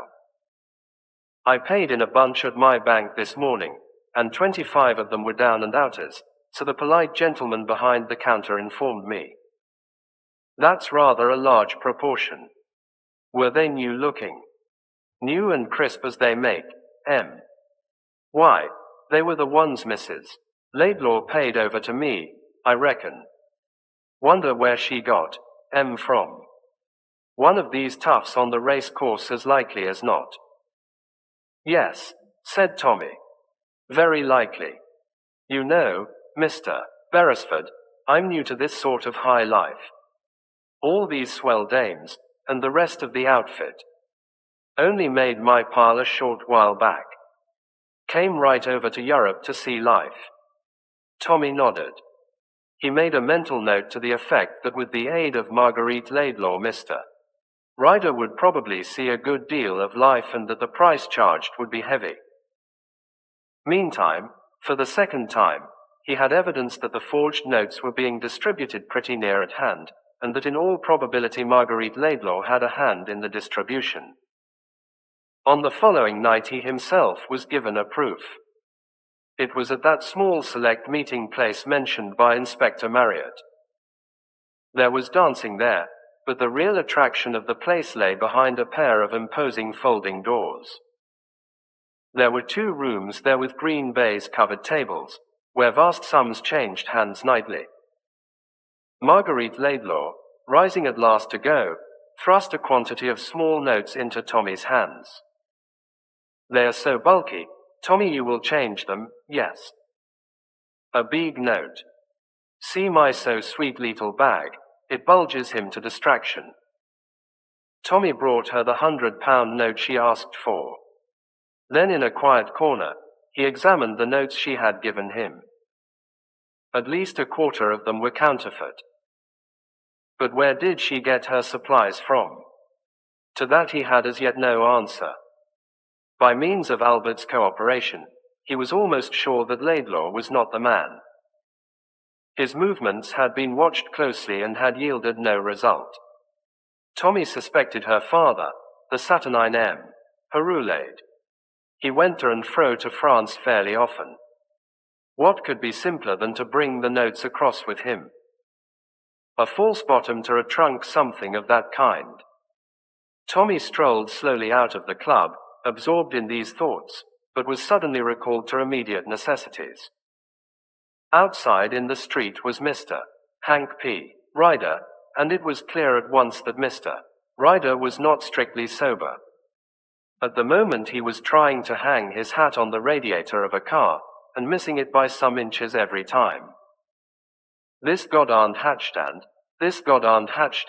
said Mr. Ryder tearfully. Not like that in the States. Man can hang up his hat every night, sir. You're wearing 2 hatches. Never seen a man wearing 2 hatch before. Must be effect limit. Perhaps I've got 2 heads, said Tommy gravely. Show you have, said Mr. Ryder. Tharch odd. Tharch remarkable fact. Let's have a cocktail. Prohibition, tharch farch done me in. I guess I'm drunk, constitutionally drunk. Cocktails mixed. Angel's kiss, that's Marguerite, lovely creature. Fon, oh me too. Horse's neck, 2 martinis, 3 road to ruinch, no. Roadsto rune mixed. All in a beer tankard. Bet me I wouldn't, I shade to hell. I shade, Tommy interrupted. That's all right, he said soothingly. Now what about getting home? No home to go to, said Mr. Ryder sadly, and wept. What hotel are you staying at? Asked Tommy. Can't go home, said Mr. Ryder. Treasure hunt. Swell thing to do. She did it. Whitechapel, White Harsh, White Hesh Shorrow to the grave, never mind that, said Tommy. Where are you? But Mr. Ryder became suddenly dignified. He drew himself erect and attained a sudden miraculous command over his speech.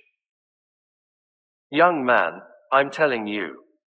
Margie took me. In her car treasure hunting. Engelasharash alder it. Under the cobblestones. 500 poundish. Solemn thought, 'tis solemn thought. I'm telling you, young man. You've been kind to me. I've got your welfare at heart, sir, at heart. We Americans, Tommy interrupted him this time with even less ceremony. What's that you say? Mrs. Laidlaw took you in a car.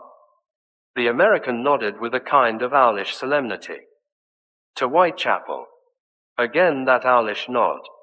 And you found 500 pounds there. Mr. Ryder struggled for words. Yes, she did, he corrected his questioner. Left me outside.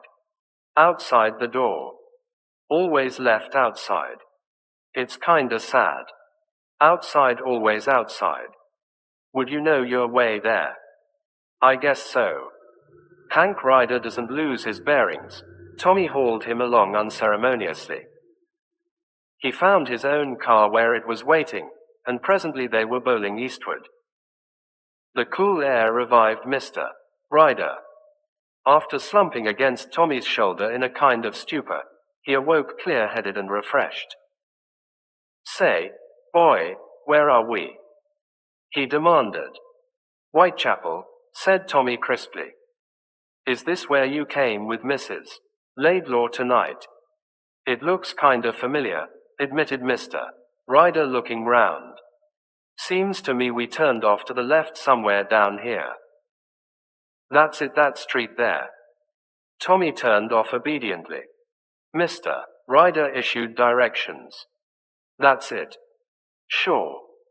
And round to the right. Say, aren't the smells awful? Yes, past the pub at the corner sharp round, and stop at the mouth of that little alley. But what's the big idea? Hand it to me. Some of the youth left behind. Are we going to put one over on them? That's exactly it, said Tommy. We're going to put one over on them. Rather a joke, isn't it? Quote. I'll tell the world, assented Mr. Ryder. Though I'm just a mite harsed about it all, he ended wistfully. Tommy got out and assisted Mr. Ryder to alight also.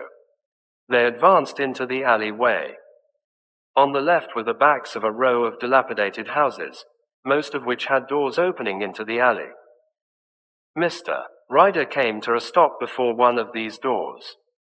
In here she went, he declared. It was this door, I'm plumb certain of it. They all look very alike, said Tommy. Reminds me of the story of the soldier and the princess.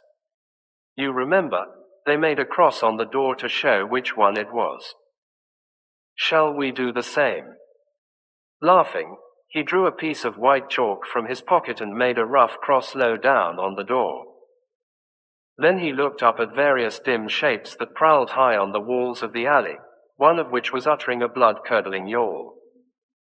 Lots of cats about, he remarked cheerfully. What is the procedure? Asked Mr. Ryder. Do we step inside? Adopting due precautions we do, said Tommy. He glanced up and down the alleyway, then softly tried the door. It yielded. He pushed it open, and peered into a dim yard. Noiselessly he passed through, Mr. Ryder on his heels. Gee, said the latter. There's someone coming down the alley. He slipped outside again. Tommy stood still for a minute, then hearing nothing went on.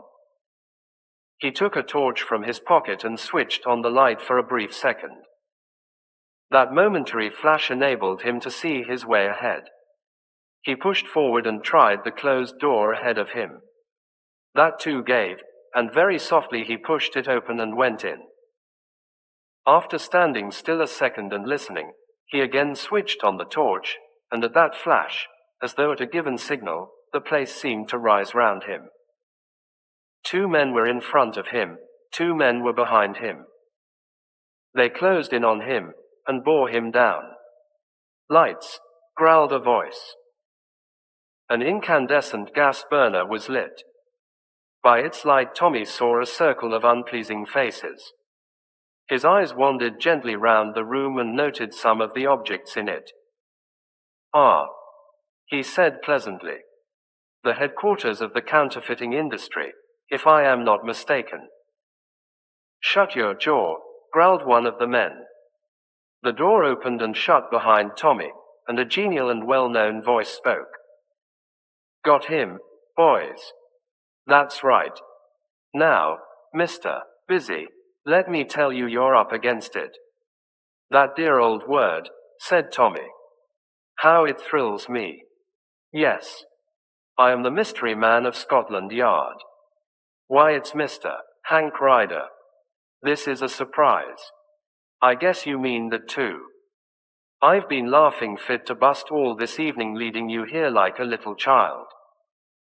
And you so pleased with your cleverness. Why, Sonny, I was onto you from the start. You weren't in with that crowd for your health. I let you play about for a while, and when you got real suspicious of the lovely Marguerite, I said to myself, now's the time to lead him to it. I guess your friends won't be hearing of you for some time. Going to do me in. That's the correct expression, I believe. You have got it in for me. You've got a nerve all right. Not we shan't attempt violence. Just keep you under restraint, so to speak. I'm afraid you're backing the wrong horse, said Tommy. I've no intention of being kept under restraint, as you call it. Mr. Ryder smiled genially. From outside a cat uttered a melancholy cry to the moon. Banking on that cross you put on the door, hey Sonny? Said Mr. Ryder. I shouldn't if I were you.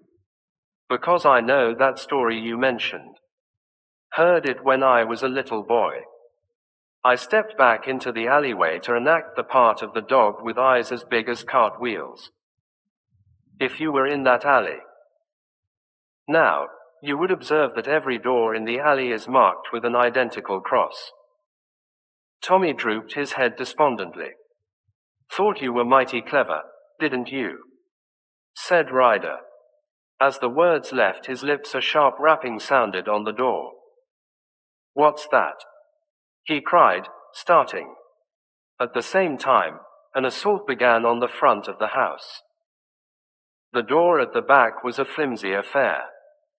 The lock gave almost immediately and Inspector Marriott showed in the doorway. Well done, Marriott, said Tommy. You were quite right as to the district. I'd like you to make the acquaintance of Mr. Hank Ryder, who knows all the best fairy tales.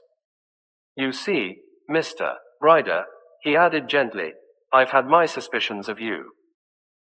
Albert, that important-looking boy with the big ears is Albert, had orders to follow on his motor-cycle if you and I went off joyriding at any time. And whilst I was ostentatiously marking a chalk cross on the door to engage your attention, I also emptied a little bottle of valerian on the ground. Nasty smell, but cats love it. All the cats in the neighborhood were assembled outside to mark the right house when Albert and the police arrived. He looked at the dumbfounded Mr. Ryder with a smile, then rose to his feet. I said I would get you, Crackler, and I have got you, he observed. What the hell are you talking about? Asked Mr. Ryder. What do you mean, Crackler? You will find it in the glossary of the next criminal dictionary, said Tommy. Etymology doubtful. He looked round him with a happy smile. And all done without a nose, he murmured brightly. Good night, Marriott. I must go now to where the happy ending of the story awaits me. No reward like the love of a good woman, and the love of a good woman awaits me at home. That is, I hope it does, but one never knows nowadays. This has been a very dangerous job, Marriott. Do you know Captain Jimmy Falconer? His dancing is simply too marvelous, and as for his taste in cocktails. Yes, Marriott, it has been a very dangerous job. 15. The Sunningdale Mystery. Do you know where we are going to lunch today? Tuppence. Mrs. Beresford considered the question. The Ritz.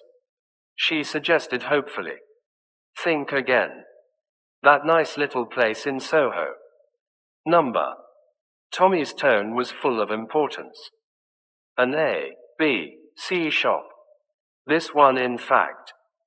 He drew her deftly inside an establishment of the kind indicated, and steered her to a corner marble-top table. Excellent, said Tommy with satisfaction, as he seated himself. Couldn't be better. Why has this craze for the simple life come upon you? Demanded Tuppence. You see, Watson, but you do not observe. I wonder now whether one of these haughty damsels would condescend to notice us. Splendid, she drifts this way. It is true that she appears to be thinking of something else, but doubtless her subconscious mind is functioning busily with such matters as ham and eggs and pots of tea. Chop and fried potatoes, please, miss, and a large coffee, a roll and butter, and a plate of tongue for the lady. The waitress repeated the order in a scornful tone, but Tuppence leant forward suddenly and interrupted her. No, not a chop and fried potatoes. This gentleman will have a cheesecake and a glass of milk. A cheesecake and a milk, said the waitress with even deeper scorn, if that were possible. Still thinking of something else, she drifted away again. That was uncalled for, said Tommy coldly. But I'm right, aren't I? You are the old man in the corner. Where's your piece of string? Tommy drew a long twisted mesh of string from his pocket, and proceeded to tie a couple of knots in it. Complete to the smallest detail, he murmured. You made a small mistake in ordering your meal, though. Women are so literal-minded, said Tommy. If there's one thing I hate, it's milk to drink, and cheesecakes are always so yellow and bilious looking. Be an artist, said Tuppence. Watch me attack my cold tongue. Jolly good stuff, cold tongue. Now then, I'm all ready to be Miss Polly Burton. Tie a large knot and begin. First of all, said Tommy, speaking in a strictly unofficial capacity, let me point out this. Business is not too brisk lately. If business does not come to us, we must go to business. Apply our minds to one of the great public mysteries of the moment. Which brings me to the point, the Sunningdale mystery. Ah, said Tuppence, with deep interest. The Sunningdale mystery. Tommy drew a crumpled piece of newspaper from his pocket and laid it on the table. That is the latest portrait of Captain Cecil as it appeared in the Daily Leader. Just so, said Tuppence. I wonder someone doesn't sue these newspapers sometimes. You can see it's a man, and that's all.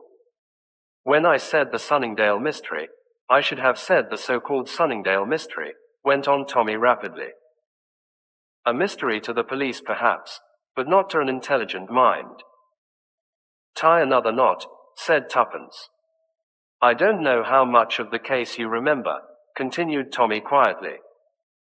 All of it, said Tuppence, but don't let me cramp your style. It was just over 3 weeks ago, said Tommy, that gruesome discovery was made on the famous golf links. 2 members of the club. who were enjoying an early round, were horrified to find the body of a man lying face downwards on the 7th tee. Even before they turned him over, they had guessed him to be Captain Cecil, a well-known figure on the links, and who always wore a golf coat of a peculiarly bright blue color. Captain Cecil was often seen out on the links early in the morning, practicing, and it was thought at first that he had been suddenly overcome by some form of heart disease. But examination by a doctor revealed the sinister fact that he had been murdered, stabbed to the heart with a significant object, a woman's hat pin. He was also found to have been dead at least 12 hours. That put an entirely different complexion on the matter, and very soon some interesting facts came to light.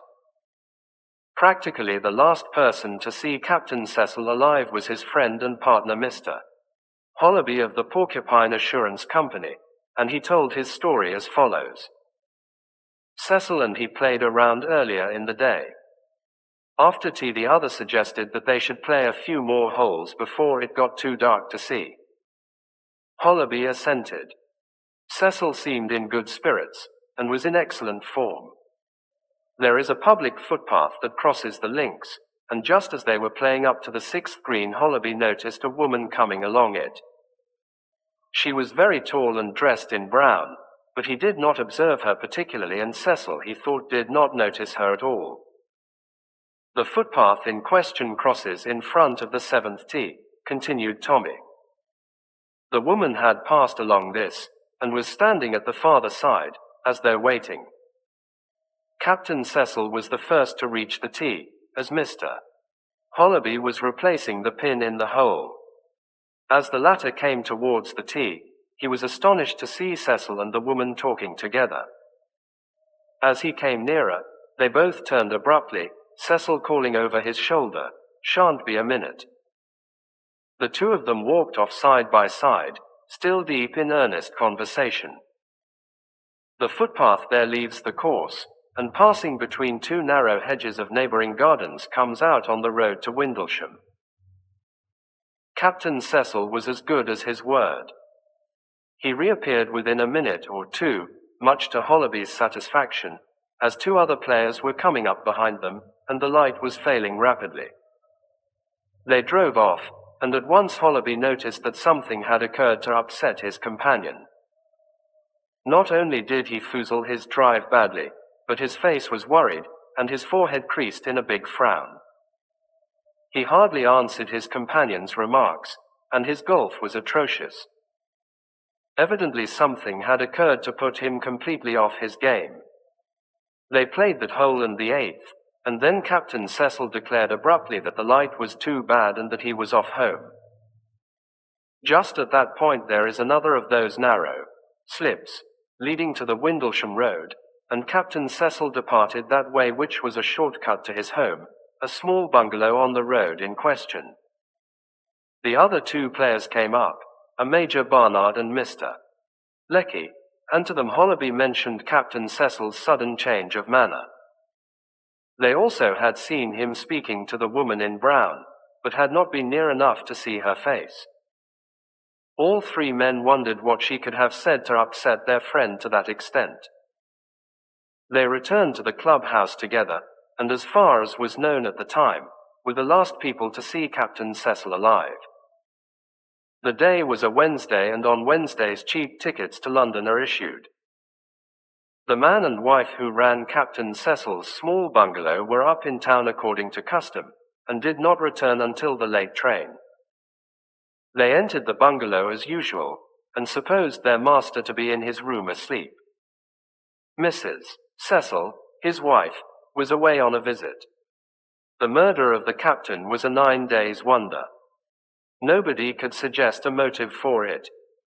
The identity of the tall woman in brown was eagerly discussed, but without result. The police were, as usual, blamed for their supineness most unjustly, as time was to show. For a week later, a girl called Doris Evans was arrested and charged with the murder of Captain Anthony Cecil. The police had had little to work upon. A strand of fair hair caught in the dead man's fingers, and a few threads of flame-colored wool caught. on one of the buttons of his blue coat. Diligent inquiries at the railway station and elsewhere had elicited the following facts. A young girl dressed in a flame-colored coat and skirt had arrived by main that evening about 7 o'clock, and had asked the way to Captain Cecil's house. The same girl had reappeared again at the station, 2 hours later. Her hat was awry and her hair tousled, and she seemed in a state of great agitation. She inquired about the trains back to town, and was continually looking over her shoulder as though afraid of something. Our police force is in many ways very wonderful. With this slender evidence to go upon, they managed to track down the girl, and identify her as one Doris Evans. She was charged with murder, and cautioned that anything she might say would be used against her, but she nevertheless persisted in making a statement, and this statement she repeated again in detail, without any substantial variation, at the subsequent proceedings. Her story was this. She was a typist by profession, and had made friends one evening, in a cinema, with a well-dressed man who declared he had taken a fancy to her. His name, he told her, was Anthony, and he suggested that she should come down to his bungalow at Sunningdale. She had no idea then, or at any other time, that he had a wife.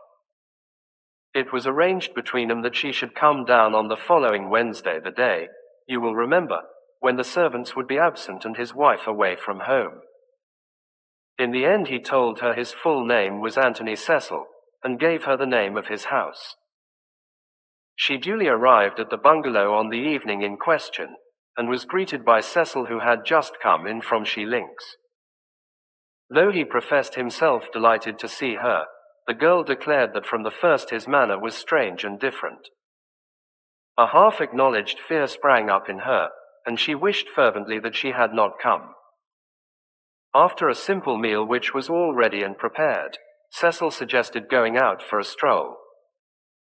The girl consenting, he took her out of the house, down the road, and along the slip, onto the golf course. And then suddenly, just as they were crossing the 7th tee, he seemed to go completely mad. Drawing a revolver from his pocket, he brandished it in the air, declaring that he had come to the end of his tether. Everything must go. I'm ruined, done for. And you shall go with me. I shall shoot you first, then myself. They will find our bodies here in the morning side by side together in death. And so on, a lot more. He had hold of Doris Evans by the arm, and she, realizing she had to do with a madman, made frantic efforts to free herself, or failing that to get the revolver away from him. They struggled together, and in that struggle he must have torn out a piece of her hair and got the wool of her coat entangled on a button. Finally, with a desperate effort, she freed herself, and ran for her life across the golf links, expecting every minute to be shot down with a revolver bullet. She fell twice, tripping over the heather, but eventually regained the road to the station and realized that she was not being pursued. That is the story that Doris Evans tells, and from which she has never varied. She strenuously denies that she ever struck at him with a hatpin, in self-defense, a natural enough thing to do under the circumstances, though and one which may well be the truth. In support of her story, a revolver has been found in the furze bushes near where the body is lying. It had not been fired. Doris Evans has been sent for trial, but the mystery still remains a mystery. If her story is to be believed, who was it who stabbed Captain Cecil? The other woman, the tall woman in brown whose appearance so upset him. So far no one has explained her connection with the case. She appears out of space suddenly on the footpath across the links, she disappears along the slip, and no one ever hears of her again. Who was she? A local resident? A visitor from London? If so, did she come by car or train? There is nothing remarkable about her except her height. No one seems to be able to describe her appearance. She could not have been Doris Evans, for Doris Evans is small and fair, and moreover was only just then arriving at the station. The wife, suggested Tuppence. What about the wife? Quote, a very natural suggestion.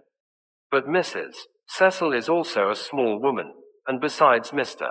Hollaby knows her well by sight, and there seems no doubt that she was really away from home. One further development has come to light. The Porcupine Assurance Company is in liquidation.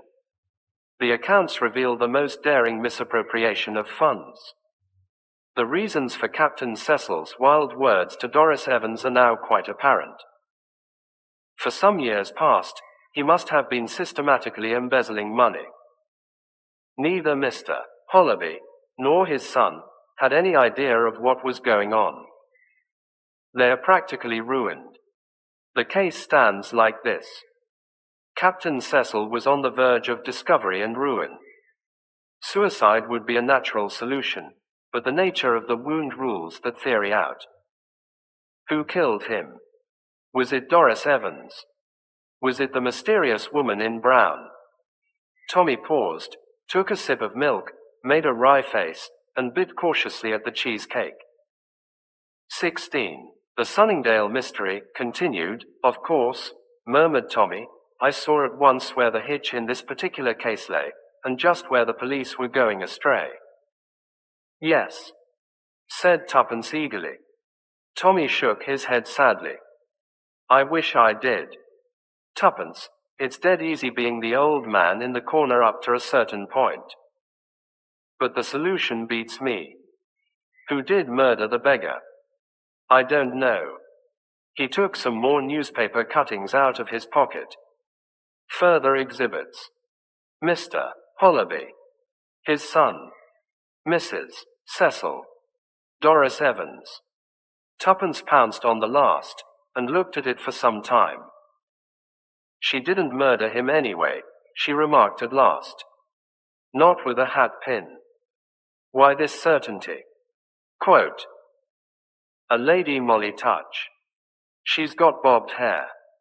Only one woman in 20 uses hat pins nowadays, anyway long hair or short. Hats fit tight and pull on, there's no need for such a thing. Still, she might have had one by her. My dear boy, we don't keep them as heirlooms. What on earth should she have brought a hat pin down to Sunningdale for? Then it must have been the other woman, the woman in brown. I wish she hadn't been tall. Then she could have been the wife. I always suspect wives who are away at the time and so couldn't have had anything to do with it. If she found her husband carrying on with that girl, it would be quite natural for her to go for him with a hat pin. I shall have to be careful, I see, remarked Tommy. But Tuppence was deep in thought and refused to be drawn. What were the Cecils like? She asked suddenly. What sort of thing did people say about them? As far as I can make out, they were very popular. He and his wife were supposed to be devoted to one another. That's what makes the business of the girl so odd. It's the last thing you'd have expected of a man like Cecil. He was an ex-soldier, you know. Came into a good bit of money, retired and went into this insurance business. The last man in the world, apparently, whom you would have suspected of being a crook. Is it absolutely certain that he was the crook?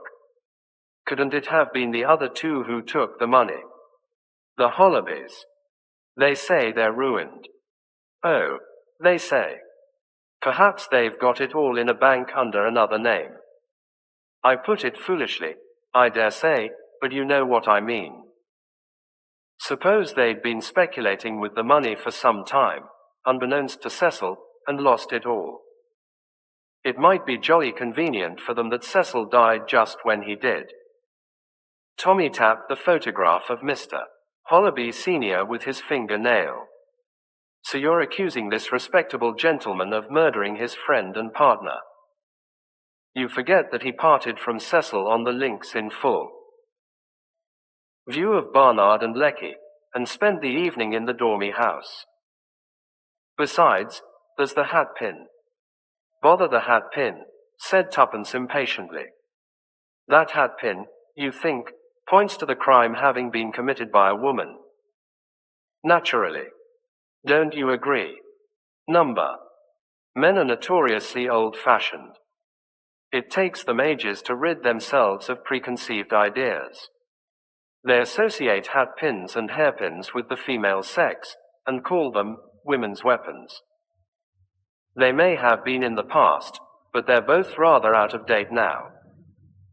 Why, I haven't had a hat pin or hairpin for the last 4 years. Then you think that it was a man killed Cecil. The hat pin was used to make it seem a woman's crime. There's something in what you say, Tuppence, said Tommy slowly. It's extraordinary how things seem to straighten themselves out when you talk a thing over. Tuppence nodded. Everything must be logical if you look at it the right way. And remember what Marriott once said about the amateur point of view, that it had the intimacy. We know something about people like Captain Cecil and his wife. We know what they're likely to do and what they're not likely to do. And we've each got our special knowledge. Tommy smiled. You mean, he said, that you are an authority on what people with bobbed and shingled heads are likely to have in their possession, and that you have an intimate acquaintance with what wives are likely to feel and do. Something of the sort. And what about me? What is my special knowledge? Do husbands pick up girls, etc.? No, said Tuppence gravely. You know the course you've been on, it not as a detective, searching for clues, but as a golfer. You know about golf, and what's likely to put a man off his game. Quote, it must have been something pretty serious to put Cecil off his game. His handicaps too, and from the 7th tee on he played like a child, so they say. Who say? Barnard and Lecky. They were playing just behind him, you remember. That was after he met the woman, the tall woman in brown. They saw him speaking to her, didn't they? Yes, at least. Tommy broke off. Tuppence looked up at him, and was puzzled. He was staring at the piece of string in his fingers, but staring with the eyes of one who sees something very different. Tommy, what is it? Be quiet, Tuppence. I'm playing the 6th hole at Sunningdale. Cecil and old Hollaby are holding out on the 6th green ahead of me. It's getting dusk, but I can see that bright blue coat of Cecil's clearly enough. And on the footpath to the left of me there's a woman coming along. She hasn't crossed from the ladies' course that's on the right. I should have seen her if she had done so. And it's odd I didn't see her on the footpath before from the 5th tee, for instance. He paused. You said just now I knew the course, Tuppence.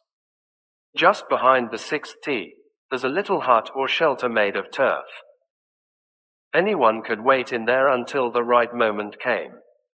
They could change their appearance there. I mean, tell me, Tuppence, this is where your special knowledge comes in again. Would it be very difficult for a man to look like a woman, and then change back to being a man again? Could he wear a skirt over +4s, for instance? Certainly he could. The woman would look a bit bulky, that would be all. A longish brown skirt, say, a brown sweater of the kind both men and women wear, and a woman's felt hat with a bunch of side curls attached each side. That would be all that was needed. I'm speaking, of course, of what would pass at a distance, which I take to be what you are driving at. Switch off the skirt, take off the hat and curls, and put on a man's cap, which you can carry rolled up in your hand, and there you'd be back as a man again. And the time required for the transformation, from woman to man, 1.5 minutes at the outside, probably a good deal less. The other way about would take longer. You'd have to arrange the hat and curls a bit, and the skirt would stick getting it on over the +4s. That doesn't worry me. It's the time for the first that matters. As I tell you, I'm playing the 6th hole. The woman in brown has reached the 7th tee now. She crosses it and waits. Cecil in his blue coat goes towards her. They stand together a minute, and then they follow the path round the trees out of sight. Hollaby is on the tee alone. 2 or 3 minutes pass. I'm on the green now. The man in the blue coat comes back and drives off, foozling badly. The light's getting worse. I and my partner go on. Ahead of us are those two, Cecil slicing and topping and doing everything he shouldn't do. At the 8th green, I see him stride off and vanish down the slip. What happened to him to make him play like a different man? The woman in brown or the man, if you think it was a man? Exactly, and where they were standing out of sight, remember, of those coming after them there's a deep tangle of furze bushes. You could thrust a body in there, and it would be pretty certain to lie hidden until the morning. Tommy, you think it was then, but someone would have heard. Heard what? The doctors agreed death must have been instantaneous. I've seen men killed instantaneously in the war. They don't cry out as a rule, just a gurgle, or a moan, perhaps just a sigh, or a funny little cough. Cecil comes towards the 7th tee, and the woman comes forward and speaks to him. He recognizes her perhaps, as a man he knows masquerading. Curious to learn the why and wherefore, he allows himself to be drawn along the footpath out of sight. One stab with the deadly hat pin as they walk along. Cecil falls dead. The other man drags his body into the furze bushes, strips off the blue coat, then sheds his own skirt and the hat and curls. He puts on Cecil's well-known blue coat and cap, and strides back to the tee. 3 minutes would do it. The others behind can't see his face, only the peculiar blue coat they know so well. They never doubt that it's Cecil, but he doesn't play Cecil's brand of golf. They all say he played like a different man. Of course he did. He was a different man. But, point number 2. His action in bringing the girl down there was the action of a different man. It wasn't Cecil who met Doris Evans at a cinema and induced her to come down to Sunningdale. It was a man calling himself Cecil. Remember, Doris Evans wasn't arrested until a fortnight after the crime. She never saw the body. If she had, she might have bewildered everyone by declaring that that wasn't the man who took her out on the golf links that night and spoke so wildly of suicide. It was a carefully laid plot. The girl invited down for Wednesday when Cecil's house would be empty, then the hatpin which pointed to its being a woman's doing. The murderer meets the girl, takes her into the bungalow and gives her supper, then takes her out on the links, and when he gets to the scene of the crime, brandishes his revolver and scares the life out of her. Once she has taken to her heels, all he has to do is to pull out the body and leave it lying on the tee. The revolver he chucks into the bushes. Then he makes a neat parcel of the skirt and hat, and now I admit I'm guessing in all probability walks to Woking, which is only about 6 or 7 miles away, and goes back to town from there. Wait a minute, said Tuppence. There's one thing you haven't explained. What about Hollaby? Hollaby? Yes. I admit that the people behind couldn't have seen whether it was really Cecil or not. But you can't tell me that the man who was playing with him was so hypnotized by the blue coat that he never looked at his face. My dear old thing, said Tommy. That's just the point. Hollaby knew all right. You see, I'm adopting your theory that Hollaby and his son were the real embezzlers. The murderer's got to be a man who knew Cecil pretty well, knew, for instance, about the servants being always out on a Wednesday, and that his wife was away. And also someone who was able to get an impression of Cecil's latchkey. I think Hollaby Jr. would fulfill all these requirements. He's about the same age and height as Cecil, and they were both clean-shaven men. Doris Evans probably saw several photographs of the murdered man reproduced in the papers, but as you yourself observed, one can just see that it's a man, and that's about all. Didn't she ever see Hollaby in court? The son never appeared in the case at all. Why should he? He had no evidence to give. It was old Hollaby, with his irreproachable alibi, who stood in the limelight throughout. Nobody has even bothered to inquire what son was doing that particular evening. It all fits in, admitted Tuppence. She paused a minute, and then asked, "Are you going to tell all this to the police?" "I don't know if they'd listen." "They'll listen all right," said an unexpected voice behind him. Tommy swung round to confront Inspector Marriott. The inspector was sitting at the next table. In front of him was a poached egg. "Often drop in here to lunch," said Inspector Marriott. "As I was saying, we'll listen all right. In fact, I've been listening. I don't mind telling you that we've not been quite satisfied all along over those porcupine figures. You see, we've had our suspicions of those Hollabys, but nothing to go upon. Too sharp for us.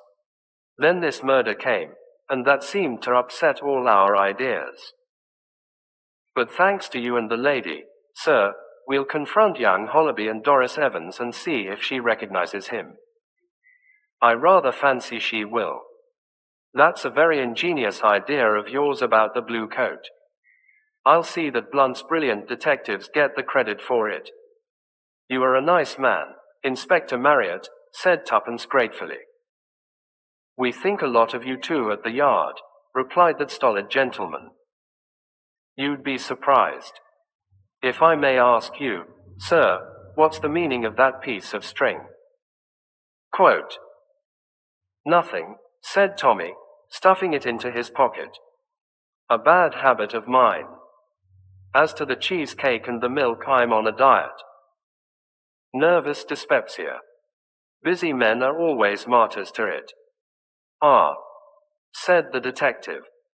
"I thought perhaps you'd been reading well. It's of no consequence." But the inspector's eyes twinkled.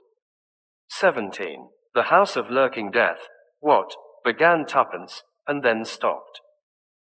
She had just entered the private office of Mr. Blunt from the adjoining one marked Clerks, and was surprised to behold her lord and master with his eye riveted to the private peephole into the outer office. "SSH," said Tommy, warningly. "Didn't you hear the buzzer? It's a girl, rather a nice girl. In fact, she looks to me a frightfully nice girl. Albert is telling her all that tosh about my being engaged with Scotland Yard." "Let me see," demanded Tuppence. Somewhat unwillingly, Tommy moved aside. Tuppence in her turn glued her eye to the peephole. "She's not bad," admitted Tuppence. "And her clothes are simply the latest shout." "She's perfectly lovely," said Tommy. "She's like those girls Mason writes about, you know, frightfully sympathetic, and beautiful, and distinctly intelligent without being too saucy. Yes, I certainly think I shall be the great Hanaud this morning."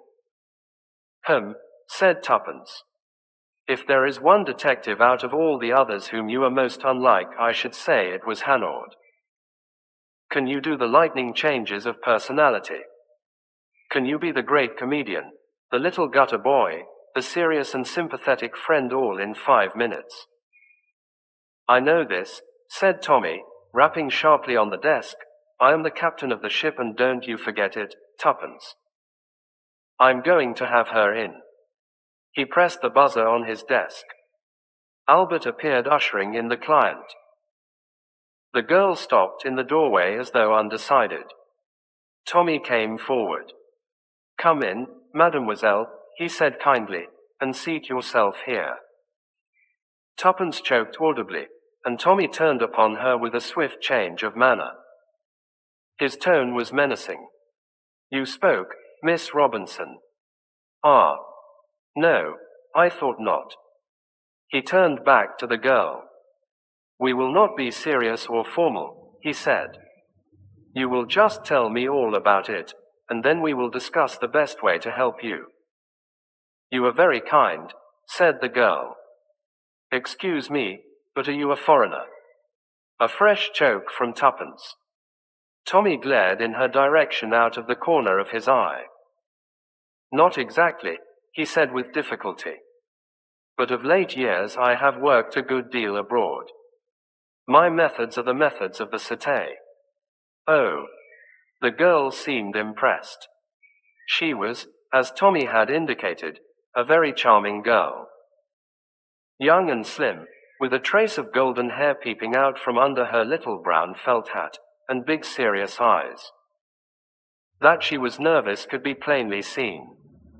Her little hands were twisting themselves together, and she kept clasping and unclasping the catch of her lacquer red handbag. First of all, Mr. Blunt, I must tell you that my name is Lois Hargreaves. I live in a great rambling old-fashioned house called Thornley Grange. It is in the heart of the country. There is the village of Thornley nearby, but it is very small and insignificant. There is plenty of hunting in winter, and we get tennis in summer, and I have never felt lonely there. Indeed, I much prefer country to town life. I tell you this so that you may realize that in a country village like ours, everything that happens is of supreme importance. About a week ago, I got a box of chocolates sent through the post. There was nothing inside to indicate who they came from.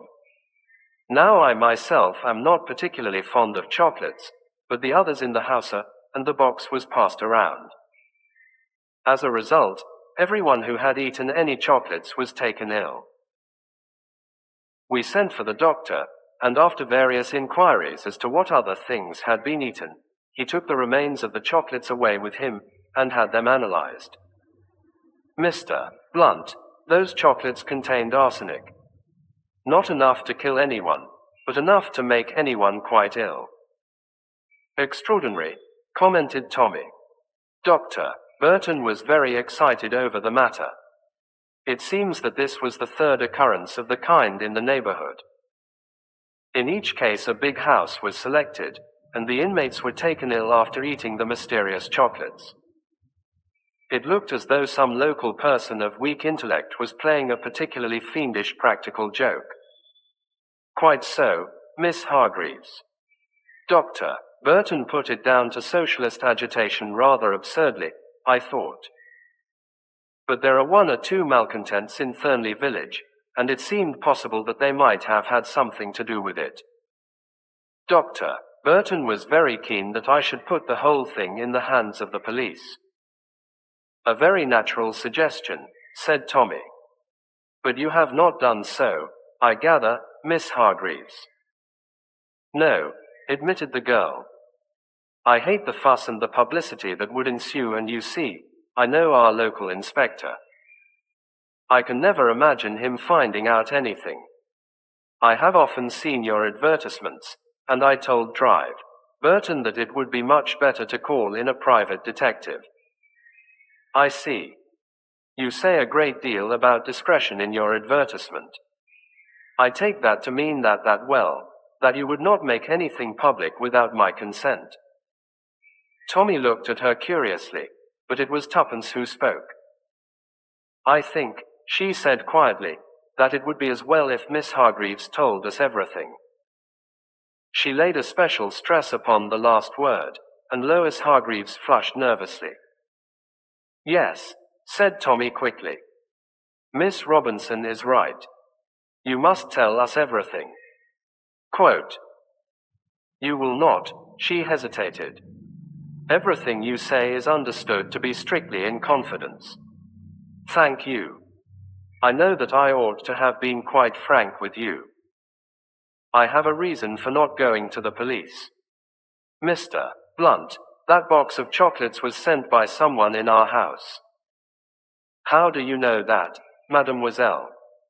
It's very simple.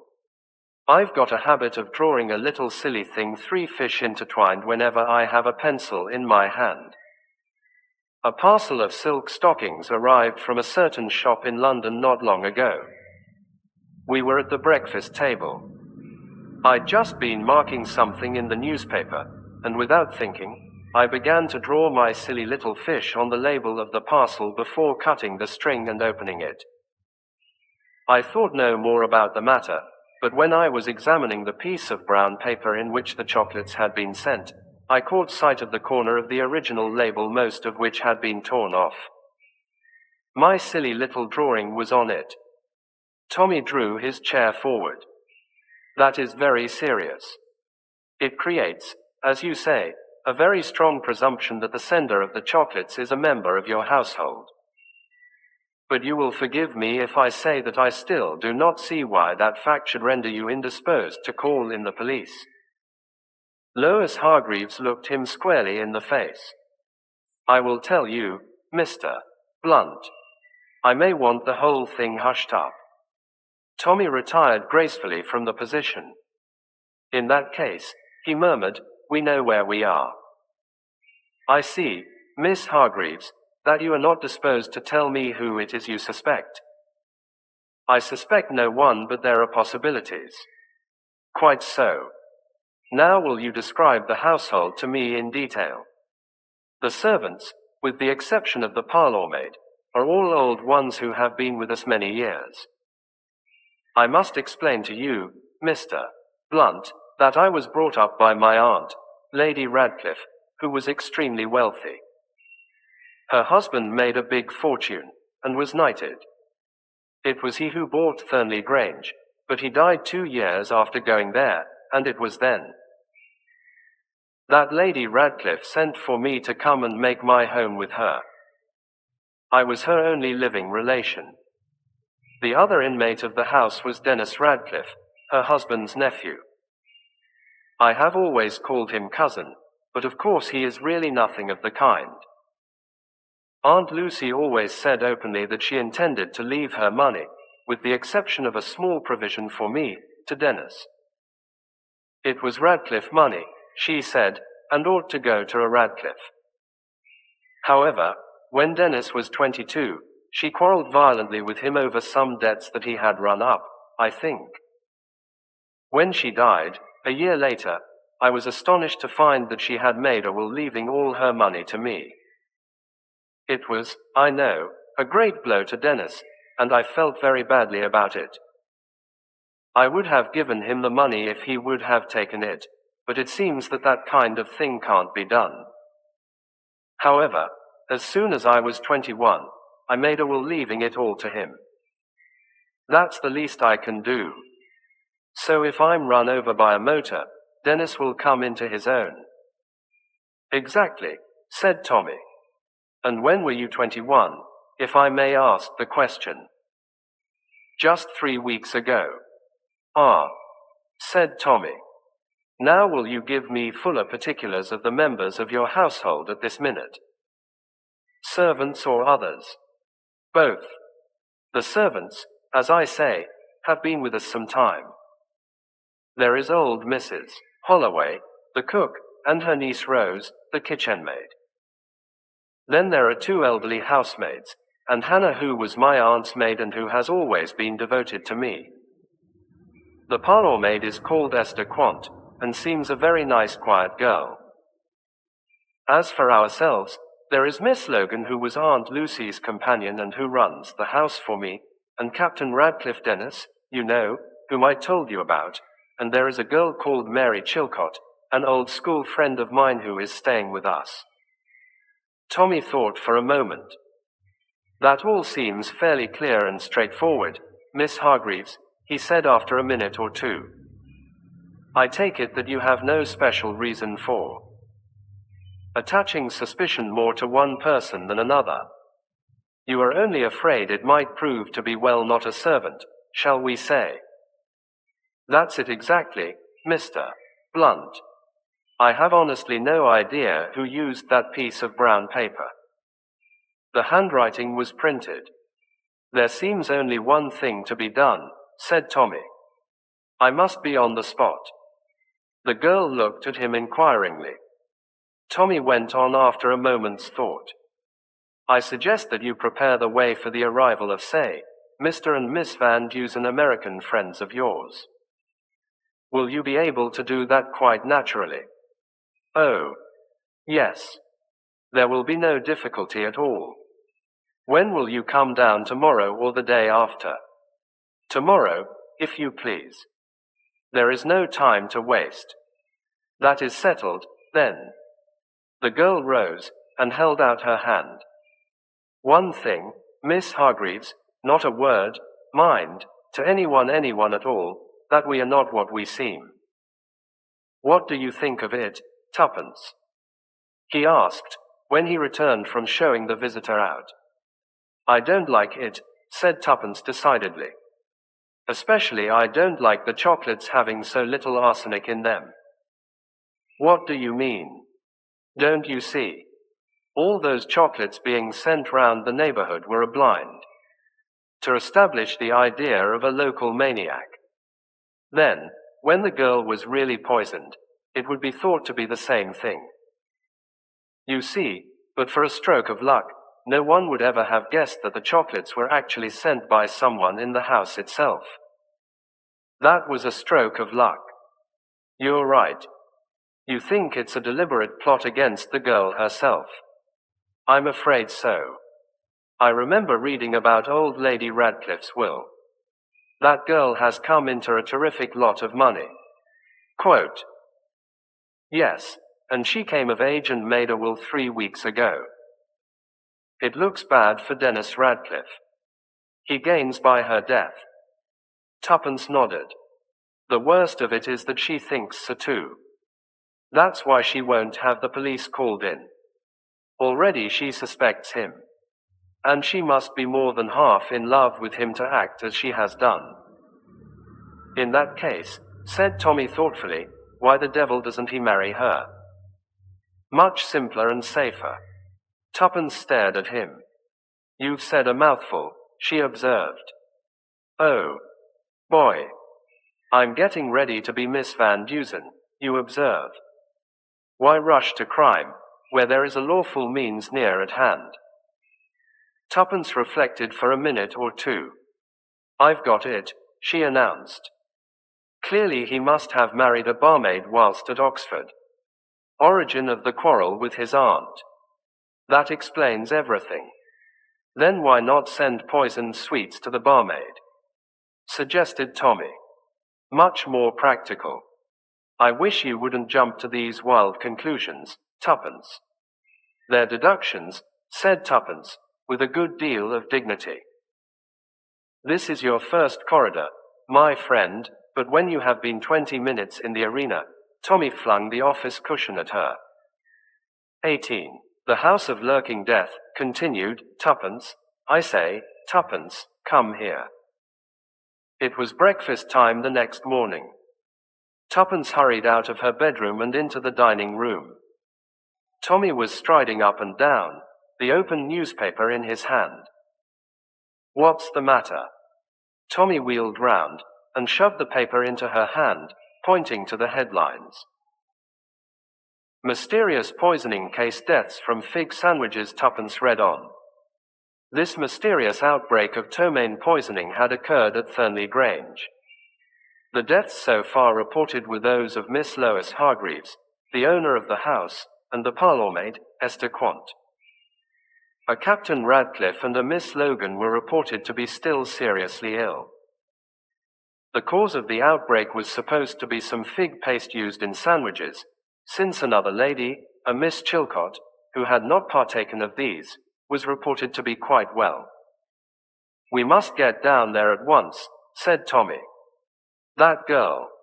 That perfectly ripping girl. Why the devil didn't I go straight down there with her yesterday? If you had, said Tuppence, you'd probably have eaten fig sandwiches too for tea, and then you'd have been dead. Come on, let's start at once. I see it says that Dennis Radcliffe is seriously ill also. Probably shamming, the dirty blackguard. They arrived at the small village of Thurnley about midday. An elderly woman with red eyes opened the door to them when they arrived at Thurnley Grange. Look here, said Tommy quickly before she could speak. I'm not a reporter or anything like that. Miss Hargreaves came to see me yesterday and asked me to come down here. Is there anyone I can see? Dr. Burton is here now if you'd like to speak to him, said the woman doubtfully. Or Miss Chilcott. She's making all the arrangements. But Tommy had caught at the first suggestion. Dr. Burton, he said authoritatively. I should like to see him at once if he is here. The woman showed them into a small morning room.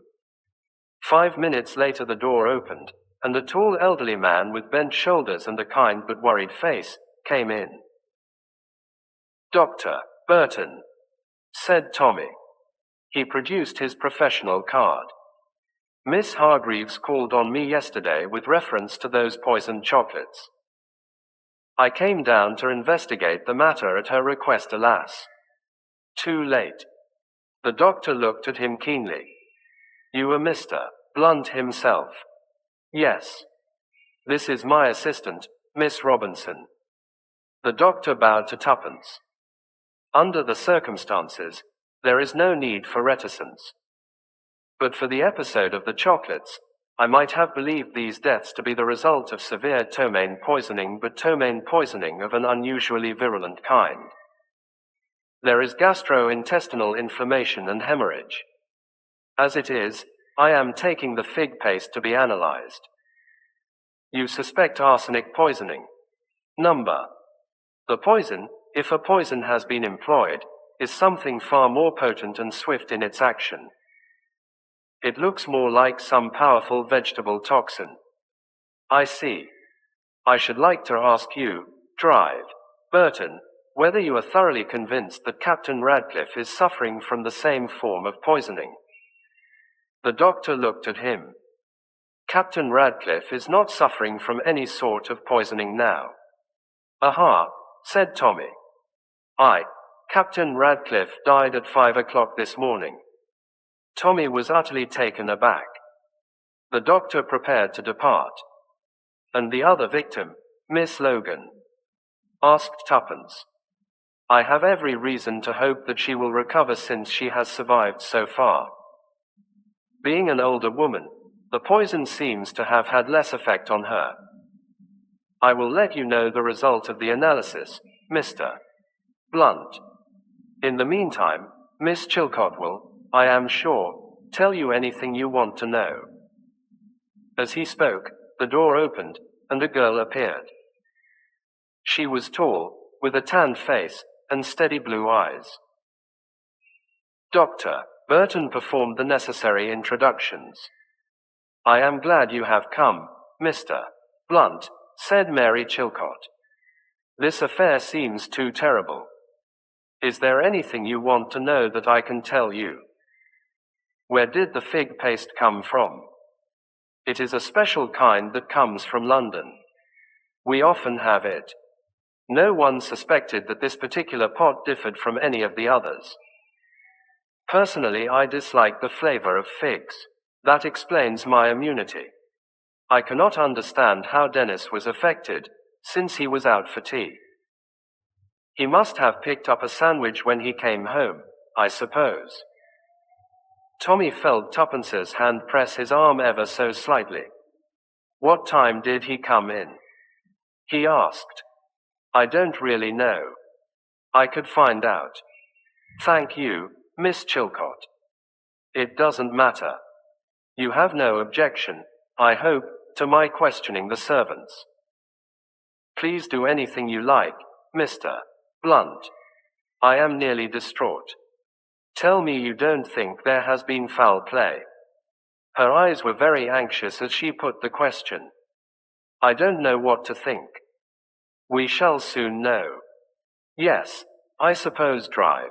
Burton will have the paste analyzed. Quickly excusing herself, she went out by the window to speak to one of the gardeners. You take the housemaids, Tuppence, said Tommy, and I'll find my way to the kitchen. I say, Miss Chilcott may feel very distraught, but she doesn't look it. Tuppence nodded assent without replying. Husband and wife met half an hour later. Now to pull results, said Tommy. The sandwiches came out from tea, and the parlour maid ate one. That's how she got it in the neck. Cook is positive Dennis Radcliffe hadn't returned when tea was cleared away. Query, how did he get poisoned? He came in at 6:45, said Tuppence. Housemaid saw him from one of the windows. He had a cocktail before dinner in the library. She was just clearing away the glass now, and luckily I got it from her before she washed it. It was after that he complained of feeling ill. Good, said Tommy. I'll take that glass along to Burton presently. Anything else? I'd like you to see Hannah, the maid. She's queer.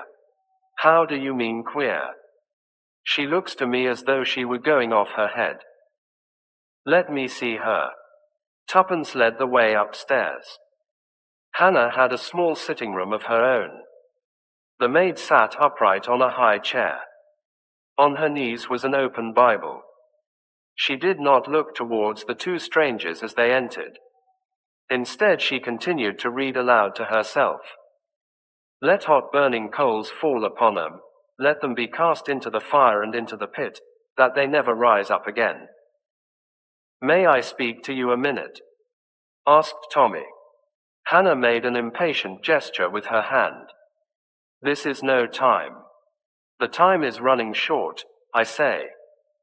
I will follow upon mine enemies and overtake them, neither will I turn again till I have destroyed them. So it is written. The word of the Lord has come to me. I am the scourge of the Lord. Mad as a hatter, murmured Tommy. She's been going on like that all the time, whispered Tuppence. Tommy picked up a book that was lying open, face downwards on the table.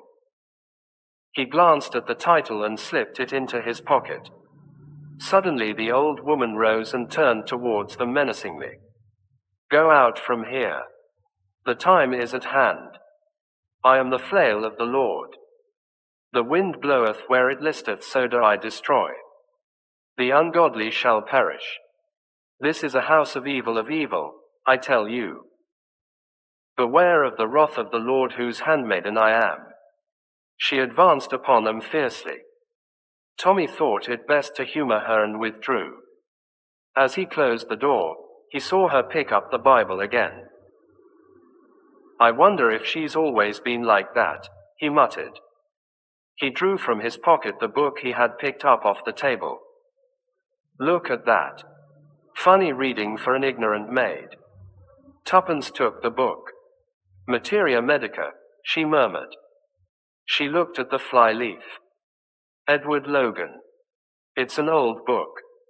Tommy, I wonder if we could see Miss Logan.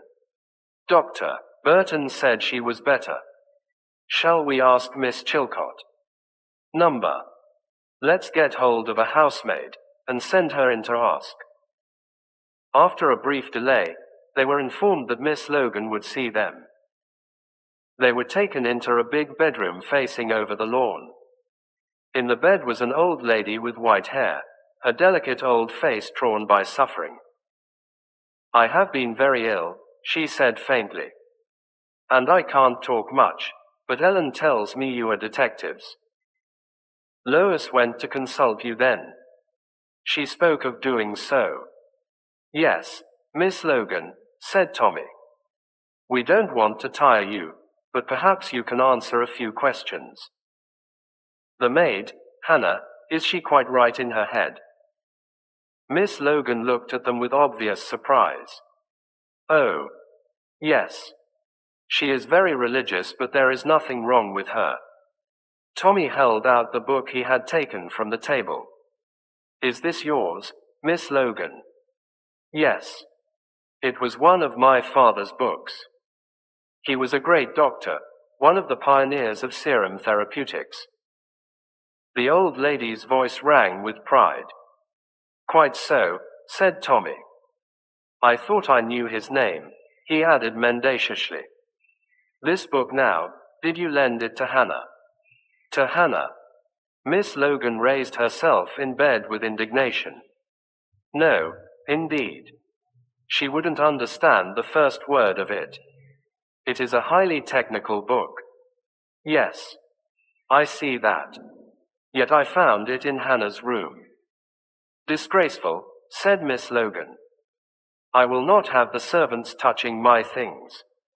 Quote, where ought it to be?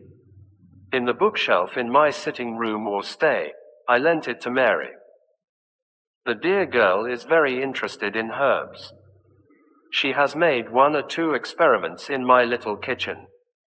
I have a little place of my own, you know, where I brew liqueurs and make preserves in the old-fashioned way. Dear Lucy, Lady Radcliffe, you know, used to swear by my tansy tea, a wonderful thing for a cold in the head. Poor Lucy, she was subject to colds. So is Dennis. Dear boy, his father was my first cousin. Tommy interrupted these reminiscences. This kitchen of yours. Does anyone else use it except you and Miss Chilcott? Hannah clears up there. And she boils the kettle there for our early morning tea. Thank you, Miss Logan, said Tommy. There is nothing more I want to ask you at present. I hope we haven't tired you too much. He left the room and went down the stairs, frowning to himself. There is something here, my dear Mr. Ricardo, that I do not understand. I hate this house, said Tuppence with a shiver. Let's go for a good long walk and try to think things out. Tommy complied and they set out. First they left the cocktail glass at the doctor's house and then set off for a good tramp across country, discussing the case as they did so. It makes it easier somehow if one plays the fool, said Tommy. All this Hanaud business. I suppose some people would think I didn't care. But I do, most awfully. I feel that somehow or other we ought to have prevented this. I think that's foolish of you, said Tuppence. It is not as though we had advised Lois Hargreaves not to go to Scotland Yard or anything like that. Nothing would have induced her to bring the police into the matter. If she hadn't come to us, she would have done nothing at all. Quote, and the result would have been the same. Yes, you are right, Tuppence. It's morbid to reproach oneself over something one couldn't help. What I would like to do is to make good now. And that's not going to be easy. No, it isn't. There are so many possibilities, and yet all of them seem wild and improbable. Supposing Dennis Radcliffe put the poison in the sandwiches. He knew he would be out to tea. That seems fairly plain sailing. Yes, said Tuppence, that's all right so far. Then we can put against that the fact that he was poisoned himself, so that seems to rule him out. There is one person we mustn't forget, and that is Hannah. Hannah. People do all sorts of queer things when they have religious mania. She is pretty far gone with it too, said Tommy. You ought to drop a word to Dr. Burton about it. It must have come on very rapidly, said Tuppence. That is if we go by what Miss Logan said. I believe religious mania does, said Tommy. I mean, you go on singing hymns in your bedroom with the door open for years, and then you go suddenly right over the line and become violent. There is certainly more evidence against Hannah than against anybody else, said Tuppence thoughtfully, and yet I have an idea. She stopped. Yes, said Tommy encouragingly. It is not really an idea. I suppose it is just a prejudice. A prejudice against someone. Tuppence nodded. Tommy, did you like Mary Chilcott? Tommy considered. Yes, I think I did. She struck me as extremely capable and businesslike, perhaps a shade too much so, but very reliable. You didn't think it was odd that she didn't seem more upset? Well, in a way that is a point in her favor. I mean, if she had done anything, she would make a point of being upset, lay it on rather thick. Quote, I suppose so, said Tuppence. And anyway, there doesn't seem to be any motive in her case. One doesn't see what good this wholesale slaughter can do her. I suppose none of the servants are concerned. It doesn't seem likely. They seem a quiet, reliable lot. I wonder what Esther Quant, the parlourmaid, was like. You mean that if she was young and good-looking there was a chance that she was mixed up in it some way? That is what I mean. Tuppence sighed. It is all very discouraging. Well, I suppose the police will get down to it all right, said Tommy. Probably. I should like it to be us. By the way, did you notice a lot of small red dots on Miss Logan's arm? I don't think I did. What about them? They looked as though they were made by a hypodermic syringe, said Tuppence. Probably drive. Burton gave her a hypodermic injection of some kind. Oh, very likely. But he wouldn't give her about 40. The cocaine habit, suggested Tommy helpfully. I thought of that, said Tuppence, but her eyes were all right. You would see at once if it was cocaine or morphia. Besides, she doesn't look that sort of old lady. Most respectable and God-fearing, agreed Tommy. It is all very difficult, said Tuppence. We have talked and we don't seem any nearer now than we were. Don't let's forget to call at the doctor's on our way home. The doctor's door was opened by a lanky boy of about 15. Mr. Blunt? He inquired. Yes, the doctor is out, but he left a note for you in case you should call. He handed him the note in question and Tommy tore it open. Dear Mr. Blunt, there is reason to believe that the poison employed was ricin, a vegetable toxalbumose of tremendous potency. Please keep this to yourself for the present. Tommy let the note drop, but picked it up quickly. Ricin, he murmured. Know anything about it, Tuppence? You used to be rather well up in these things. Ricin, said Tuppence, thoughtfully. You get it out of castor oil, I believe. I never did take kindly to castor oil, said Tommy. I am more set against it than ever now. The oil's all right. You get ricin from the seeds of the castor oil plant. I believe I saw some castor oil plants in the garden this morning, big things with glossy leaves. You mean that someone extracted the stuff on the premises? Could Hannah do such a thing? Tuppence shook her head. Doesn't seem likely. She wouldn't know enough. Suddenly Tommy gave an exclamation. That book. Have I got it in my pocket still? Yes. He took it out and turned over the leaves vehemently. I thought so. Here's the page it was open at this morning. Do you see, Tuppence? Ricin. Tuppence seized the book from him. Can you make head or tail of it? I can't. It's clear enough to me, said Tuppence. She walked along, reading busily, with one hand on Tommy's arm to steer herself. Presently she shut the book with a bang. They were just approaching the house again. Tommy, will you leave this to me? Just for once, you see, I am the bull that has been more than 20 minutes in the arena. Tommy nodded. You shall be the captain of the ship, Tuppence, he said gravely. We've got to get to the bottom of this. First of all, said Tuppence as they entered the house, I must ask Miss Logan one more question. Quote. She ran upstairs. Tommy followed her.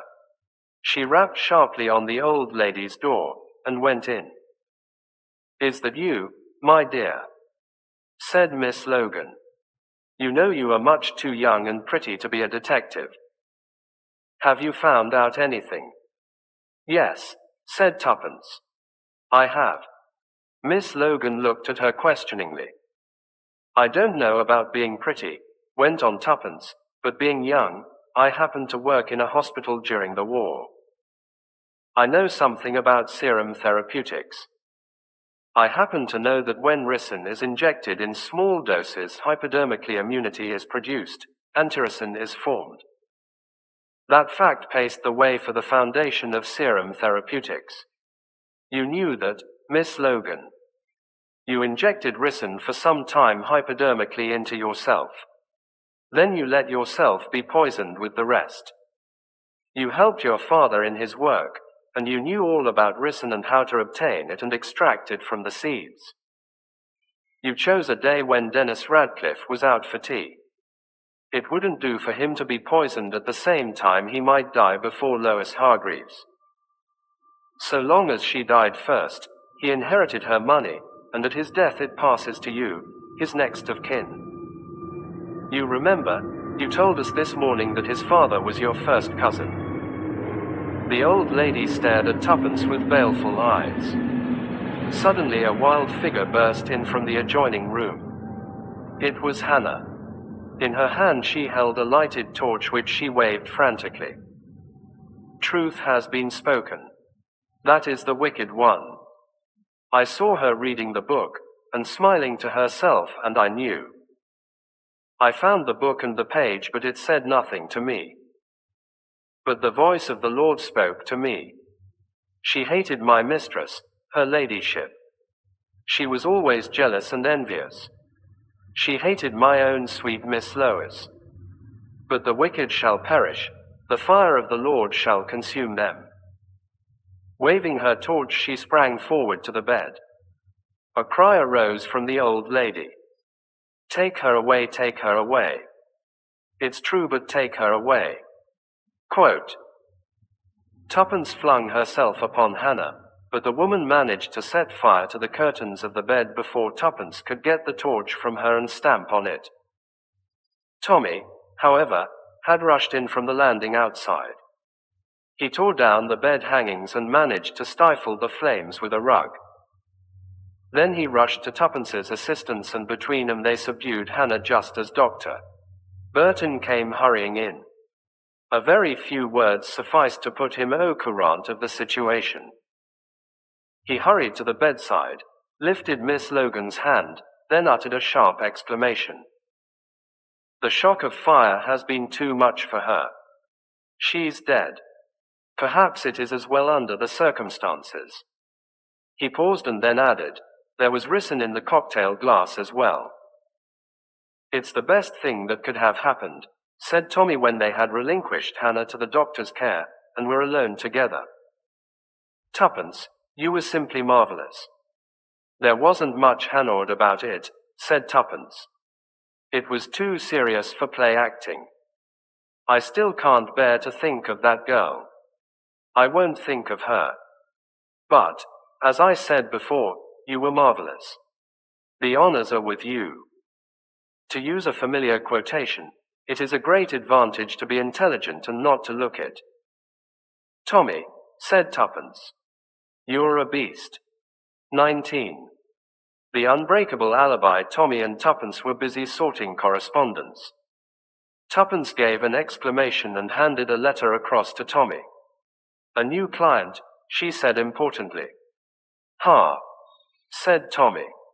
What do we deduce from this letter, Watson? Nothing much, except the somewhat obvious fact that Mr. Montgomery Jones is not one of the world's best spellers, thereby proving that he has been expensively educated. Montgomery Jones, said Tuppence. Now what do I know about a Montgomery Jones? Oh, yes, I have got it now. I think Janet Street, Vincent, mentioned him. His mother was Lady Aileen Montgomery, very crusty and high church, with gold crosses and things, and she married a man called Jones who is immensely rich. In fact, the same old story, said Tommy. Let me see, what time does this Mr. M.J. wish to see us? 11:30. At 11:30 precisely a very tall young man with an amiable and ingenuous countenance entered the outer office and addressed himself to Albert, the office boy. Look here, I say. Can I see Mr. Blunt? Have you an appointment, sir? Said Albert. I don't quite know. Yes, I suppose I have. What I mean is I wrote a letter. What name, sir? Mr. Montgomery Jones. I will take your name into Mr. Blunt. He returned after a brief interval. Will you wait a few minutes, please, sir? Mr. Blunt is engaged on a very important conference at present. Oh, yes, certainly, said Mr. Montgomery Jones. Having, he hoped, impressed his client sufficiently, Tommy rang the buzzer on his desk, and Mr. Montgomery Jones was ushered into the inner office by Albert. Tommy rose to greet him, and shaking him warmly by the hand motioned towards the vacant chair. Now, Mr. Montgomery Jones, he said briskly, what can we have the pleasure of doing for you? Mr. Montgomery Jones looked uncertainly at the third occupant of the office. My confidential secretary, Miss Robinson, said Tommy. You can speak quite freely before her. I take it that this is some family matter of a delicate kind. Well, not exactly, said Mr. Montgomery Jones. You surprise me, said Tommy. You are not in trouble of any kind yourself, I hope. Quote. Oh, rather not, said Mr. Montgomery Jones. Well, said Tommy, perhaps you will state the facts plainly. That, however, seemed to be the one thing that Mr. Montgomery Jones could not do. It's a dashed odd sort of thing I have got to ask you, he said hesitatingly. I really don't know how to set about it. We never touch divorce cases, said Tommy. Oh Lord, no, said Mr. Montgomery Jones. I don't mean that. It is just, well, it's a deuced silly sort of a joke. That's all. Someone has played a practical joke on you of a mysterious nature, suggested Tommy. But Mr. Montgomery Jones once more shook his head. Well, said Tommy, retiring gracefully from the position, take your own time and let us have it in your own words. There was a pause. You see, said Mr. Jones at last, it was at dinner. I sat next to a girl. Yes, said Tommy encouragingly. She was well, I really can't describe her, but she was simply one of the most sporting girls I ever met. She's an Australian over here with another girl, sharing a flat with her in Clarges Street. She's simply game for anything. I absolutely can't tell you the effect that girl had on me. We can quite imagine it, Mr. Jones, said Tuppence. She saw clearly that if Mr. Montgomery Jones' troubles were ever to be extracted, a sympathetic feminine touch was needed, as distinct from the businesslike methods of Mr. Blunt. We can understand, said Tuppence encouragingly. Well, the whole thing came as an absolute shock to me, said Mr. Montgomery Jones, that a girl could, well, knock you over like that. There had been another girl, in fact 2 other girls. One was awfully jolly and all that, but I didn't much like her chin. She danced marvelously though, and I have known her all my life, which makes a fellow feel kind of safe, you know. And then there was one of the girls at the Frivolity. Frightfully amusing, but of course there would be a lot of ructions with the mater over that, and anyway I really didn't want to marry either of them, but I was thinking about things, you know, and then slap out of the blue I sat next to this girl and the whole world was changed, said Tuppence in a feeling voice. Tommy moved impatiently in his chair. He was by now somewhat bored by the recital of Mr. Montgomery Jones' love affairs. You put it awfully well, said Mr. Montgomery Jones. That is absolutely what it was like. Only, you know, I'll fancy she didn't think much of me. You mayn't think it, but I am not terribly clever. Oh, you mustn't be too modest, said Tuppence. Oh, I do realize that I am not much of a chap, said Mr. Jones with an engaging smile. Not for a perfectly marvelous girl like that. That is why I just feel I have got to put this thing through. It's my only chance. She's such a sporting girl that she would never go back on her word. Well, I am sure we wish you luck and all that, said Tuppence kindly. But I don't exactly see what you want us to do. Oh, Lordle, said Mr. Montgomery Jones. Haven't I explained? No, said Tommy. You haven't. Well, it was like this. We were talking about detective stories. Una, that's her name, is just as keen about them as I am. We got talking about one in particular. It all hinges on an alibi. Then we got talking about alibis and faking them. Then I said no. She said, now which of us was it that said it? Never mind which of you it was, said Tuppence. I said it would be a jolly difficult thing to do. She disagreed, said it only wanted a bit of brain work. We got all hot and excited about it, and in the end she said, I will make you a sporting offer. What do you bet that I can produce an alibi that nobody can shake? Anything you like, I said, and we settled it then and there.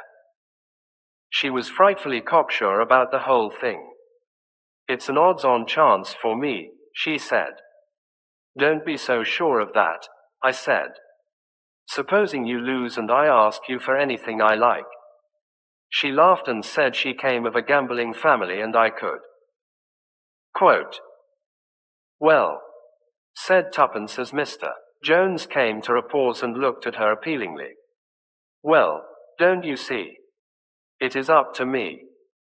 It is the only chance I have got of getting a girl like that to look at me. You have no idea how sporting she is. Last summer she was out in a boat and someone bet her she wouldn't jump overboard and swim ashore in her clothes, and she did it. It is a very curious proposition, said Tommy. I am not quite sure I yet understand it. It is perfectly simple, said Mr. Montgomery Jones. You must be doing this sort of thing all the time. Investigating fake alibis and seeing where they fall down. Oh, yes, of course, said Tommy. We do a lot of that sort of work. Someone has got to do it for me, said Montgomery Jones. I shouldn't be any good at that sort of thing myself. You have only got to catch her out and everything is all right. I dare say it seems rather a futile business to you, but it means a lot to me and I am prepared to pay her all necessary whatnots, you know. That will be all right, said Tuppence. I am sure Mr. Blunt will take the case on for you. Certainly, said Tommy. A most refreshing case, most refreshing indeed. Mr. Montgomery Jones heaved a sigh of relief and pulled a mass of papers from his pocket and selected one of them. Here it is, he said. She says, I am sending you proof I was in two distinct places at one and the same time. According to one story, I dined at the Bon Temps restaurant in Soho by myself, went to the Duke's Theatre and had supper with a friend, Mr. Le Marchant, at the Savoy, but I was also staying at the Castle Hotel, Torquay, and only returned to London on the following morning. You have got to find out which of the two stories is the true one and how I managed the other. There, said Mr. Montgomery Jones. Now you see what it is that I want you to do. A most refreshing little problem, said Tommy. Very naive. Quote. Here is Una's photograph, said Mr. Montgomery Jones. You will want that. What is the lady's full name? Inquired Tommy. Miss Una Drake. And her address is 180 Clarges Street. Thank you, said Tommy. Well, we will look into the matter for you, Mr. Montgomery Jones. I hope we shall have good news for you very shortly. I say, you know, I am no end grateful, said Mr. Jones, rising to his feet and shaking Tommy by the hand. It has taken an awful load off my mind. Having seen his client out, Tommy returned to the inner office. Tuppence was at the cupboard that contained the classic library. Inspector French, said Tuppence. Eh? Said Tommy. Inspector French, of course, said Tuppence. He always does alibis. I know the exact procedure. We have to go over everything and check it. At first it will seem all right, and then when we examine it more closely we shall find the flaw. There ought not to be much difficulty about that, agreed Tommy. I mean, knowing that one of them is a fake to start with makes the thing almost a certainty, I should say. That is what worries me. I don't see anything to worry about in that. I am worrying about the girl, said Tommy. She will probably be let in to marry that young man whether she wants to or not. Darling, said Tuppence, don't be foolish. Women are never the wild gamblers they appear.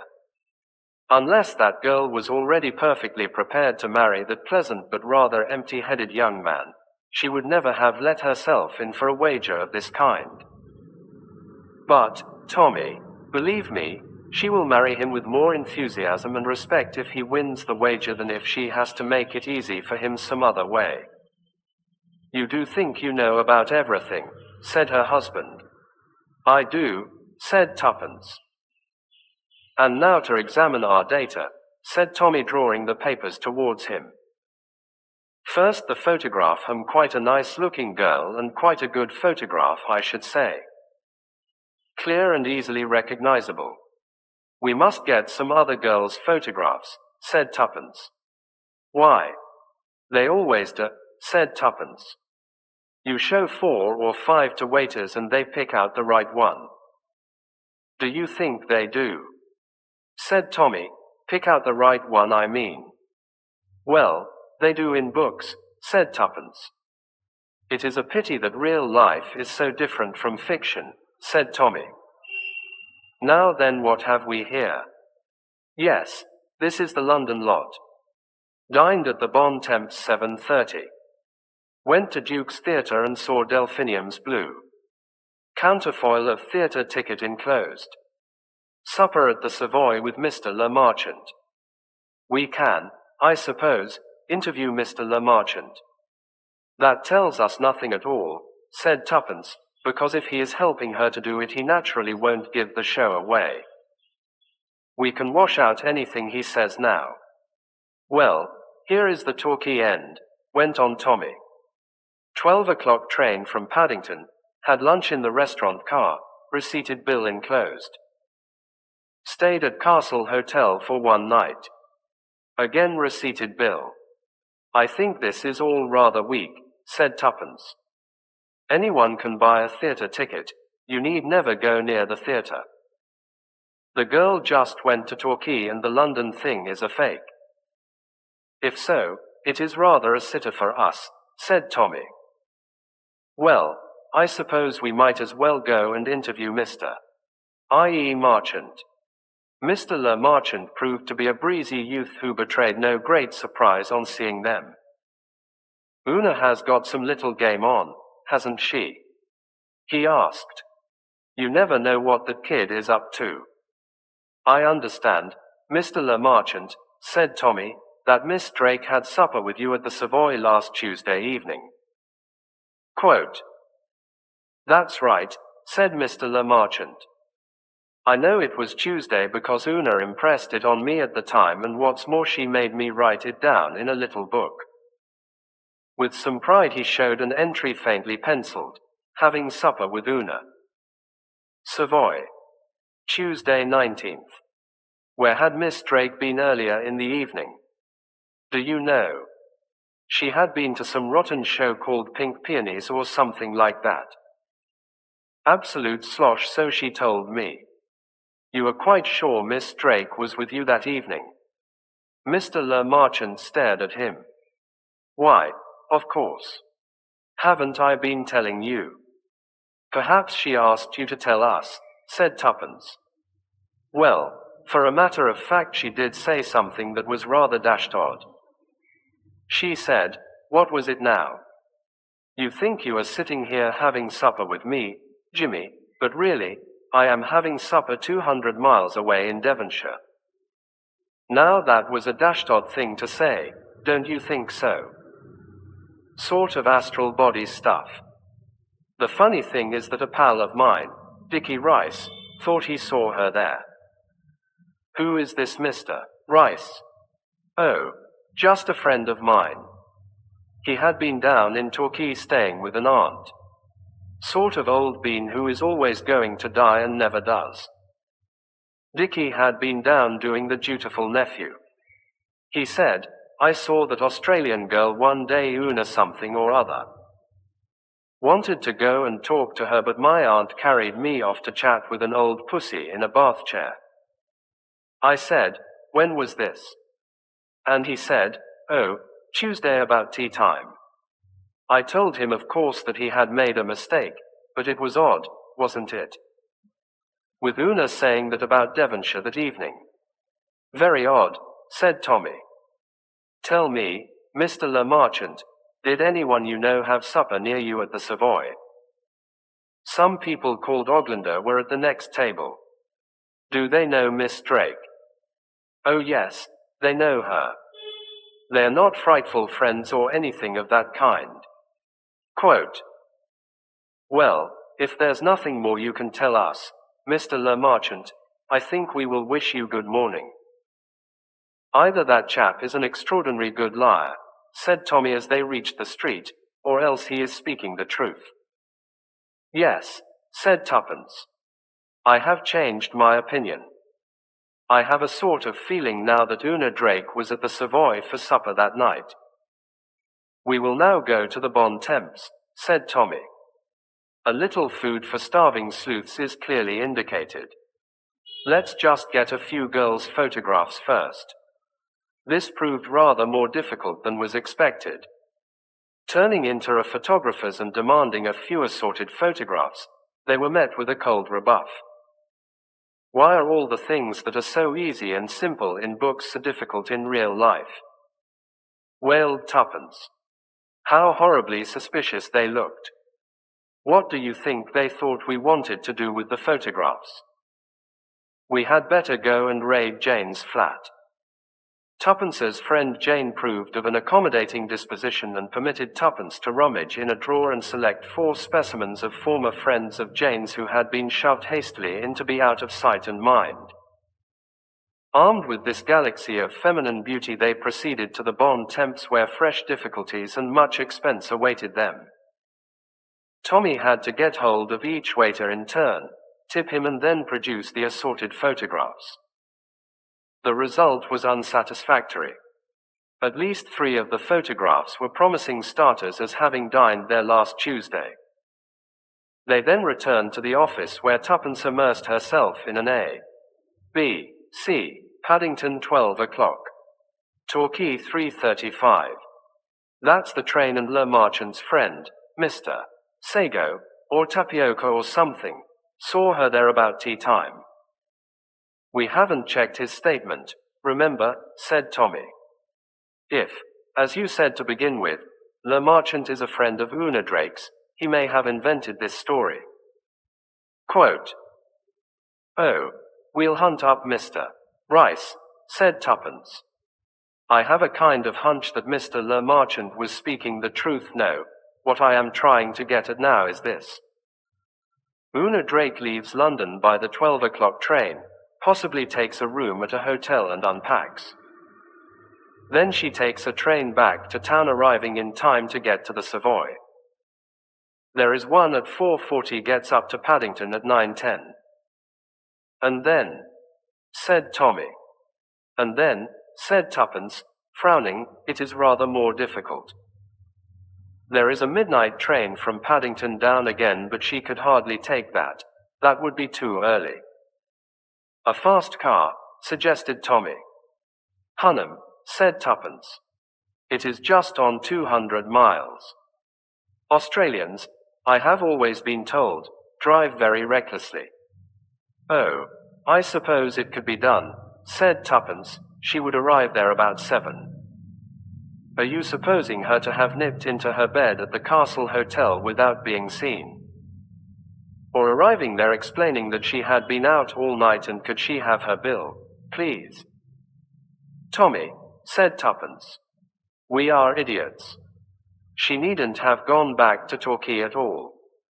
She has only got to get a friend to go to the hotel there and collect her luggage and pay her bill. Then you get the receipted bill with the proper date on it. I think on the whole we have worked out a very sound hypothesis, said Tommy. The next thing to do is to catch the 12 o'clock train to Torquay tomorrow and verify our brilliant conclusions. Armed with a portfolio of photographs, Tommy and Tuppence duly established themselves in a first-class carriage the following morning, and booked seats for the second lunch.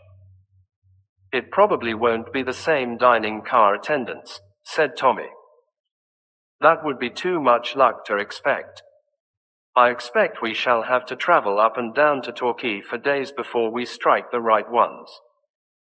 This alibi business is very trying, said Tuppence. In books it is all passed over in 2 or 3 paragraphs. Inspector something then boarded the train to Torquay and questioned the dining car attendants, and so ended the story. For once, however, the young couple's luck was in. In answer to their question, the attendant who brought their bill for lunch proved to be the same one who had been on duty the preceding Tuesday. What Tommy called the 10-shilling note touch then came into action, and Tuppence produced the portfolio. I want to know, said Tommy, if any of these ladies had lunch on this train on Tuesday last. In a gratifying manner worthy of the best detective fiction, the man at once indicated the photograph of Una Drake. Yes, sir, I remember that lady, and I remember that it was Tuesday, because the lady herself drew attention to the fact, saying it was always the luckiest day in the week for her. So far, so good, said Tuppence as they returned to their compartment. And we will probably find that she booked at the hotel all right. It is going to be more difficult to prove that she travelled back to London, but perhaps one of the porters at the station may remember. Here, however, they drew a blank, and crossing to the up platform, Tommy made inquiries of the ticket collector and of various porters. After the distribution of half-crowns as a preliminary to inquiring, 2 of the porters picked out one of the other photographs with a vague remembrance that someone like that travelled to town by the 4:40 that afternoon, but there was no identification of Una Drake.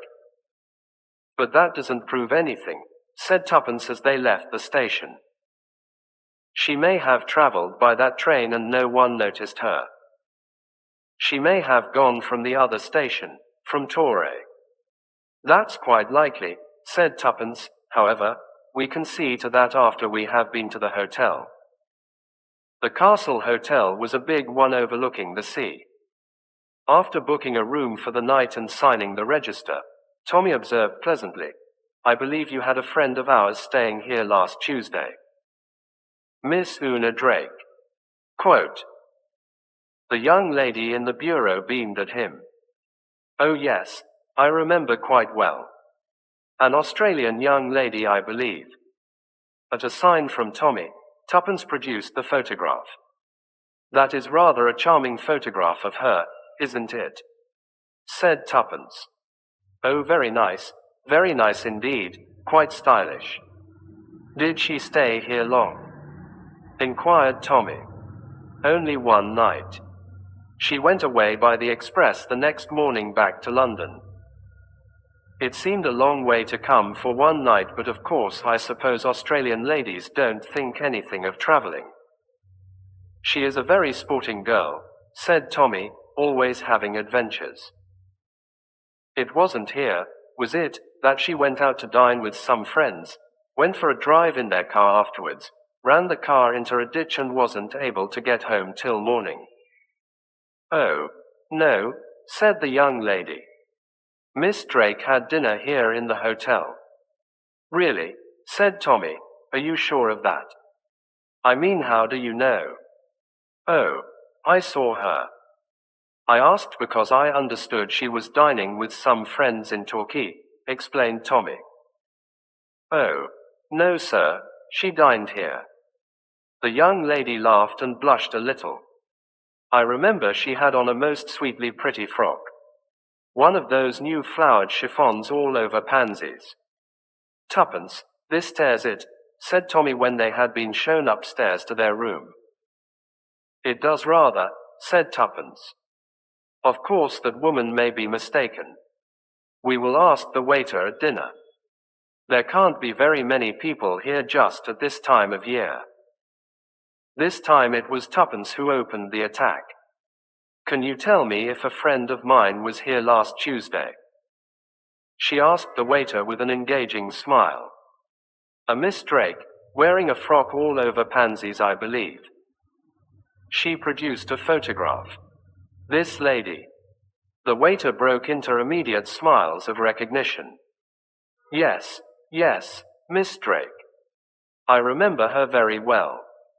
She told me she came from Australia. Quote, she dined here. Yes. It was last Tuesday. She asked me if there was anything to do afterwards in the town. Yes.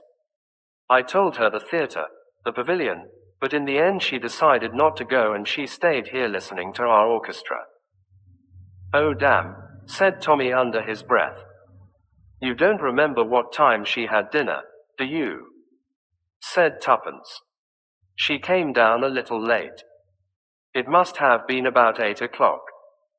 Damn, blast, and curse, said Tuppence as she and Tommy left the dining room. Tommy, this is all going wrong. It seems so clear and lovely. Well, I suppose we ought to have known it wouldn't all be plain sailing.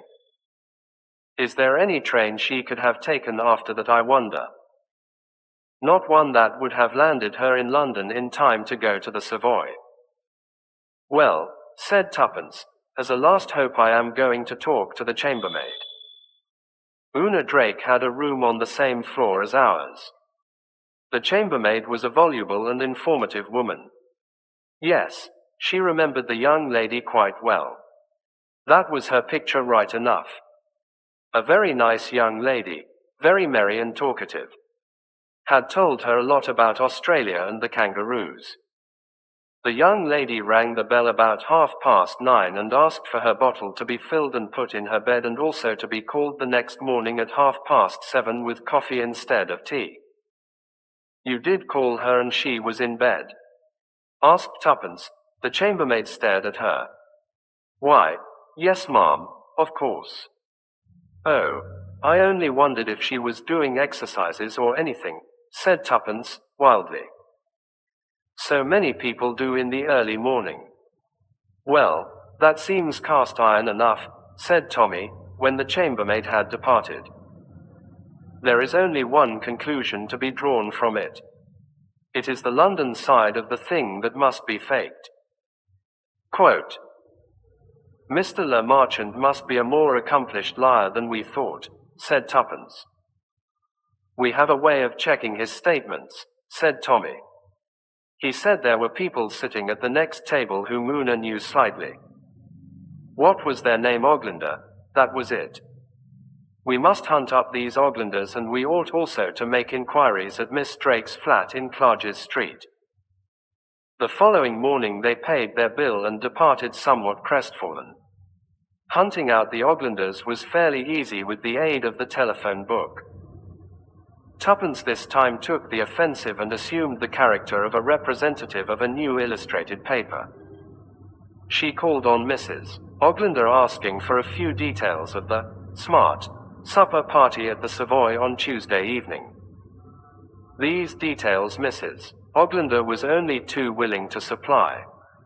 Just as she was leaving, Tuppence added carelessly, "Let me see, wasn't Miss Una Drake sitting at the table next you? Is it really true that she is engaged to the Duke of Perth? You know her, of course." "I know her slightly," said Mrs. Oglander. "A very charming girl, I believe." "Yes, She was sitting at the next table to ours with Mr. Le Marchant. My girls know her better than I do. Tuppence's next port of call was the flat in Clarges Street. Here she was greeted by Miss Mary Lester, the friend with whom Miss Drake shared a flat. "Do tell me what all this is about," asked Miss Lester plaintively. "Una has some deep game on and I don't know what it is. Of course she slept here on Tuesday night. Did you see her when she came in?" "No, I had gone to bed." "She has got her own latchkey, of course. She came in about 1 o'clock, I believe." "When did you see her?" "Oh, the next morning about 9, or perhaps it was nearer 10. As Tuppence left the flat she almost collided with a tall, gaunt female who was entering. "Excuse me, miss, I'm sure," said the gaunt female. "Do you work here?" asked Tuppence. "Yes, miss, I come daily." "What time do you get here in the morning?" 9 o'clock is my time, miss." Tuppence slipped a hurried half-crown into the gaunt female's hand. "Was Miss Drake here last Tuesday morning when you arrived?" "Why, yes, miss, indeed she was. Fast asleep in her bed and hardly woke up when I brought her in her tea." "Oh, thank you," said Tuppence and went disconsolately down the stairs. She had arranged to meet Tommy for lunch in a small restaurant in Soho, and there they compared notes. "I have seen that fellow, Rice. It is quite true he did see Una Drake in the distance at Torquay." "Well," said Tuppence, "we have checked these alibis all right.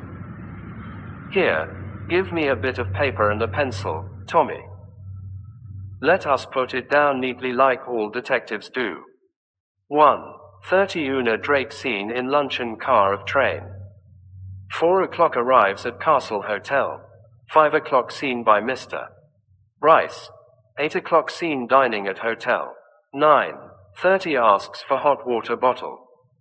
11:30 seen at Savoy with Mr. Le Marchant. 7:30 a.m. called by chambermaid at Castle Hotel. 9 o'clock called by charwoman at flat at Clarges Street." They looked at each other. "Well, it looks to me as if Blunt's brilliant detectives are beat," said Tommy. "Oh, we mustn't give up," said Tuppence. "Somebody must be lying. The queer thing is that it strikes me nobody was lying.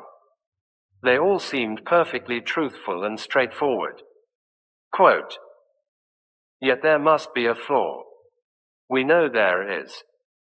I think of all sorts of things like private aeroplanes, but that doesn't really get us any forwarder. I am inclined to the theory of an astral body." "Well," said Tuppence, "the only thing to do is to sleep on it. Your subconscious works in your sleep." "Hunnam," said Tommy. "If your subconscious provides you with a perfectly good answer to this riddle by tomorrow morning, I take off my hat to it." They were very silent all that evening. Again and again Tuppence reverted to the paper of Times. She wrote things on bits of paper. She murmured to herself, she sought perplexedly through rail guides. But in the end they both rose to go to bed with no faint glimmer of light on the problem. "This is very disheartening," said Tommy. "One of the most miserable evenings I have ever spent," said Tuppence. "We ought to have gone to a music hall," said Tommy. "A few good jokes about mothers-in-law and twins and bottles of beer would have done us no end of good." "No, you will see this concentration will work in the end," said Tuppence. "How busy our subconscious will have to be in the next 8 hours." And on this hopeful note they went to bed. "Well," said Tommy next morning, "has the subconscious worked?" "I have got an idea," said Tuppence. "You have? What sort of an idea?" "Well, rather a funny idea. Not at all like anything I have ever read in detective stories. As a matter of fact, it is an idea that you put into my head." Then it must be a good idea, said Tommy firmly. Come on, Tuppence, out with it. I shall have to send a cable to verify it, said Tuppence. No, I am not going to tell you. It's a perfectly wild idea, but it's the only thing that fits the facts. Quote, Well, said Tommy, I must away to the office. A room full of disappointed clients must not wait in vain. I leave this case in the hands of my promising subordinate. Tuppence nodded cheerfully. She did not put in an appearance at the office all day. When Tommy returned that evening about 5:30, it was to find a wildly exultant Tuppence awaiting him. I have done it, Tommy. I have solved the mystery of the alibi. We can charge up all these half-crowns and 10-shilling notes and demand a substantial fee of our own from Mr. Montgomery Jones, and he can go right off and collect his girl. What is the solution? Cried Tommy. A perfectly simple one, said Tuppence. Twins. What do you mean? Twins. Why, just that. Of course it is the only solution. I will say you put it into my head last night talking about mothers-in-law, twins, and bottles of beer. I cabled to Australia and got back the information I wanted. Una has a twin sister, Vera, who arrived in England last Monday. That is why she was able to make this bet so spontaneously. She thought it would be a frightful rag on poor Montgomery Jones. The sister went to Torquay and she stayed in London. Do you think she'll be terribly despondent that she's lost? Asked Tommy. No, said Tuppence. I don't. I gave you my views about that before. She will put all the kudos down to Montgomery Jones. I always think respect for your husband's abilities should be the foundation of married life. I am glad to have inspired these sentiments in you, Tuppence. It is not a really satisfactory solution, said Tuppence. Not the ingenious sort of flaw that Inspector French would have detected. Nonsense, said Tommy. I think the way I showed these photographs to the waiter in the restaurant was exactly like Inspector French. Quote, He didn't have to use nearly so many half-crowns and 10-shilling notes as we seem to have done, said Tuppence. Never mind, said Tommy. We can charge them all up with additions to Mr. Montgomery Jones. He will be in such a state of idiotic bliss that he would probably pay the most enormous bill without jibbing at it. So he should, said Tuppence. Haven't Blunt's brilliant detectives been brilliantly successful? Oh, Tommy, I do think we are extraordinarily clever. It quite frightens me sometimes. The next case we have shall be a Roger Sheringham case, and you, Tuppence, shall be Roger Sheringham. I shall have to talk a lot, said Tuppence. You do that naturally, said Tommy. And now I suggest that we carry out my program of last night and seek out a music hall where they have plenty of jokes about mothers-in-law, bottles of beer, and twins. 20. The clergyman's daughter. I wish, said Tuppence, roaming moodily round the office, that we could befriend a clergyman's daughter. Why? Asked Tommy. You may have forgotten the fact, but I was once a clergyman's daughter myself. I remember what it was like. Hence this altruistic urge, this spirit of thoughtful consideration for others. You are getting ready to be Roger Sheringham, I see, said Tommy. If you will allow me to make a criticism, you talk quite as much as he does, but not nearly so well. On the contrary, said Tuppence, there is a feminine subtlety about my conversation, a je ne sais quoi, that no gross male could ever attain to. I have, moreover, powers unknown to my prototype. Prototype. Words are such uncertain things. They so often sound well but mean the opposite of what one thinks they do. Go on, said Tommy kindly. I was only pausing to take breath. Touching these powers, It is my wish today to assist a clergyman's daughter. You will see, Tommy, the first person to enlist the aid of Blunt's brilliant detectives will be a clergyman's daughter." "I'll bet you it isn't," said Tommy. "Done," said Tuppence. Hissed. "To your typewriters, oh. Israel. One comes." Mr. Blunt's office was humming with industry as Albert opened the door and announced, "Miss Monica Dean." A slender brown-haired girl, rather shabbily dressed, entered and stood hesitating. Tommy came forward. "Good morning, Miss Dean. Won't you sit down and tell us what we can do for you? By the way, let me introduce my confidential secretary, Miss Sheringham." "I am delighted to make your acquaintance, Miss Dean," said Tuppence. "Your father was in the church, I think." "Yes, he was. But how did you know that?" "Oh, we have our methods," said Tuppence. "You mustn't mind me rattling on. Mr. Blunt likes to hear me talk.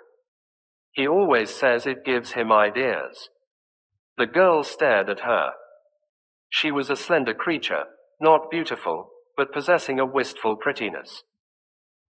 She had a quantity of soft mouse-colored hair, and her eyes were dark blue and very lovely, though the dark shadows round them spoke of trouble and anxiety. "Will you tell me your story, Miss Dean?" said Tommy. The girl turned to him gratefully. "It's such a long, rambling story," said the girl. "My name is Monica Dean. My father was the rector of Little Hampsley in Suffolk. He died 3 years ago, and my mother and I were left very badly off. I went out as a governess, but my mother became a confirmed invalid and I had to come home to look after her. We were desperately poor, but one day we received a lawyer's letter telling us that an aunt of my father's had died and had left everything to me. I had often heard of this aunt who had quarreled with my father many years ago, and I knew that she was very well off, so it really seemed that our troubles were at an end. But matters did not turn out quite as well as we had hoped. I inherited the house she had lived in, but after paying 1 or 2 small legacies, there was no money left. I suppose she must have lost it during the war, or perhaps she had been living on her capital. Still, we had the house, and almost at once we had a chance of selling it at quite an advantageous price. But, foolishly perhaps, I refused the offer. We were in tiny, but expensive lodgings, and I thought it would be much nicer to live in the Red House where my mother could have comfortable rooms and take in paying guests to cover our expenses. I adhered to this plan, notwithstanding a further tempting offer from the gentleman who wanted to buy. We moved in, and I advertised for paying guests. For a time, all went well. We had several answers to our advertisement. My aunt's old servant remained on with us, and she and I between us did the work of the house. And then these unaccountable things began to happen. What things? The queerest things. The whole place seemed bewitched. Pictures fell down, crockery flew across the room and broke. One morning we came down to find all the furniture moved round. At first we thought someone was playing a practical joke, but we had to give up that explanation. Sometimes when we were all sitting down to dinner, a terrific crash would be heard overhead. We would go up and find no one there, but a piece of furniture thrown violently to the ground. "A poltergeist," cried Tuppence, much interested. "Yes, that's what drive," O'Neill said, "though I don't know what it means." "It's a sort of evil spirit that plays tricks," explained Tuppence, who in reality knew very little of the subject, and was not even sure that she had got the word poltergeist right. Well, at any rate, the effect was disastrous. Our visitors were frightened to death, and left as soon as possible. We got new ones, and they too left hurriedly. I was in despair, and, to crown all, our own tiny income ceased suddenly. The company in which it was invested failed. You poor dear, said Tuppence sympathetically. What a time you have had. Did you want Mr. Blunt to investigate this haunting business? Not exactly. You see, 3 days ago, a gentleman called upon us. His name was Dr. O'Neill. He told us that he was a member of the Society for Physical Research, and that he had heard about the curious manifestations that had taken place in our house and was much interested. So much so, that he was prepared to buy it from us, and conduct a series of experiments there. Well, of course, at first, I was overcome with joy. It seemed the way out of all our difficulties. But, yes, perhaps you will think me fanciful. Perhaps I am. But oh, I'm sure I haven't made a mistake. It was the same man. What same man? The same man who wanted to buy it before. Oh, I'm sure I'm right. But why shouldn't it be? You don't understand. The two men were quite different name and everything. The first man was quite young, a spruce dark young man of 30-odd. Dr. O'Neill is about 50. He has a grey beard and wears glasses and stoops. But when he talked, I saw a gold tooth on one side of his mouth. It only shows when he laughs. The other man had a tooth in just the same position, and then I looked at his ears. I had noticed the other man's ears, because they were a peculiar shape with hardly any lobe. Dr. O'Neill's were just the same. Both things couldn't be a coincidence, could they? I thought and finally I wrote and said I would let him know in a week. I had noticed Mr. Blunt's advertisement some time ago as a matter of fact in an old paper that lined one of the kitchen drawers. I cut it out and came up to town. You were quite right, said Tuppence, nodding her head with vigor. This needs looking into. Quote, a very interesting case, Miss Dean, observed Tommy. We shall be pleased to look into this for you, Miss Sheringham? Rather, said Tuppence, and we'll get to the bottom of it too. I understand, Miss Dean, went on Tommy, that the household consists of you and your mother and a servant. Can you give me any particulars about the servant? Her name is Crockett. She was with my aunt about 8 or 10 years. She is an elderly woman, not very pleasant in manner, but a good servant. She is inclined to give herself airs because her sister married out of her station. Crockett has a nephew whom she is always telling us is quite the gentleman. Hunnam, said Tommy, rather at a loss how to proceed. Tuppence had been eyeing Monica keenly. Now she spoke with sudden decision. I think the best plan would be for Miss Dean to come out and lunch with me. It's just on 1 o'clock. I can get full details from her. Certainly, Miss Sheringham, said Tommy. An excellent plan.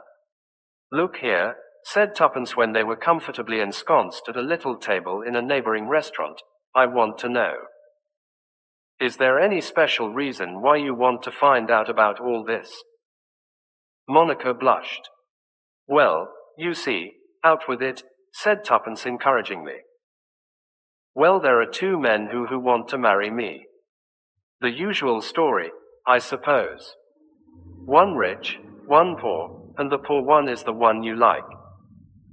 I don't know how you know all these things, murmured the girl. That's a sort of law of nature, explained Tuppence. It happens to everybody. It happens to me. You see, even if I sell the house, it won't bring us enough to live on. Gerald is a dear, but he's desperately poor, though he's a very clever engineer, and if only he had a little capital, his firm would take him into partnership.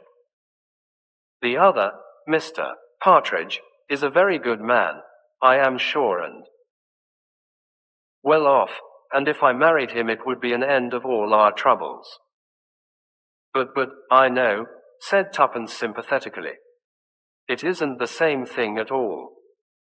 You can go on telling yourself how good and worthy he is, and adding up his qualities as though they were an addition sum, and it all has a simply refrigerating effect. Monica nodded. Well, said Tuppence, I think it would be as well if we went down to the neighborhood and studied matters upon the spot. What is the address? The Red House, Staunton in the Marsh. Tuppence wrote down the address in her notebook.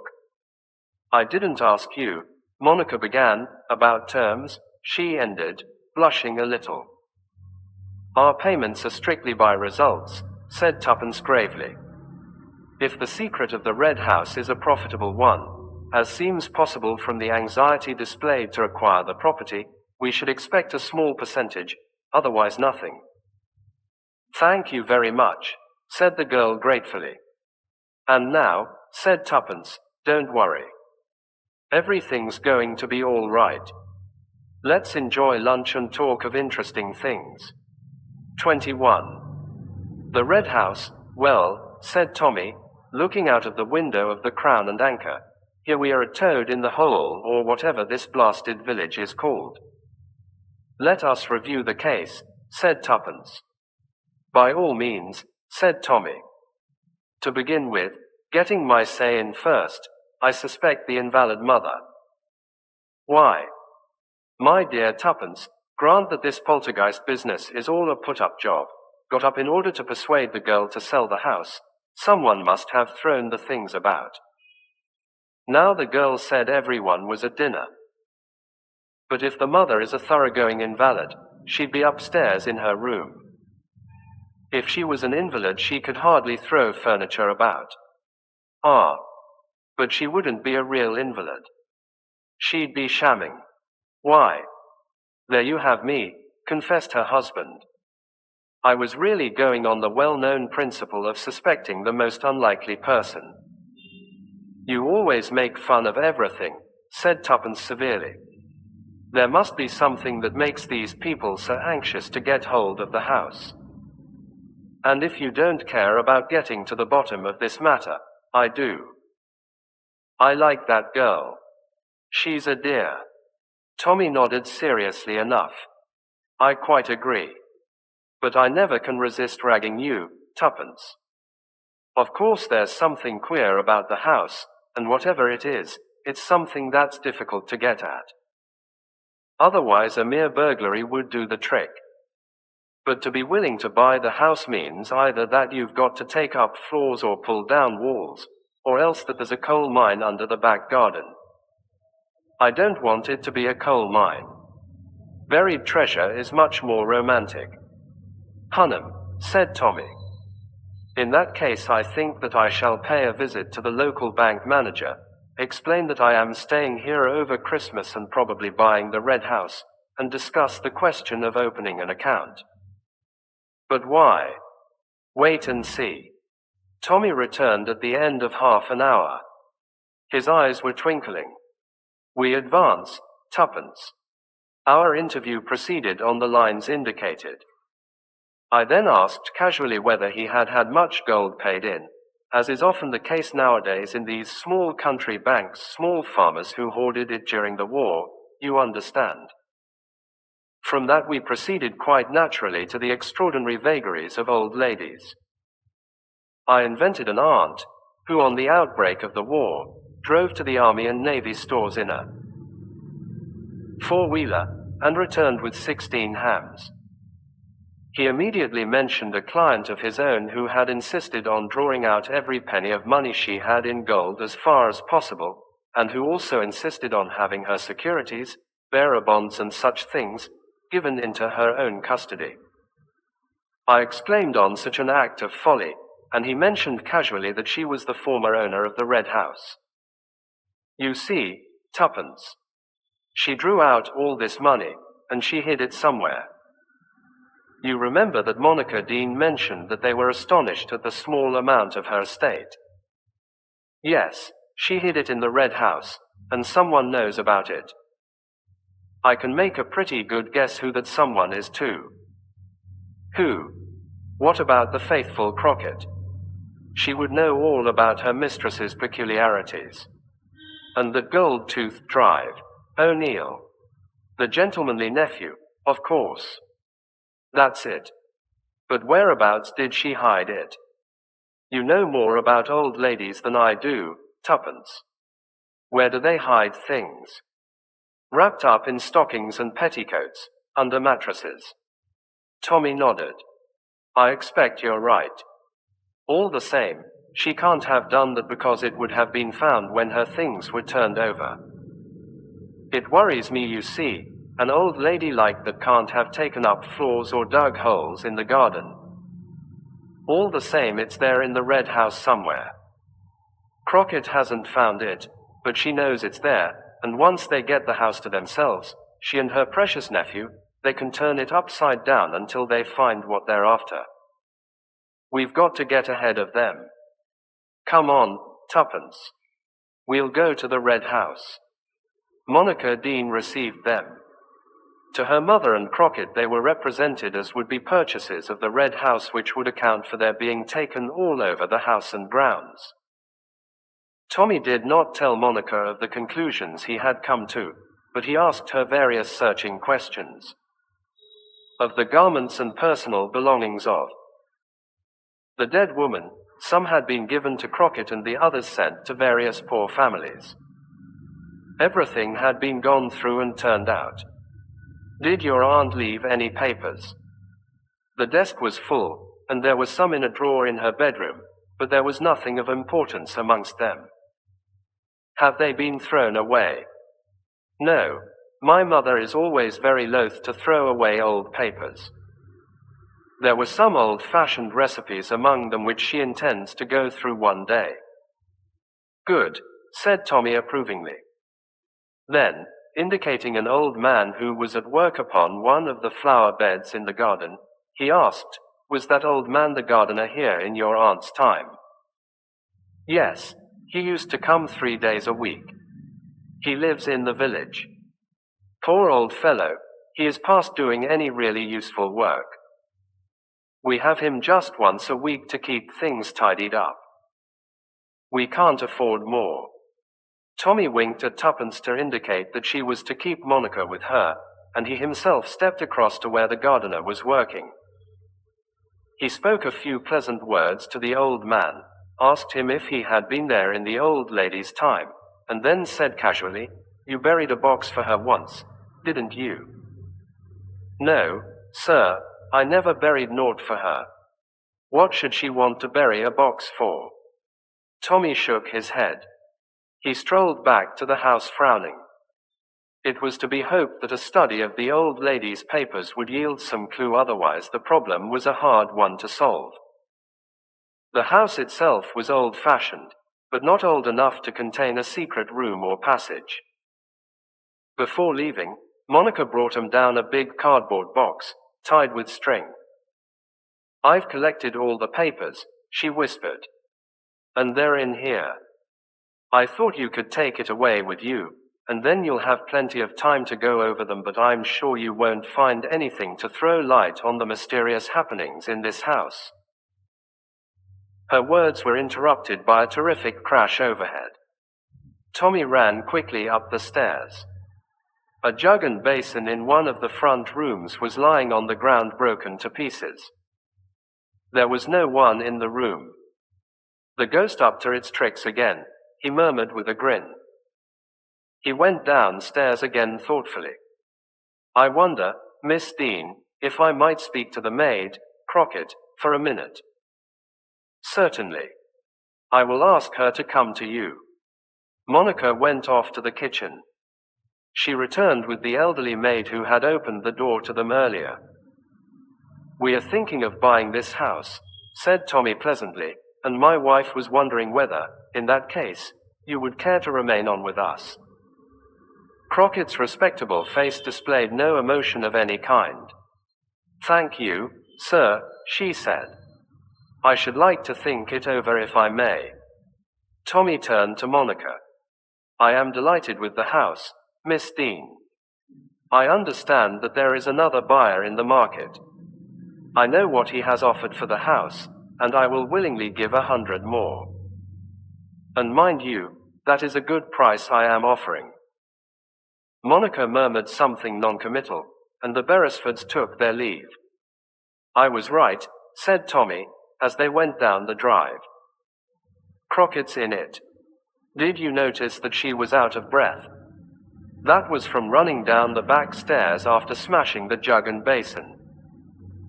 Sometimes, very likely, she has admitted her nephew secretly, and he has done a little poltergeisting, or whatever you call it, whilst she has been innocently with the family. You'll see, drive, O'Neill will make a further offer before the day is out. True enough, after dinner a note was brought. It was from Monica. I have just heard from Dr. O'Neill. He raises his previous offer by £150. Quote, The nephew must be a man of means, said Tommy thoughtfully. And I tell you what, twopence, the prize he's after must be well worthwhile. Oh. If only we could find it. Well, let's get on with the spade work. They were sorting through the big box of papers, a wearisome affair, as they were all jumbled up pell-mell without any kind of order or method. Every few minutes they compared notes. What's the latest? Twopence. 2 old receipted bills, 3 unimportant letters, a recipe for preserving new potatoes and 1 for making lemon cheesecake. What's yours? 1 bill, poem on spring, 2 newspaper cuttings, Why Women Buy Pearls a Sound Investment, and Man with 4 Wives Extraordinary Story, and a recipe for jugged hare. It's heartbreaking, said twopence, and they fell to once more. At last the box was empty. They looked at each other. I put this aside, said Tommy, picking up a half sheet of notepaper, because it struck me as peculiar. But I don't suppose it's got anything to do with what we're looking for. Let's see it. Oh. It's one of those funny things, what do they call them? Anagrams, charades or something. She read it. My first you put on glowing coal and into it you put my whole. My second really is the first. My third mislikes the winter blast. Hunnam, said Tommy critically. I don't think much of the poet's rhymes. I don't see what you find peculiar about it, though, said twopence. Everybody used to have a collection of these sort of things about 50 years ago. You saved 'em up for winter evenings round the fire. I wasn't referring to the verse. It's the words written below it that strike me as peculiar. Street, Luke 11:9, she read. It's a text. Yes. Doesn't that strike you as odd? Would an old lady of a religious persuasion write a text just under a charade? It is rather odd, agreed twopence thoughtfully. I presume that you, being a clergyman's daughter, have got your Bible with you. As a matter of fact I have. Aha, you didn't expect that. Wait a sec. Twopence ran to her suitcase, extracted a small red volume and returned to the table. She turned the leaves rapidly. Here we are. Luke, chapter 11, verse 9. Oh. Tommy, look. Tommy bent over and looked where twopence's small finger pointed to a portion of the verse in question. Seek, and ye shall find. That's it, cried twopence. We've got it. Solve the cryptogram and the treasure is ours, or rather Monica's. Well, let's get to work on the cryptogram, as you call it. My first you put on glowing coal. What does that mean, I wonder? Then, my second really is the first. That's pure gibberish. It's quite simple really, said twopence kindly. It's just a sort of knack. Let me have it. Tommy surrendered it willingly. Twopence ensconced herself in an armchair, and began muttering to herself with bent brows. It's quite simple really, murmured Tommy when half an hour had elapsed. Don't crow. We're the wrong generation for this. I've a good mind to go back to town tomorrow and call on some old pussy who would probably read it as easy as winking. It's a knack, that's all. Well, let's have one more try. There aren't many things you can put on glowing coal, said Tuppence thoughtfully. There's water, to put it out, or wood, or a kettle. It must be one syllable, I suppose. What about wood, then? You couldn't put anything into wood, though. Quote, there's no one-syllable word instead of water, but there must be one-syllable things you can put on a fire in the kettle line. Saucepans, mused Tuppence. Frying pans. How about pan? Or pot? What's a word beginning pan or pot that is something you cook? Pottery, suggested Tommy. You bake that in the fire. Wouldn't that be near enough? The rest of it doesn't fit. Pancakes. No, oh, bother. They were interrupted by the little serving maid, who told them that dinner would be ready in a few minutes. Only Mrs. Lumley, she wanted to know if you'd like your potatoes fried, or boiled in their jackets.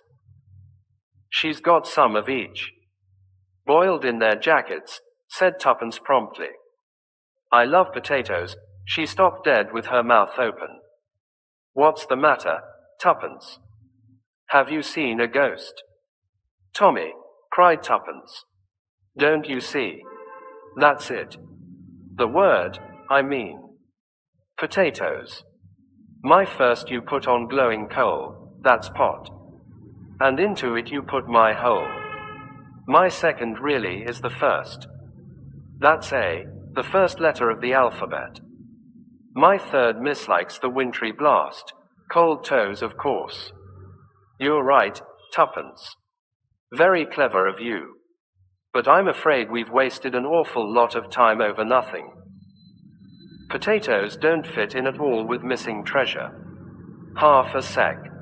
Though, what did you read out just now, when we were going through the box? Something about a recipe for new potatoes. I wonder whether there's anything in that. He rummaged hastily through the pile of recipes. Here it is. To keep new potatoes. Put the new potatoes into tins and bury them in the garden. Even in the middle of winter, they will taste as though freshly dug. We've got it, screamed Tuppence. That's it. The treasure is in the garden, buried in a tin. But I asked the gardener. He said he'd never buried anything. Yes, I know, but that's because people never really answer what you say, they answer what they think you mean. He knew he'd never buried anything out of the common. We'll go tomorrow and ask him where he buried the potatoes. The following morning was Christmas Eve. By dint of inquiry they found the old gardener's cottage. Tuppence broached the subject after some minutes' conversation. I wish one could have new potatoes at Christmas time, she remarked. Wouldn't they be good with turkey? Do people round here ever bury them in tins? I've heard that keeps them fresh. That they do, declared the old man. Old Miss Dean, up to the red house, she always had 3 tins buried every summer, and as often as not forgot to have them dug up again. In the bed by the house, as a rule, didn't she? No, over against the wall by the fir tree. Having got the information they wanted, they soon took their leave of the old man, presenting him with 5 shillings as a Christmas box. And now for Monica, said Tommy. Tommy, you have no sense of the dramatic. Leave it to me. I've got a beautiful plan. Do you think you could manage to beg, borrow, or steal a spade? Somehow or other, a spade was duly produced, and that night, late, 2 figures might have been seen stealing into the grounds of the red house. The place indicated by the gardener was easily found, and Tommy set to work. Presently his spade rang on metal, and a few seconds later he had unearthed a big biscuit tin. It was sealed round with adhesive plaster and firmly fastened down, but Tuppence, by the aid of Tommy's knife, soon managed to open it. Then she gave a groan. The tin was full of potatoes. She poured them out so that the tin was completely empty, but there were no other contents. Go on digging, Tommy. It was some time before a second tin rewarded their searchers before Tuppence unsealed it. Well? Demanded Tommy anxiously. Potatoes again. Quote. Damn. Said Tommy and said to once more. The third time is lucky, said Tuppence consolingly. I believe the whole thing's a mare's nest, said Tommy gloomily, but he continued to dig. At last a third tin was brought to light. Potatoes Aga, began Tuppence, then stopped. Oh. Tommy, we've got it. It's only potatoes on top. Look. She held up a big old-fashioned velvet bag. Cut along home, cried Tommy. It's icy cold. Take the bag with you. I must just shovel back the earth. And may 1,000 curses light upon your head, Tuppence, if you open that bag before I come. I'll play fair. Ouch. I'm frozen. She beat a speedy retreat. On arrival at the inn she had not long to wait. Tommy was hard upon her heels, perspiring freely after his digging and the final brisk run. Now then, said Tommy. The private inquiry agents make good. Open the loot, Mrs. Beresford. Inside the bag was a package done up in oil silk and a heavy chamois leather bag. They opened the latter first. It was full of gold sovereigns. Tommy counted them. 200 pounds. That was all they would let her have, I suppose. Cut open the package. Tuppence did so. It was full of closely folded banknotes. Tommy and Tuppence counted them carefully. They amounted to exactly 20,000 pounds. Phew, said Tommy. Isn't it lucky for Monica that we're both rich and honest? What's that done up in tissue paper? Tuppence unrolled the little parcel and drew out a magnificent string of pearls, exquisitely matched. I don't know much about these things, said Tommy slowly, but I'm pretty sure that those pearls are worth another 5,000 pounds at least. Look at the size of them. Now I see why the old lady kept that cutting about pearls being a good investment. She must have realized all her securities and turned them into notes and jewels. Quote. Oh, Tommy, isn't it wonderful? Darling Monica.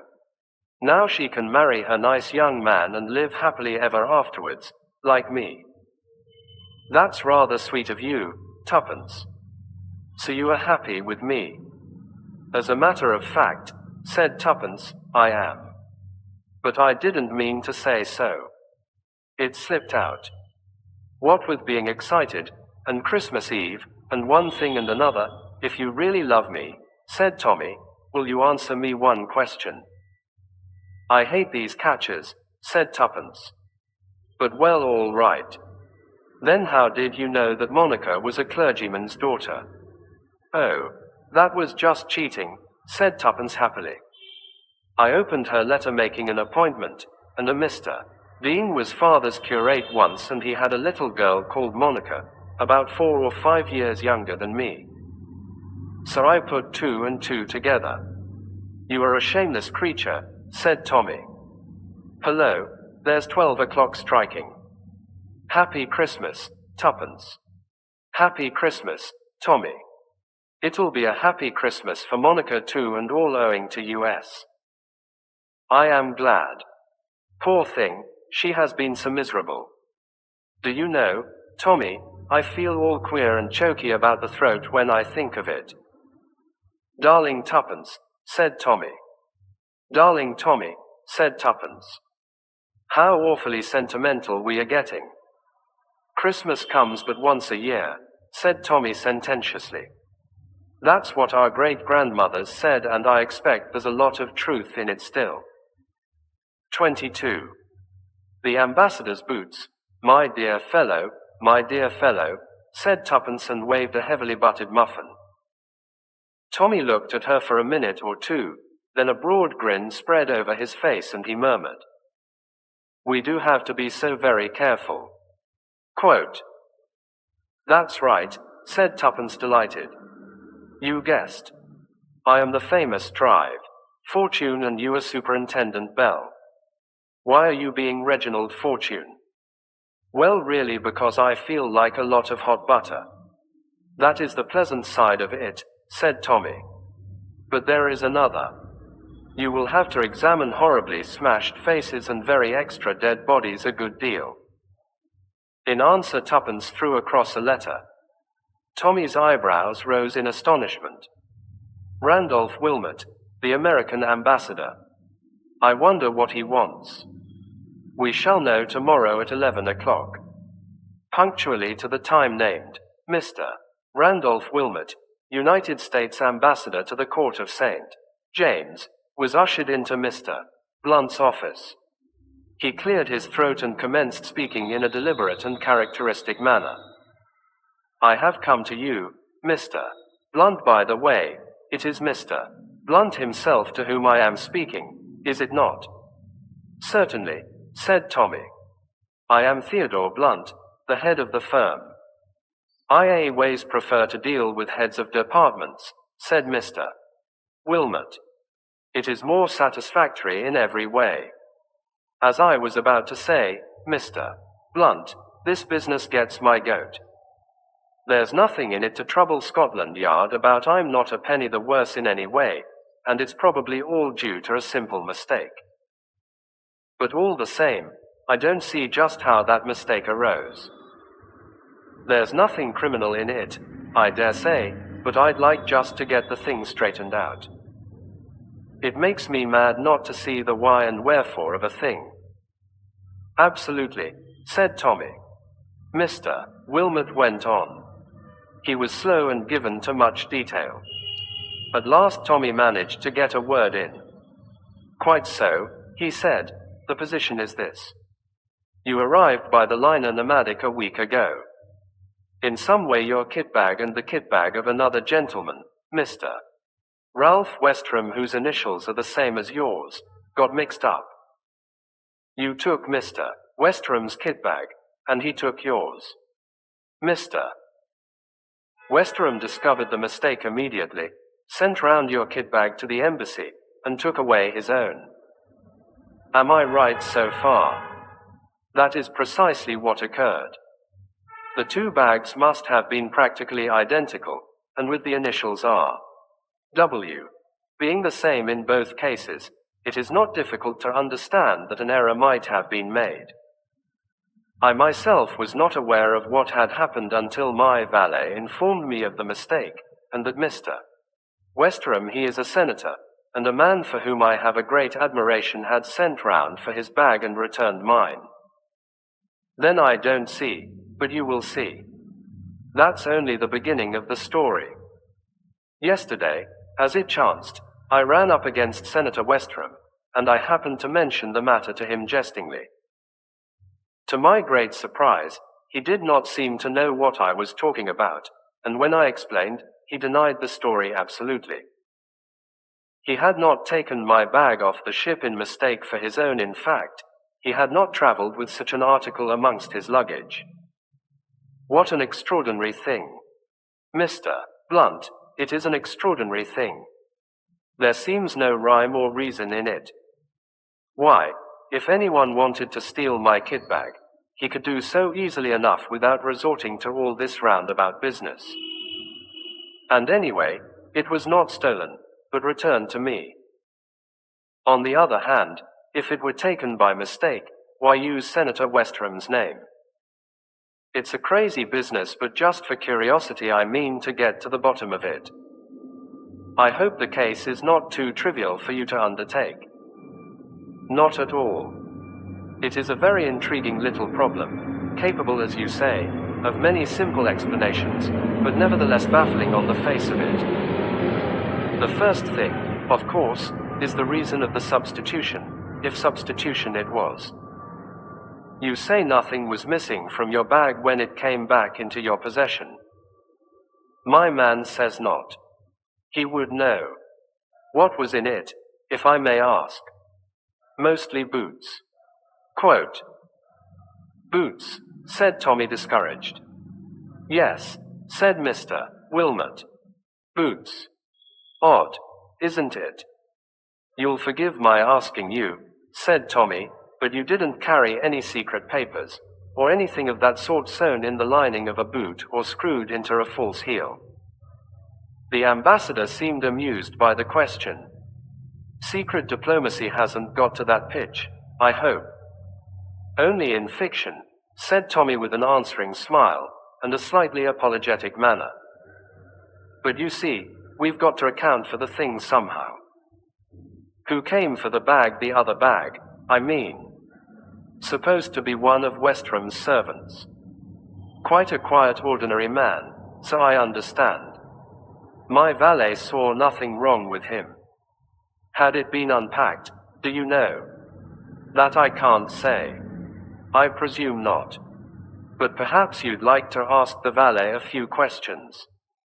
He can tell you more than I can about the business. I think that would be the best plan, Mr. Wilmot.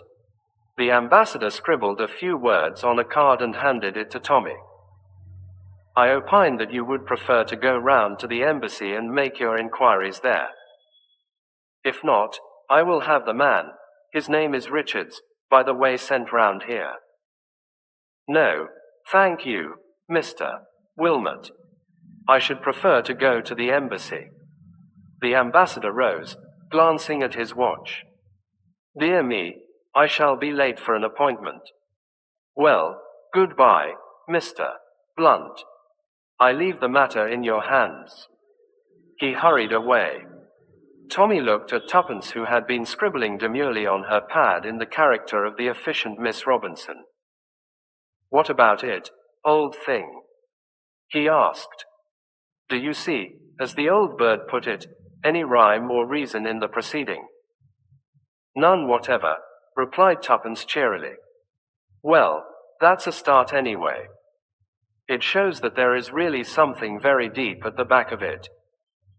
You think so? Quote. It's a generally accepted hypothesis. Remember Sherlock Holmes and the depth the butter had sunk into the parsley, I mean the other way round. I've always had a devouring wish to know all about that case. Perhaps Watson will disinter it from his notebook one of these days. Then I shall die happy. But we must get busy. Quite so, said Tuppence. Not a quick man, the esteemed Wilmot, but sure. She knows men, said Tommy. Or dare I say he knows men? It is so confusing when you assume the character of a male detective. Oh, my dear fellow, my dear fellow. A little more action, Tuppence, and a little less repetition. A classic phrase cannot be repeated too often, said Tuppence with dignity. Have a muffin, said Tommy kindly. Not at 11 o'clock in the morning, thank you. Silly case, this. Boots, you know why boots. Well, said Tommy, why not? It doesn't fit. Boots. She shook her head. All wrong. Who wants other people's boots? The whole thing's mad. Perhaps they got hold of the wrong bag, suggested Tommy. That's possible. But if they were after papers, a dispatch case would be more likely. Papers are the only things one thinks of in connection with ambassadors. Boots suggest footprints, said Tommy thoughtfully. Do you think they wanted to lay a trail of Wilmot's footsteps somewhere? Tuppence considered the suggestion, abandoning her role, then shook her head. It seems wildly impossible, she said. No, I believe we shall have to resign ourselves to the fact that the boots have nothing to do with it. Well, said Tommy with a sigh. The next step is to interview friend Richards. He may be able to throw some light on the mystery. Quote, on production of the ambassador's card, Tommy was admitted to the embassy, and presently a pale young man, with a respectful manner and a subdued voice, presented himself to undergo examination. I am Richards, sir, Mr. Wilmot's valet. I understood you wished to see me. Yes, Richards. Mr. Wilmot called on me this morning, and suggested that I should come round and ask you a few questions. It is this matter of the kit bag. Mr. Wilmot was rather upset over the affair, I know, sir. I can hardly see why, since no harm was done. I certainly understood from the man who called for the other bag that it belonged to Senator Westrom, but of course I may have been mistaken. What kind of a man was he? Middle-aged. Grey hair. Very good class, I should say most respectable. I understood he was Senator Westrom's valet. He left Mr. Wilmot's bag and took away the other. Had it been unpacked at all? Which one, sir? Well, I meant the one you brought from the boat. But I should like to know about the other as well, Mr. Wilmot's own. Had that been unpacked, do you fancy? I should say not, sir. It was just as I strapped it up on the boat. I should say the gentleman, whoever he was, just opened it, realized it wasn't his, and shut it up again. Nothing missing. No small article.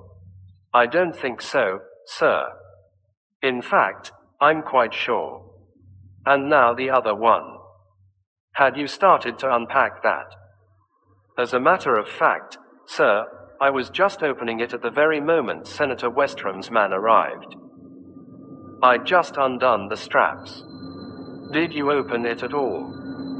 We just unfastened it together, sir, to be sure no mistake had been made this time. The man said it was all right, and he strapped it up again and took it away. Quote, what was inside? Boots also? No, sir, mostly toilet things, I fancy. I know I saw a tin of bath salts. Tommy abandoned that line of research. You never saw anyone tampering with anything in your master's cabin on board ship, I suppose? Oh, no, sir. Never anything suspicious of any kind. And what do I mean by that, I wonder, he thought to himself with a trace of amusement. Anything suspicious, just words. But the man in front of him hesitated. Now that I remember it, yes, said Tommy eagerly. What? I don't think it could have anything to do with it. But there was a young lady. Yes. A young lady, you say, what was she doing? She was taken faint, sir. A very pleasant young lady. Miss Eileen O'Hara, her name was. A dainty-looking lady, not tall, with black hair. Just a little foreign-looking. Yes, said Tommy, with even greater eagerness. As I was saying, she was taken queer. Just outside Mr. Wilmot's cabin. She asked me to fetch the doctor. I helped her to the sofa, and then went off for the doctor. I was some time finding him, and when I found him and brought him back, the young lady was nearly all right again. Oh, said Tommy. You don't think, sir, it's difficult to know what to think, said Tommy noncommittally. Was this Miss O'Hara traveling alone? Yes, I think so, sir. You haven't seen her since you landed? No, sir. Well, said Tommy, after a minute or two spent in reflection. Backquote, I think that's all. Thank you, Richards. Thank you, sir. Quote. Back at the office of the detective agency, Tommy retailed his conversation with Richards to Tuppence, who listened attentively. What do you think of it, Tuppence? Oh, my dear fellow, We doctors are always skeptical of a sudden faintness. So very convenient. And Eileen as well as O'Hara. Almost too impossibly Irish, don't you think? It's something to go upon at last. Do you know what I am going to do? Tuppence. Advertise for the lady. What? Yes. Any information respecting Miss Eileen O'Hara, known to have travelled such and such a ship and such a date. Either she'll answer it herself if she's genuine, or someone may come forward to give us information about her. So far, it's the only hope of a clue. You'll also put her on her guard, remember. Well, said Tommy. One's got to risk something. I still can't see any sense in the thing, said Tuppence, frowning. If a gang of crooks get hold of the ambassador's bag for an hour or two, and then send it back, what possible good can it do them? Unless there are papers in it they want to copy, and Mr. Wilmot swears there was nothing of the kind. Tommy stared at her thoughtfully. You put these things rather well, Tuppence, he said at last. You've given me an idea. It was 2 days later. Tuppence was out to lunch. Tommy, alone in the austere office of Mr. Theodore Blunt, was improving his mind by reading the latest sensational thriller. The door of the office opened and Albert appeared. A young lady to see you, sir. Miss Cicely March. She says she has called in answer to an advertisement. Show her in at once, cried Tommy, thrusting his novel into a convenient drawer. In another minute Albert had ushered in the young lady. Tommy had just time to see that she was fair-haired and extremely pretty when the amazing occurrence happened. The door through which Albert had just passed out was rudely burst open. In the doorway stood a picturesque figure, a big dark man, Spanish in appearance, with a flaming red tie. His features were distorted with rage, and in his hand was a gleaming pistol. So this is the office of Mr. Busybody Blunt, he said in perfect English. His voice was low and venomous. Hands up at once or I shoot. It sounded no idle threat. Tommy's hands went up obediently. The girl, crouched against the wall, gave a gasp of terror. This young lady will come with me, said the man. Yes, you will, my dear. You have never seen me before, but that doesn't matter. I can't have my plans ruined by a silly little chid like you. I seem to remember that you were one of the passengers on the Nomadic. You must have been peering into things that didn't concern you, but I've no intention of letting you blab any secrets to Mr. Blunt here. A very clever gentleman, Mr. Blunt, with his fancy advertisements. But as it happens, I keep an eye on the advertisement columns. That's how I got wise to his little game. You interest me exceedingly, said Tommy. Won't you go on? Cheek won't help you, Mr. Blunt. From now on, you're a marked man. Give up this investigation, and we'll leave you alone. Otherwise, God help you. Death comes swiftly to those who thwart our plans. Tommy did not reply. He was staring over the intruder's shoulder as though he saw a ghost. As a matter of fact, he was seeing something that caused him far more apprehension than any ghost could have done. Up to now, he had not given a thought to Albert as a factor in the game. He had taken for granted that Albert had already been dealt with by the mysterious stranger. If he had thought of him at all, it was as one lying stunned on the carpet in the outer office. He now saw that Albert had miraculously escaped the stranger's attention. But instead of rushing out to fetch a policeman in good sound British fashion, Albert had elected to play a lone hand. The door behind. The stranger had opened noiselessly, and Albert stood in the aperture enveloped in a coil of rope. An agonized yelp of protest burst from Tommy, but too late. Fired with enthusiasm, Albert flung a loop of rope over the intruder's head and jerked him backwards off his feet. The inevitable happened. The pistol went off with a roar and Tommy felt the bullet scorch his ear in passing, ere it buried itself in the plaster behind him. "I've got him, sir," cried Albert, flushed with triumph. "I've lassoed him. I've been practicing with a lasso in my spare time, sir. Can you give me a hand? He's very violent."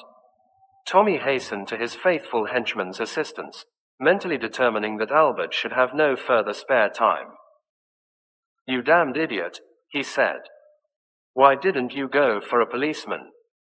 Owing to this fool's play of yours, he as near as anything plugged me through the head. Phew. I've never had such a near escape. Lassoed him in the nick of time, I did," said Albert, his ardor quite undamped. "It's wonderful what those chaps can do on the prairies, sir." "Quite so," said Tommy, "but we're not on the prairies. We happen to be in a highly civilized city. And now, my dear sir," he added to his prostrate foe, "what are we going to do with you?" A stream of oaths in a foreign language was his only reply. "Hush," said Tommy. "I don't understand a word of what you're saying, but I've got a shrewd idea it's not the kind of language to use before a lady. You'll excuse him, won't you, Mr. You know, in the excitement of this little upset, I've quite forgotten your name." "March," said the girl. She was still white and shaken. But she came forward now and stood by Tommy looking down on the recumbent figure of the discomfited stranger. "What are you going to do with him?" "I could fetch a bobby now," said Albert helpfully. But Tommy, looking up, caught a very faint negative movement of the girl's head, and took his cue accordingly.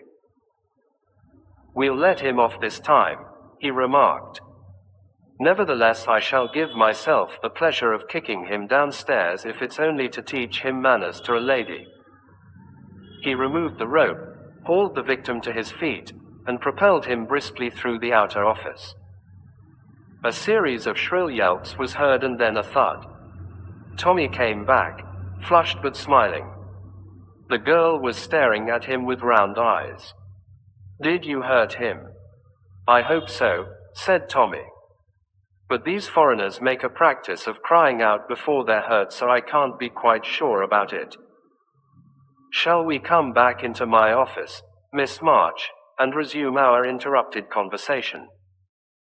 "I don't think we shall be interrupted again."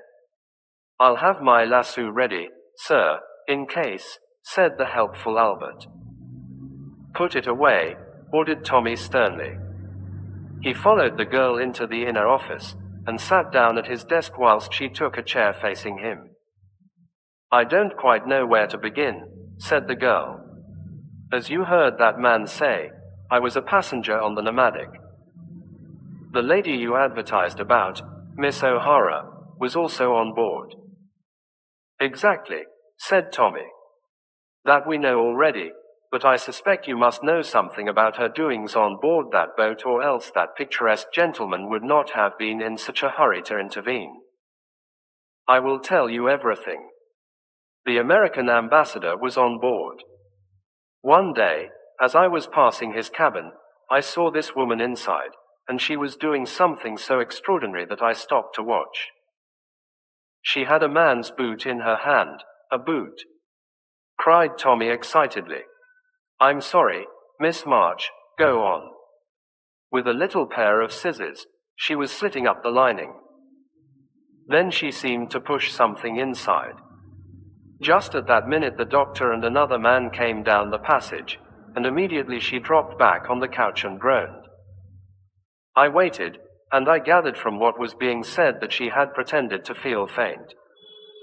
I say pretended because when I first caught sight of her, she was obviously feeling nothing of the kind." Tommy nodded. "Well, I rather hate to tell you the next part. I was curious. And also I'd been reading silly books, and I wondered if she'd put a bomb or a poisoned needle or something like that in Mr. Wilmot's boot. I know it's absurd, but I did think so. Anyway, next time I passed the empty cabin, I slipped in and examined the boot. I drew out from the lining a slip of paper. Just as I had it in my hand, I heard the steward coming, and I hurried out so as not to be caught. The folded paper was still in my hand. When I got into my own cabin, I examined it. Mr. Blunt, it was nothing but some verses from the Bible. Verses from the Bible, said Tommy, very much intrigued. At least I thought so at the time. I couldn't understand it, but I thought perhaps it was the work of a religious maniac. Anyway, I didn't feel it was worthwhile replacing it. I kept it without thinking much about it until yesterday, when I used it to make into a boat for my little nephew to sail in his bath. As the paper got wet, I saw a queer kind of design coming out all over it. I hastily took it out of the bath and smoothed it out flat. The water had brought out the hidden message. It was a kind of tracing and looked like the mouth of a harbor. Immediately after that I read your advertisement. Tommy sprang from his chair. But this is most important. I see it all now. That tracing is probably the plan of some important harbor defenses. It had been stolen by this woman.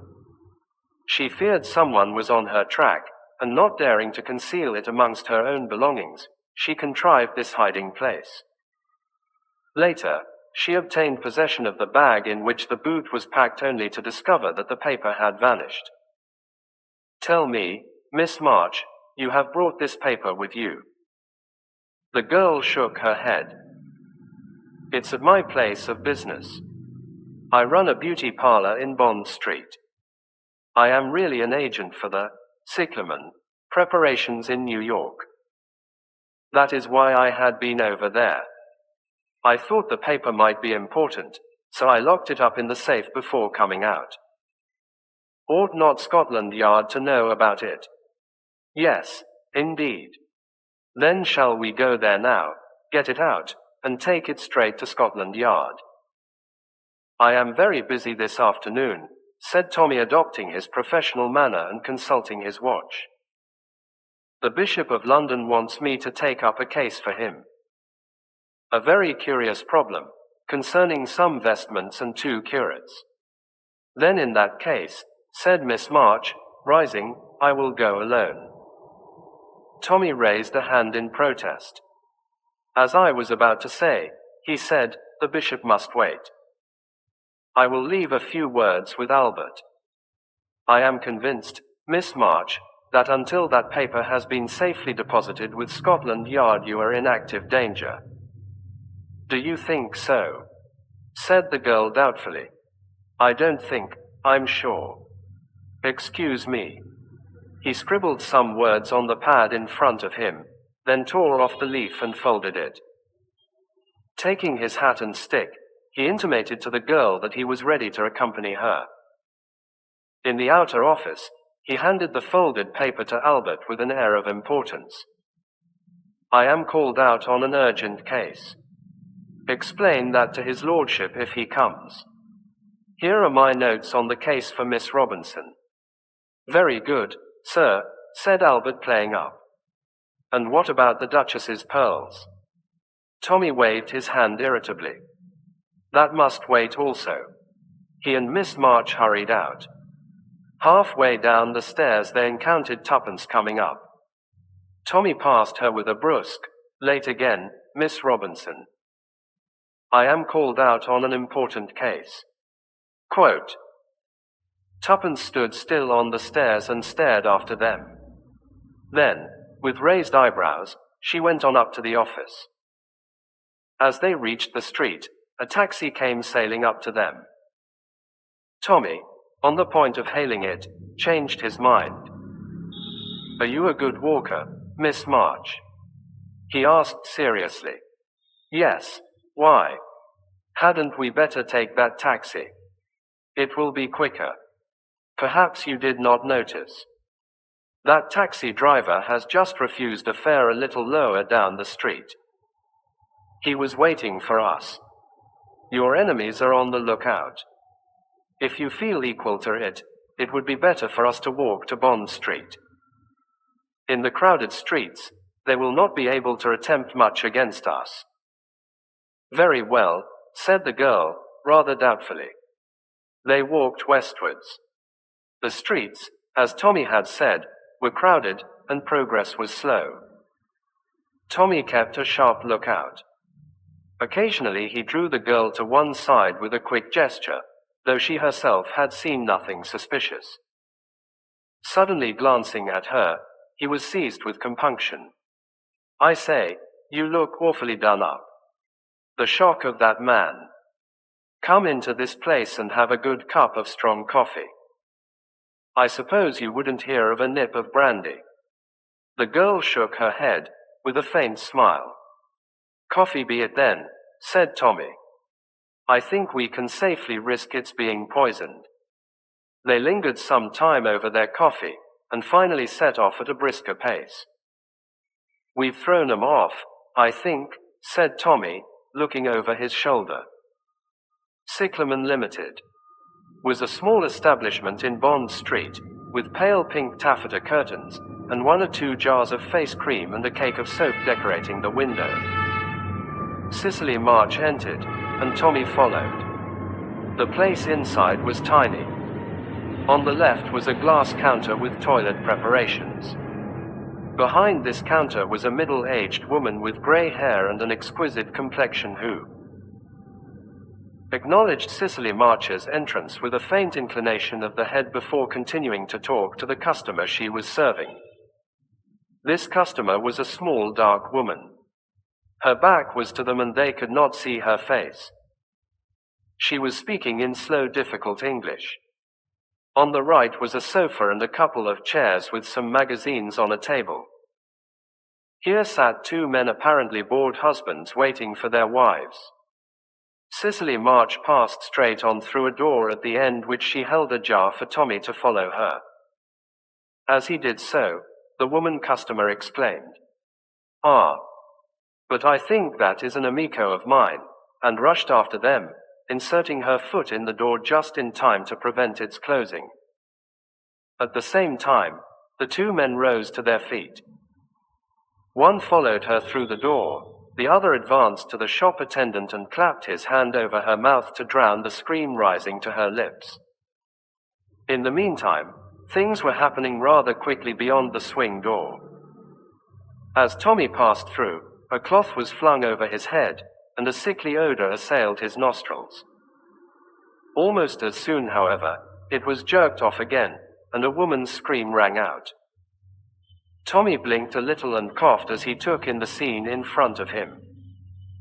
On his right was the mysterious stranger of a few hours ago, and busily fitting handcuffs upon him was one of the bored men from the shop parlor. Just in front of him was Cicely March wrestling vainly to free herself, whilst the woman customer from the shop held her firmly pinioned. As the latter turned her head, and the veil she wore unfastened itself and fell off, the well-known features of Tuppence were revealed. "Well done, Tuppence," said Tommy, moving forward. "Let me give you a hand." "I shouldn't struggle if I were you, Miss O'Hara, or do you prefer to be called Miss March?" "This is Inspector Grace, Tommy," said Tuppence. "As soon as I read the note you left, I rang up Scotland Yard, and Inspector Grace and another man met me outside here." Quote, "Very glad to get hold of this gentleman," said the inspector, indicating his prisoner. "He's wanted badly. But we've never had cause to suspect this place thought it was a genuine beauty shop." "You see," explained Tommy gently, "we do have to be so very careful. Why should anyone want the ambassador's bag for an hour or so?" I put the question the other way round. Supposing it was the other bag that was the important one. Someone wanted that bag to be in the ambassador's possession for an hour or so. Much more illuminating. Diplomatic luggage is not subjected to the indignities of a customs examination. Clearly smuggling. But smuggling of what? Nothing too bulky. At once I thought of drugs. Then that picturesque comedy was enacted in my office. They'd seen my advertisement and wanted to put me off the scent, or failing that, out of the way altogether. But I happened to notice an expression of blank dismay in the charming lady's eyes when Albert did his lasso act. That didn't fit in very well with her supposed part. The stranger's attack was meant to assure my confidence in her.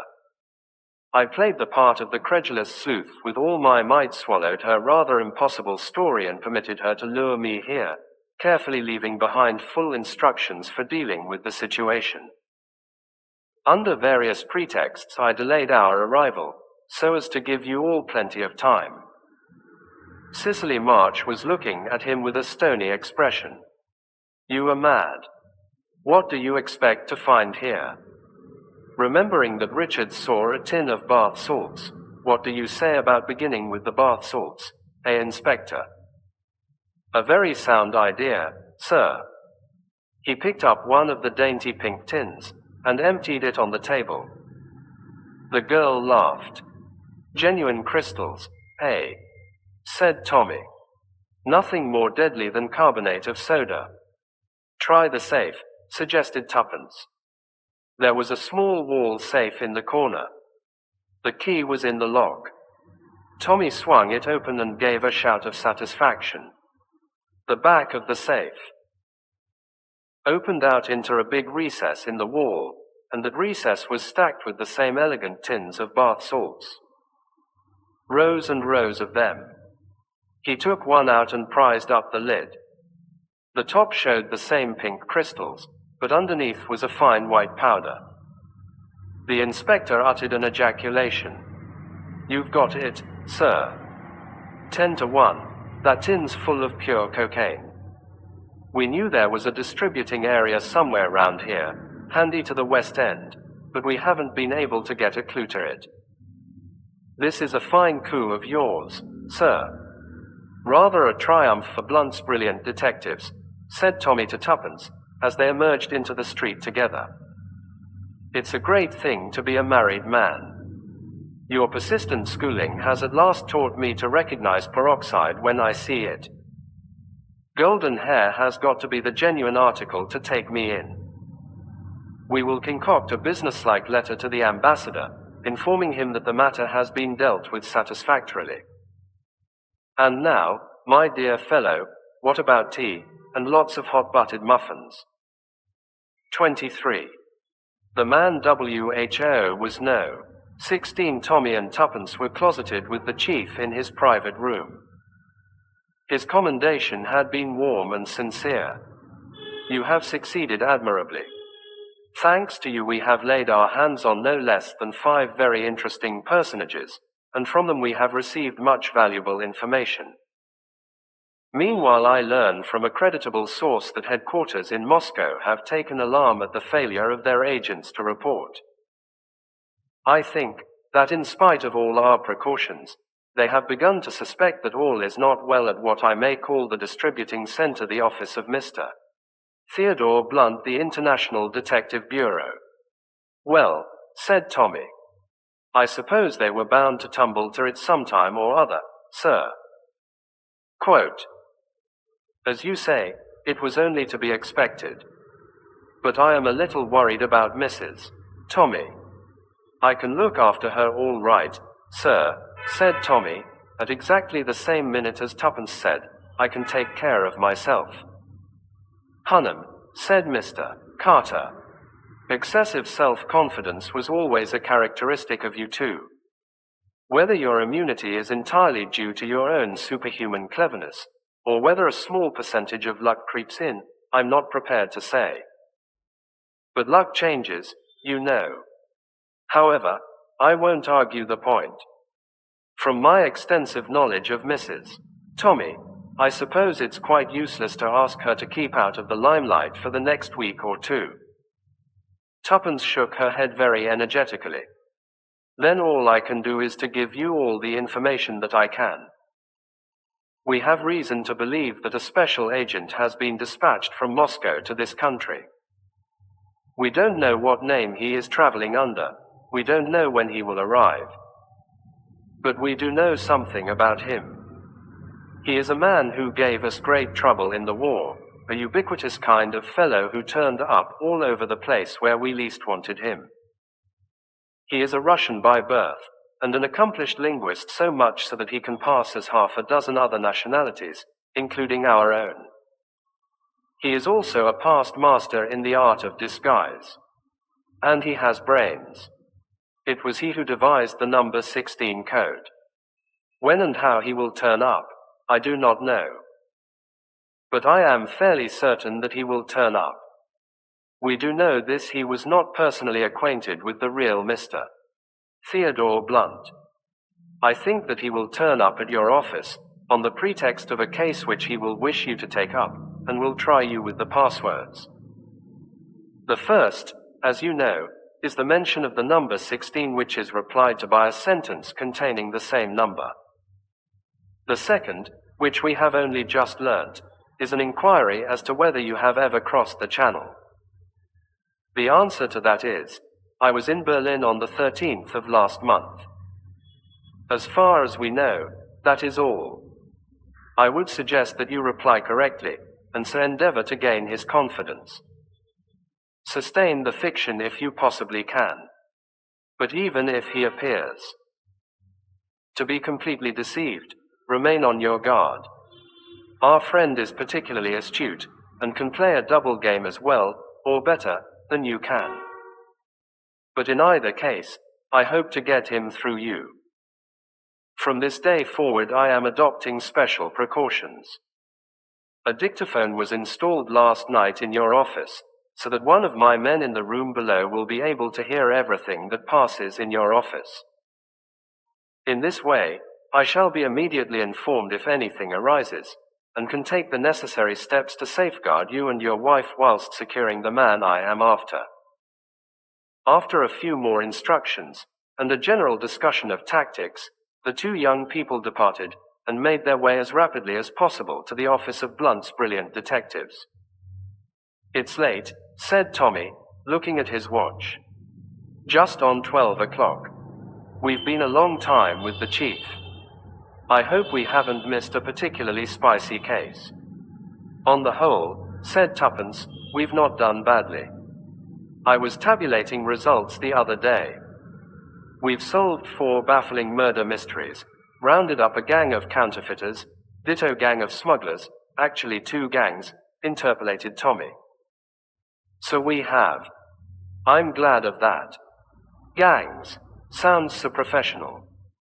Tuppence continued, ticking off the items on her fingers.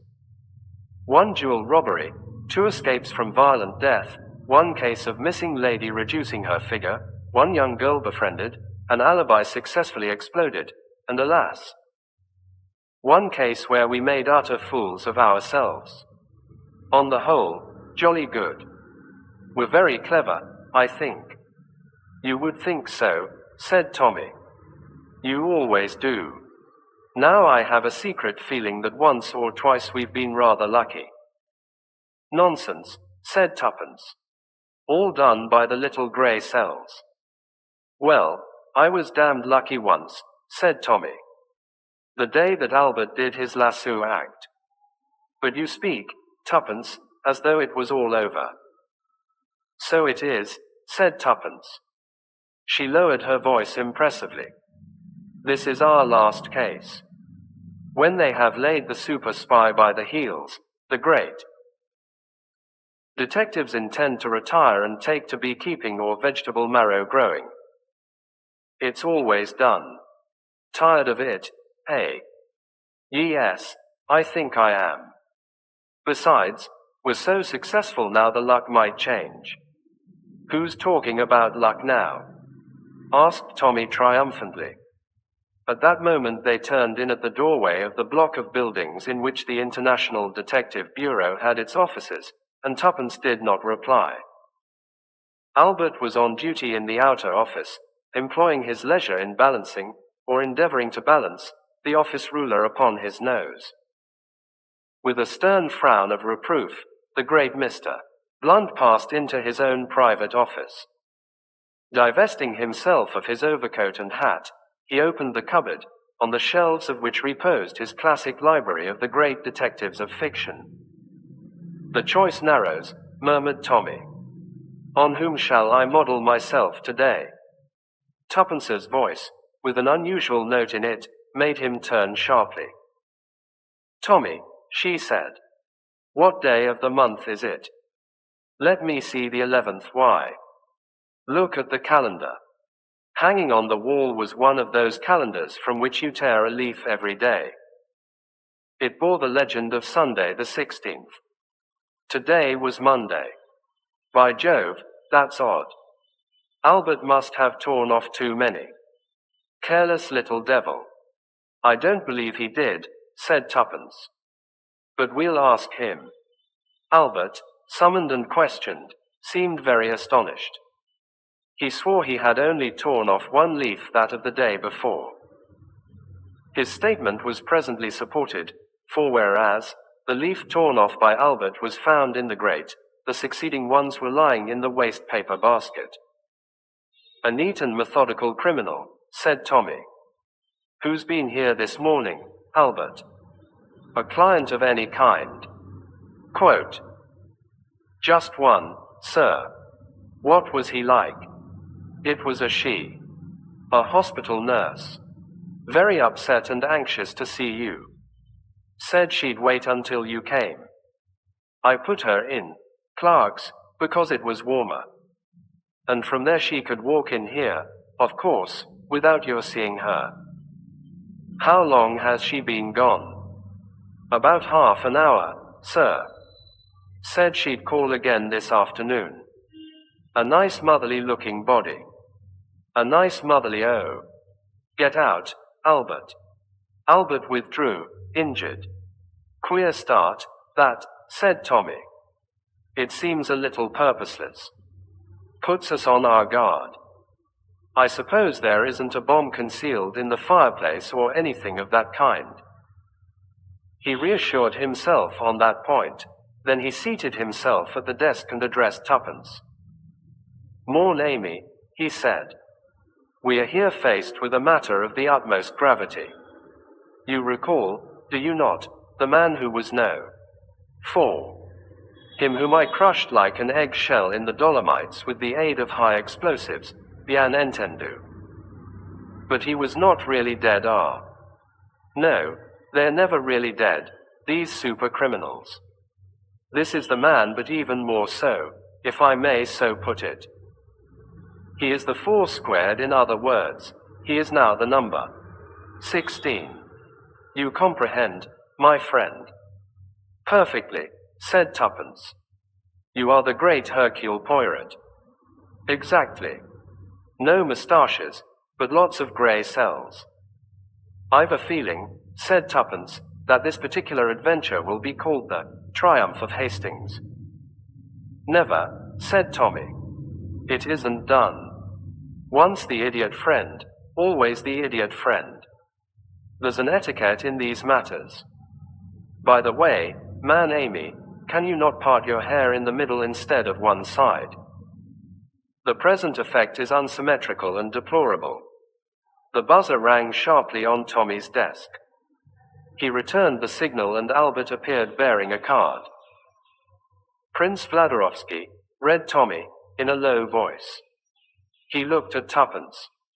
"I wonder, show him in, Albert." The man who entered was of middle height, graceful in bearing, with a fair beard, and apparently about 35 years of age. "Mr. Blunt?"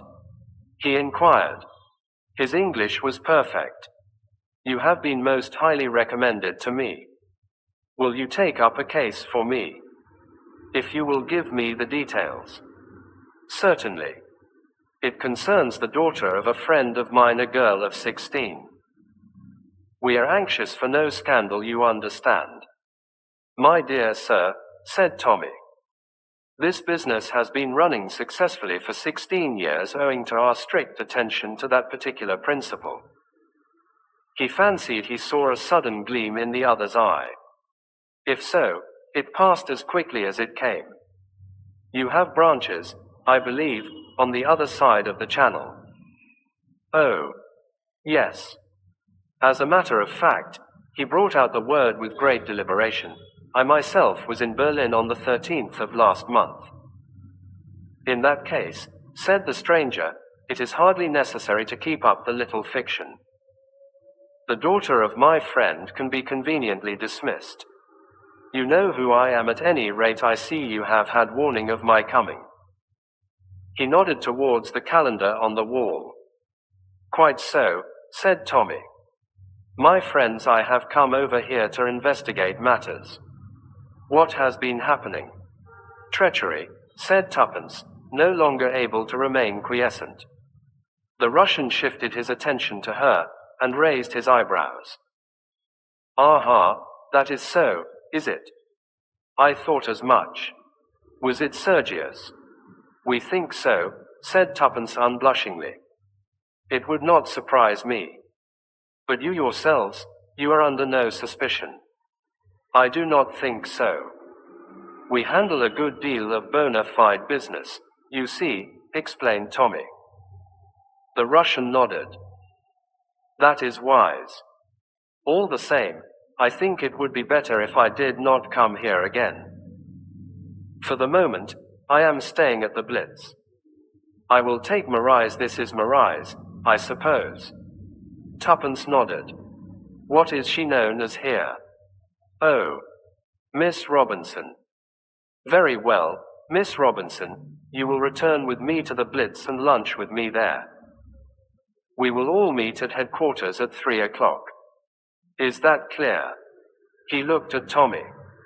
Perfectly clear, replied Tommy, wondering where on earth headquarters might be. But he guessed that it was just those very headquarters that Mr. Carter was so anxious to discover. Tuppence rose and slipped on her long black coat with its leopardskin collar. Then, demurely, she declared herself ready to accompany the prince. They went out together, and Tommy was left behind, a prey to conflicting emotions. Supposing something had gone wrong with the dictaphone. Supposing the mysterious hospital nurse had somehow or other learnt of its installation, and had rendered it useless. He seized the telephone and called a certain number. There was a moment's delay, and then a well-known voice spoke. Quite okay, come round to the Blitz at once. 5 minutes later Tommy and Mr. Carter met in the palm court of the Blitz. The latter was crisp and reassuring. You've done excellently. The prince and the little lady are at lunch in the restaurant. I've got 2 of my men in there as waiters. Whether he suspects, or whether he doesn't, and I'm fairly sure he doesn't, we've got him on toast. There are 2 men posted upstairs to watch his suite, and more outside ready to follow wherever they go. Don't be worried about your wife.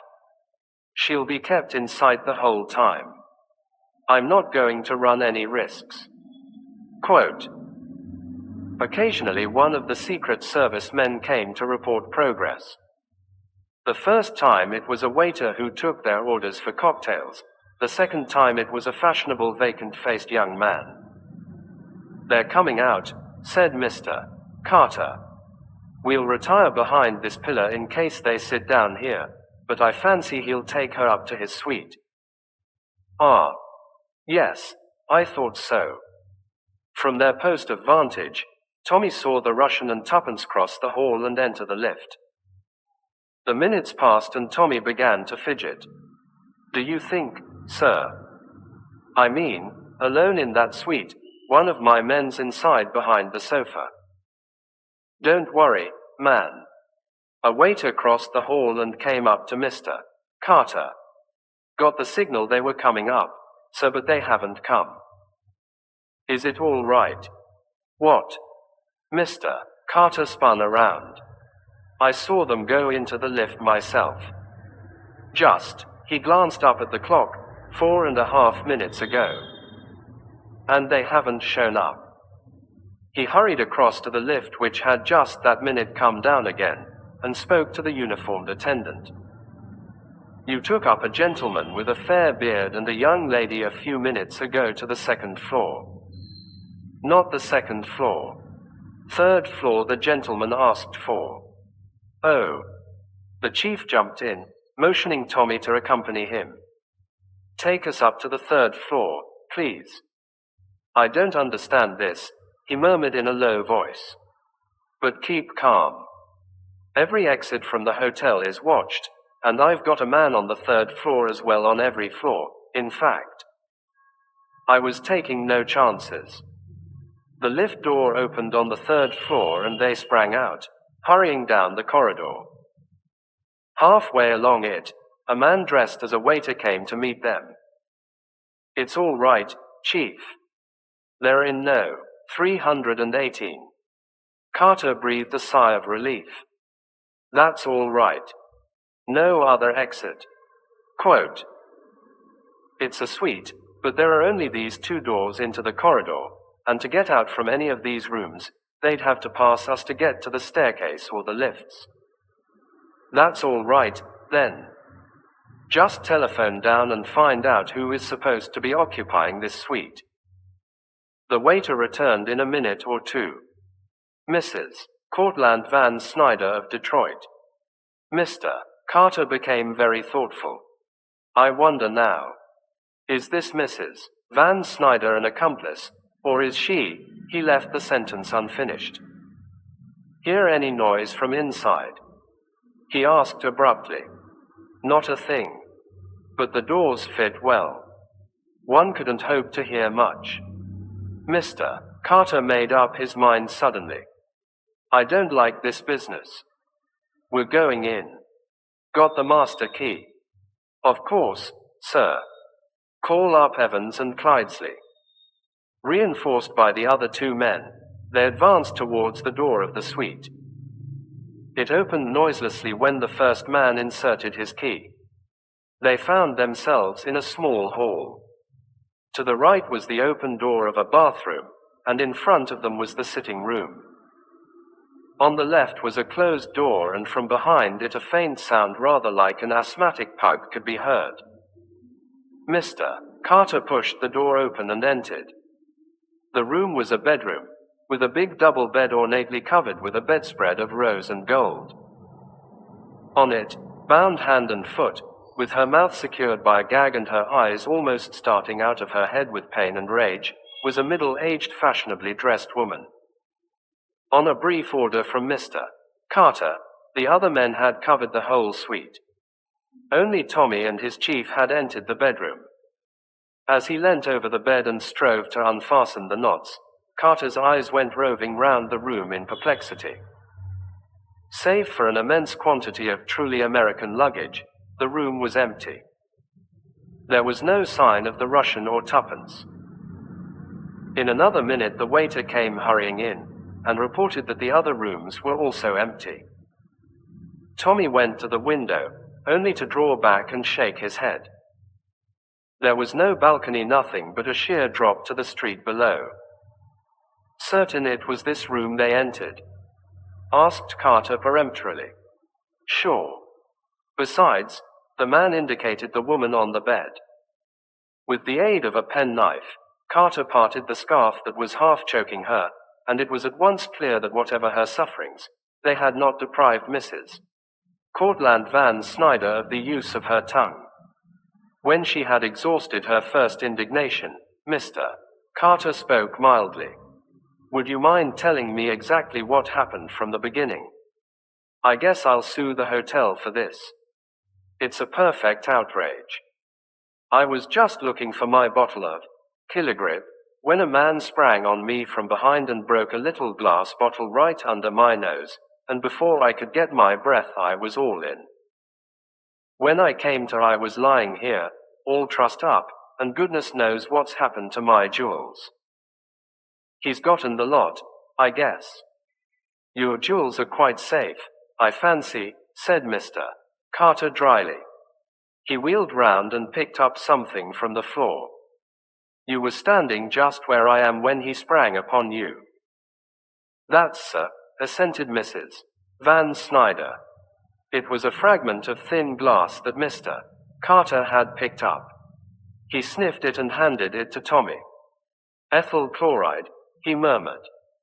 Instant anesthetic. But it only keeps one under for a moment or two.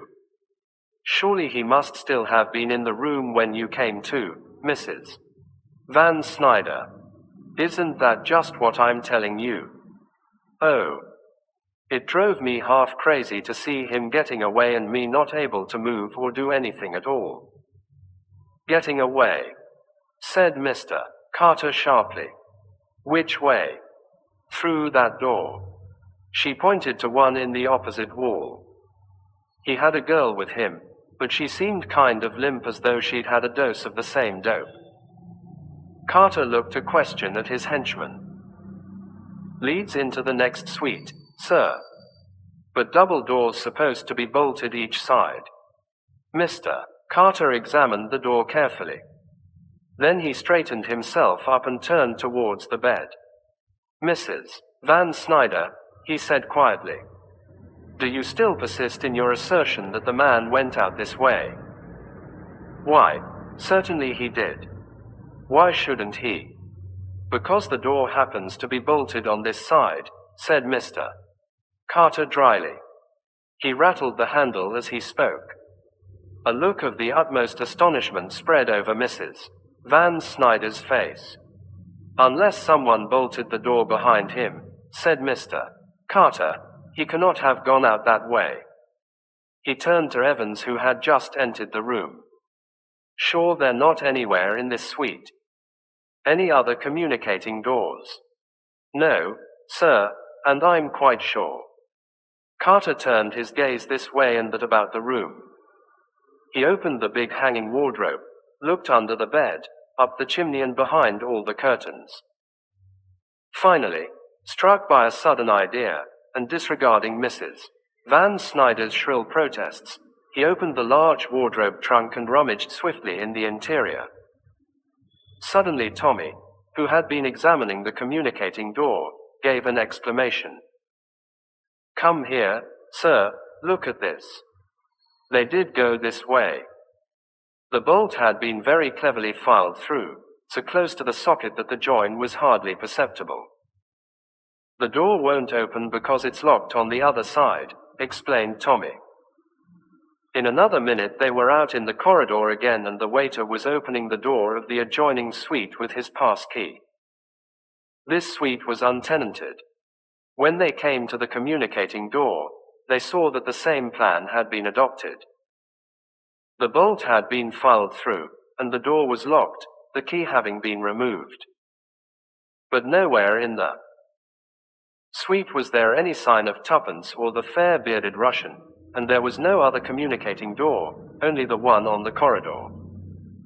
But I'd have seen 'em come out, protested the waiter. I couldn't have helped seeing them. I can take my oath they never did. Damn it all, cried Tommy. They can't have vanished into thin air. Carter was calm again now, his keen brain working. Telephone down and find who had this suite last, and when.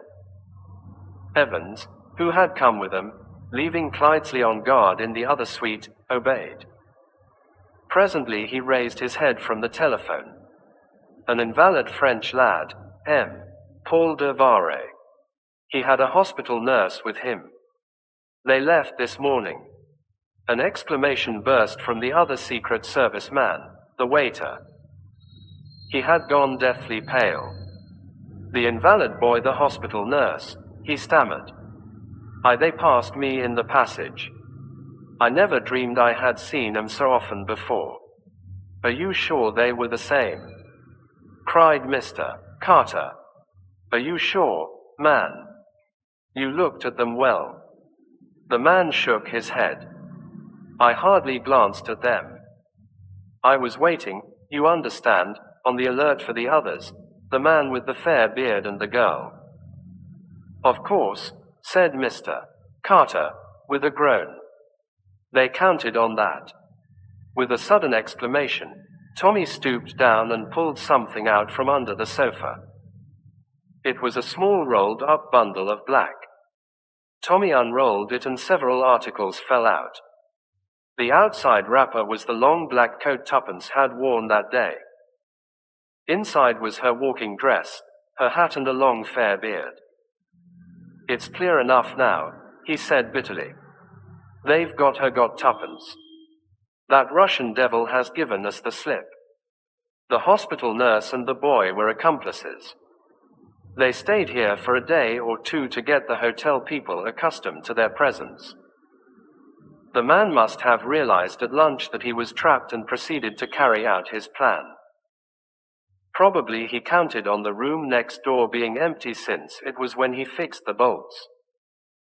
Anyway, he managed to silence both the woman next door and Tuppence, brought her in here, dressed her in boy's clothes, altered his own appearance, and walked out as bold as brass. The clothes must have been hidden ready. But I don't quite see how he managed Tuppence's acquiescence." "I can see," said Mr. Carter. He picked up a little shining piece of steel from the carpet. "That's a fragment of a hypodermic needle. She was doped." "My God," groaned Tommy. "And he's got clear away." "We won't know that," said Carter quickly. "Remember, every exit is watched. For a man and a girl. Not for a hospital nurse and an invalid boy. They'll have left the hotel by now." Such, on inquiry, proved to be the case. The nurse and her patient had driven away in a taxi some 5 minutes earlier. "Look here, Beresford," said Mr. Carter.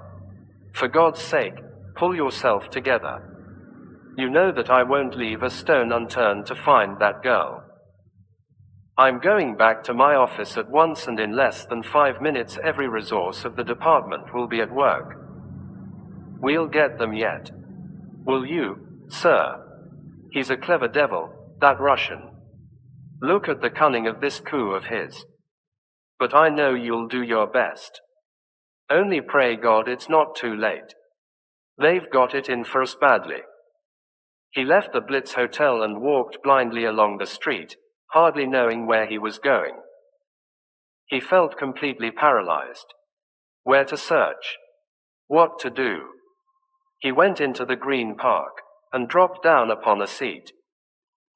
He hardly noticed when someone else sat down at the opposite end, and was quite startled to hear a well-known voice. "If you please, sir, if I might make so bold." Tommy looked up. "Hello, Albert," he said dully. "I know all about it, sir, but don't take on so." "Don't take on," he gave a short laugh. "Easily said, isn't it?" Quote, "But think, sir. Blunt's brilliant detectives. Never beaten. And if you'll excuse my saying so, I happened to overhear what you and the missus was ragging about this morning. Mr. Poirot and his little grey cells. Well, sir, why not use your little grey cells and see what you can do? It's easier to use your little grey cells in fiction than it is in fact, my boy."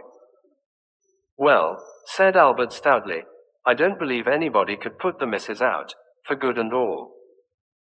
You know what she is, sir, just like one of those rubber bones you buy for little dogs, guaranteed indestructible."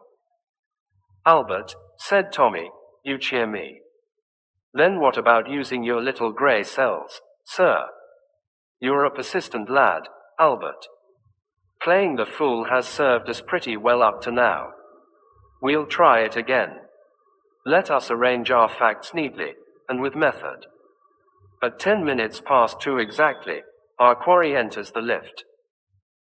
5 minutes later we speak to the lift man, and having heard what he says, we also go up to the 3rd floor.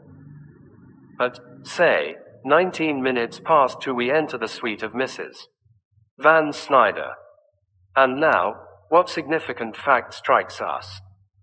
There was a pause, no significant fact striking either of them.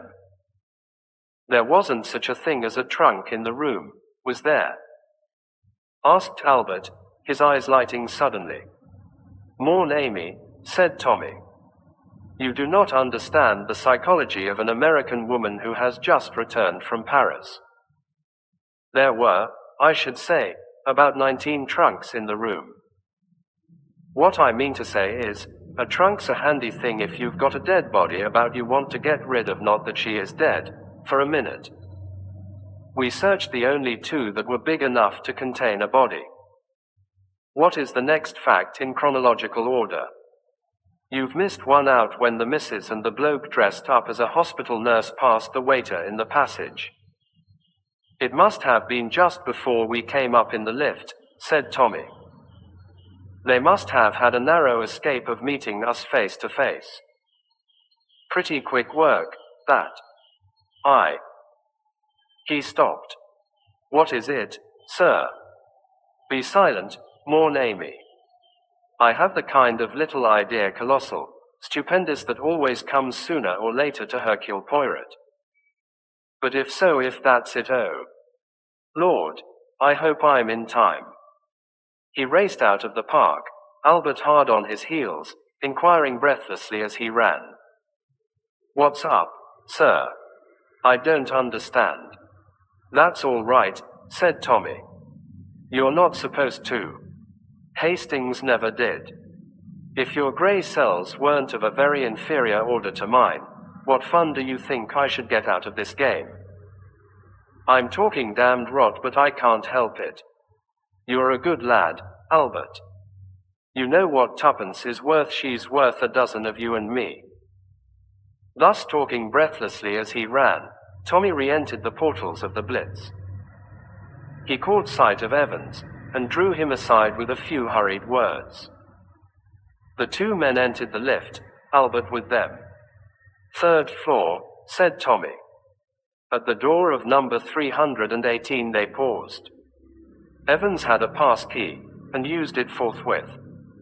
Without a word of warning, they walked straight into Mrs. Van Snyder's bedroom.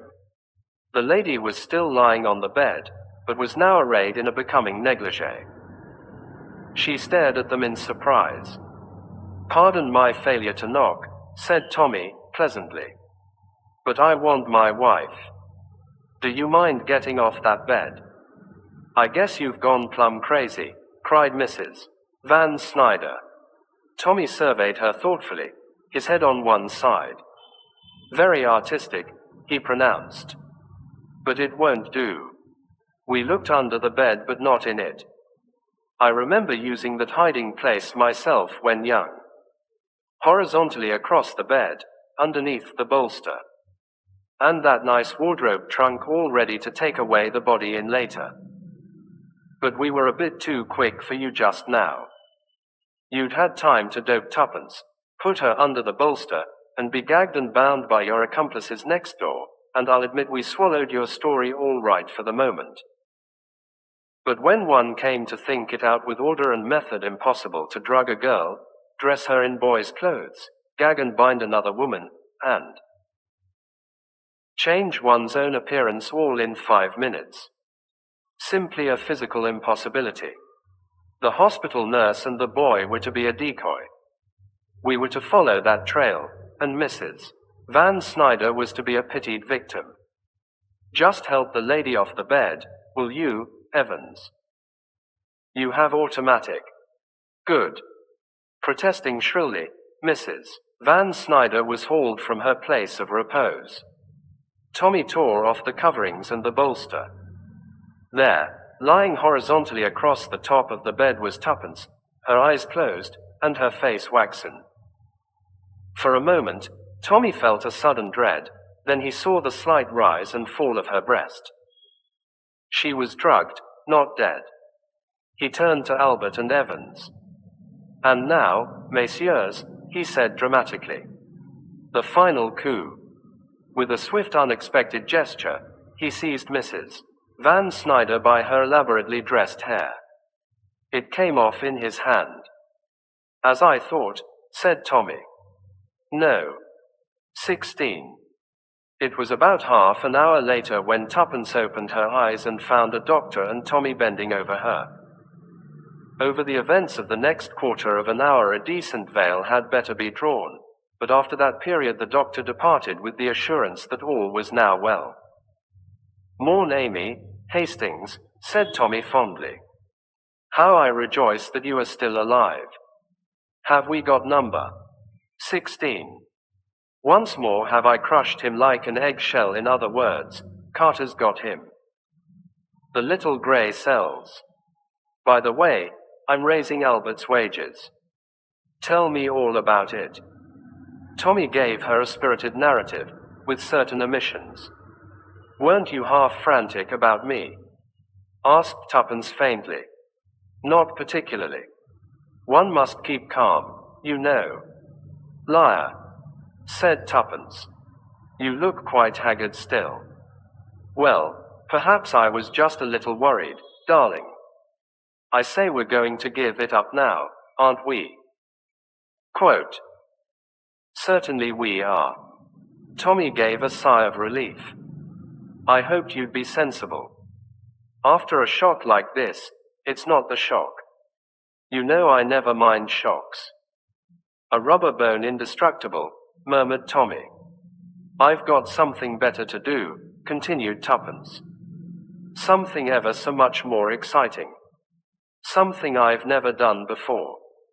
Tommy looked at her with lively apprehension. "I forbid it, Tuppence." "You can't," said Tuppence. "It's a law of nature." "What are you talking about, Tuppence?" "I'm talking," said Tuppence, "of our baby. Wives don't whisper nowadays. They shout. Our baby. Tommy, isn't everything marvelous?" Quote,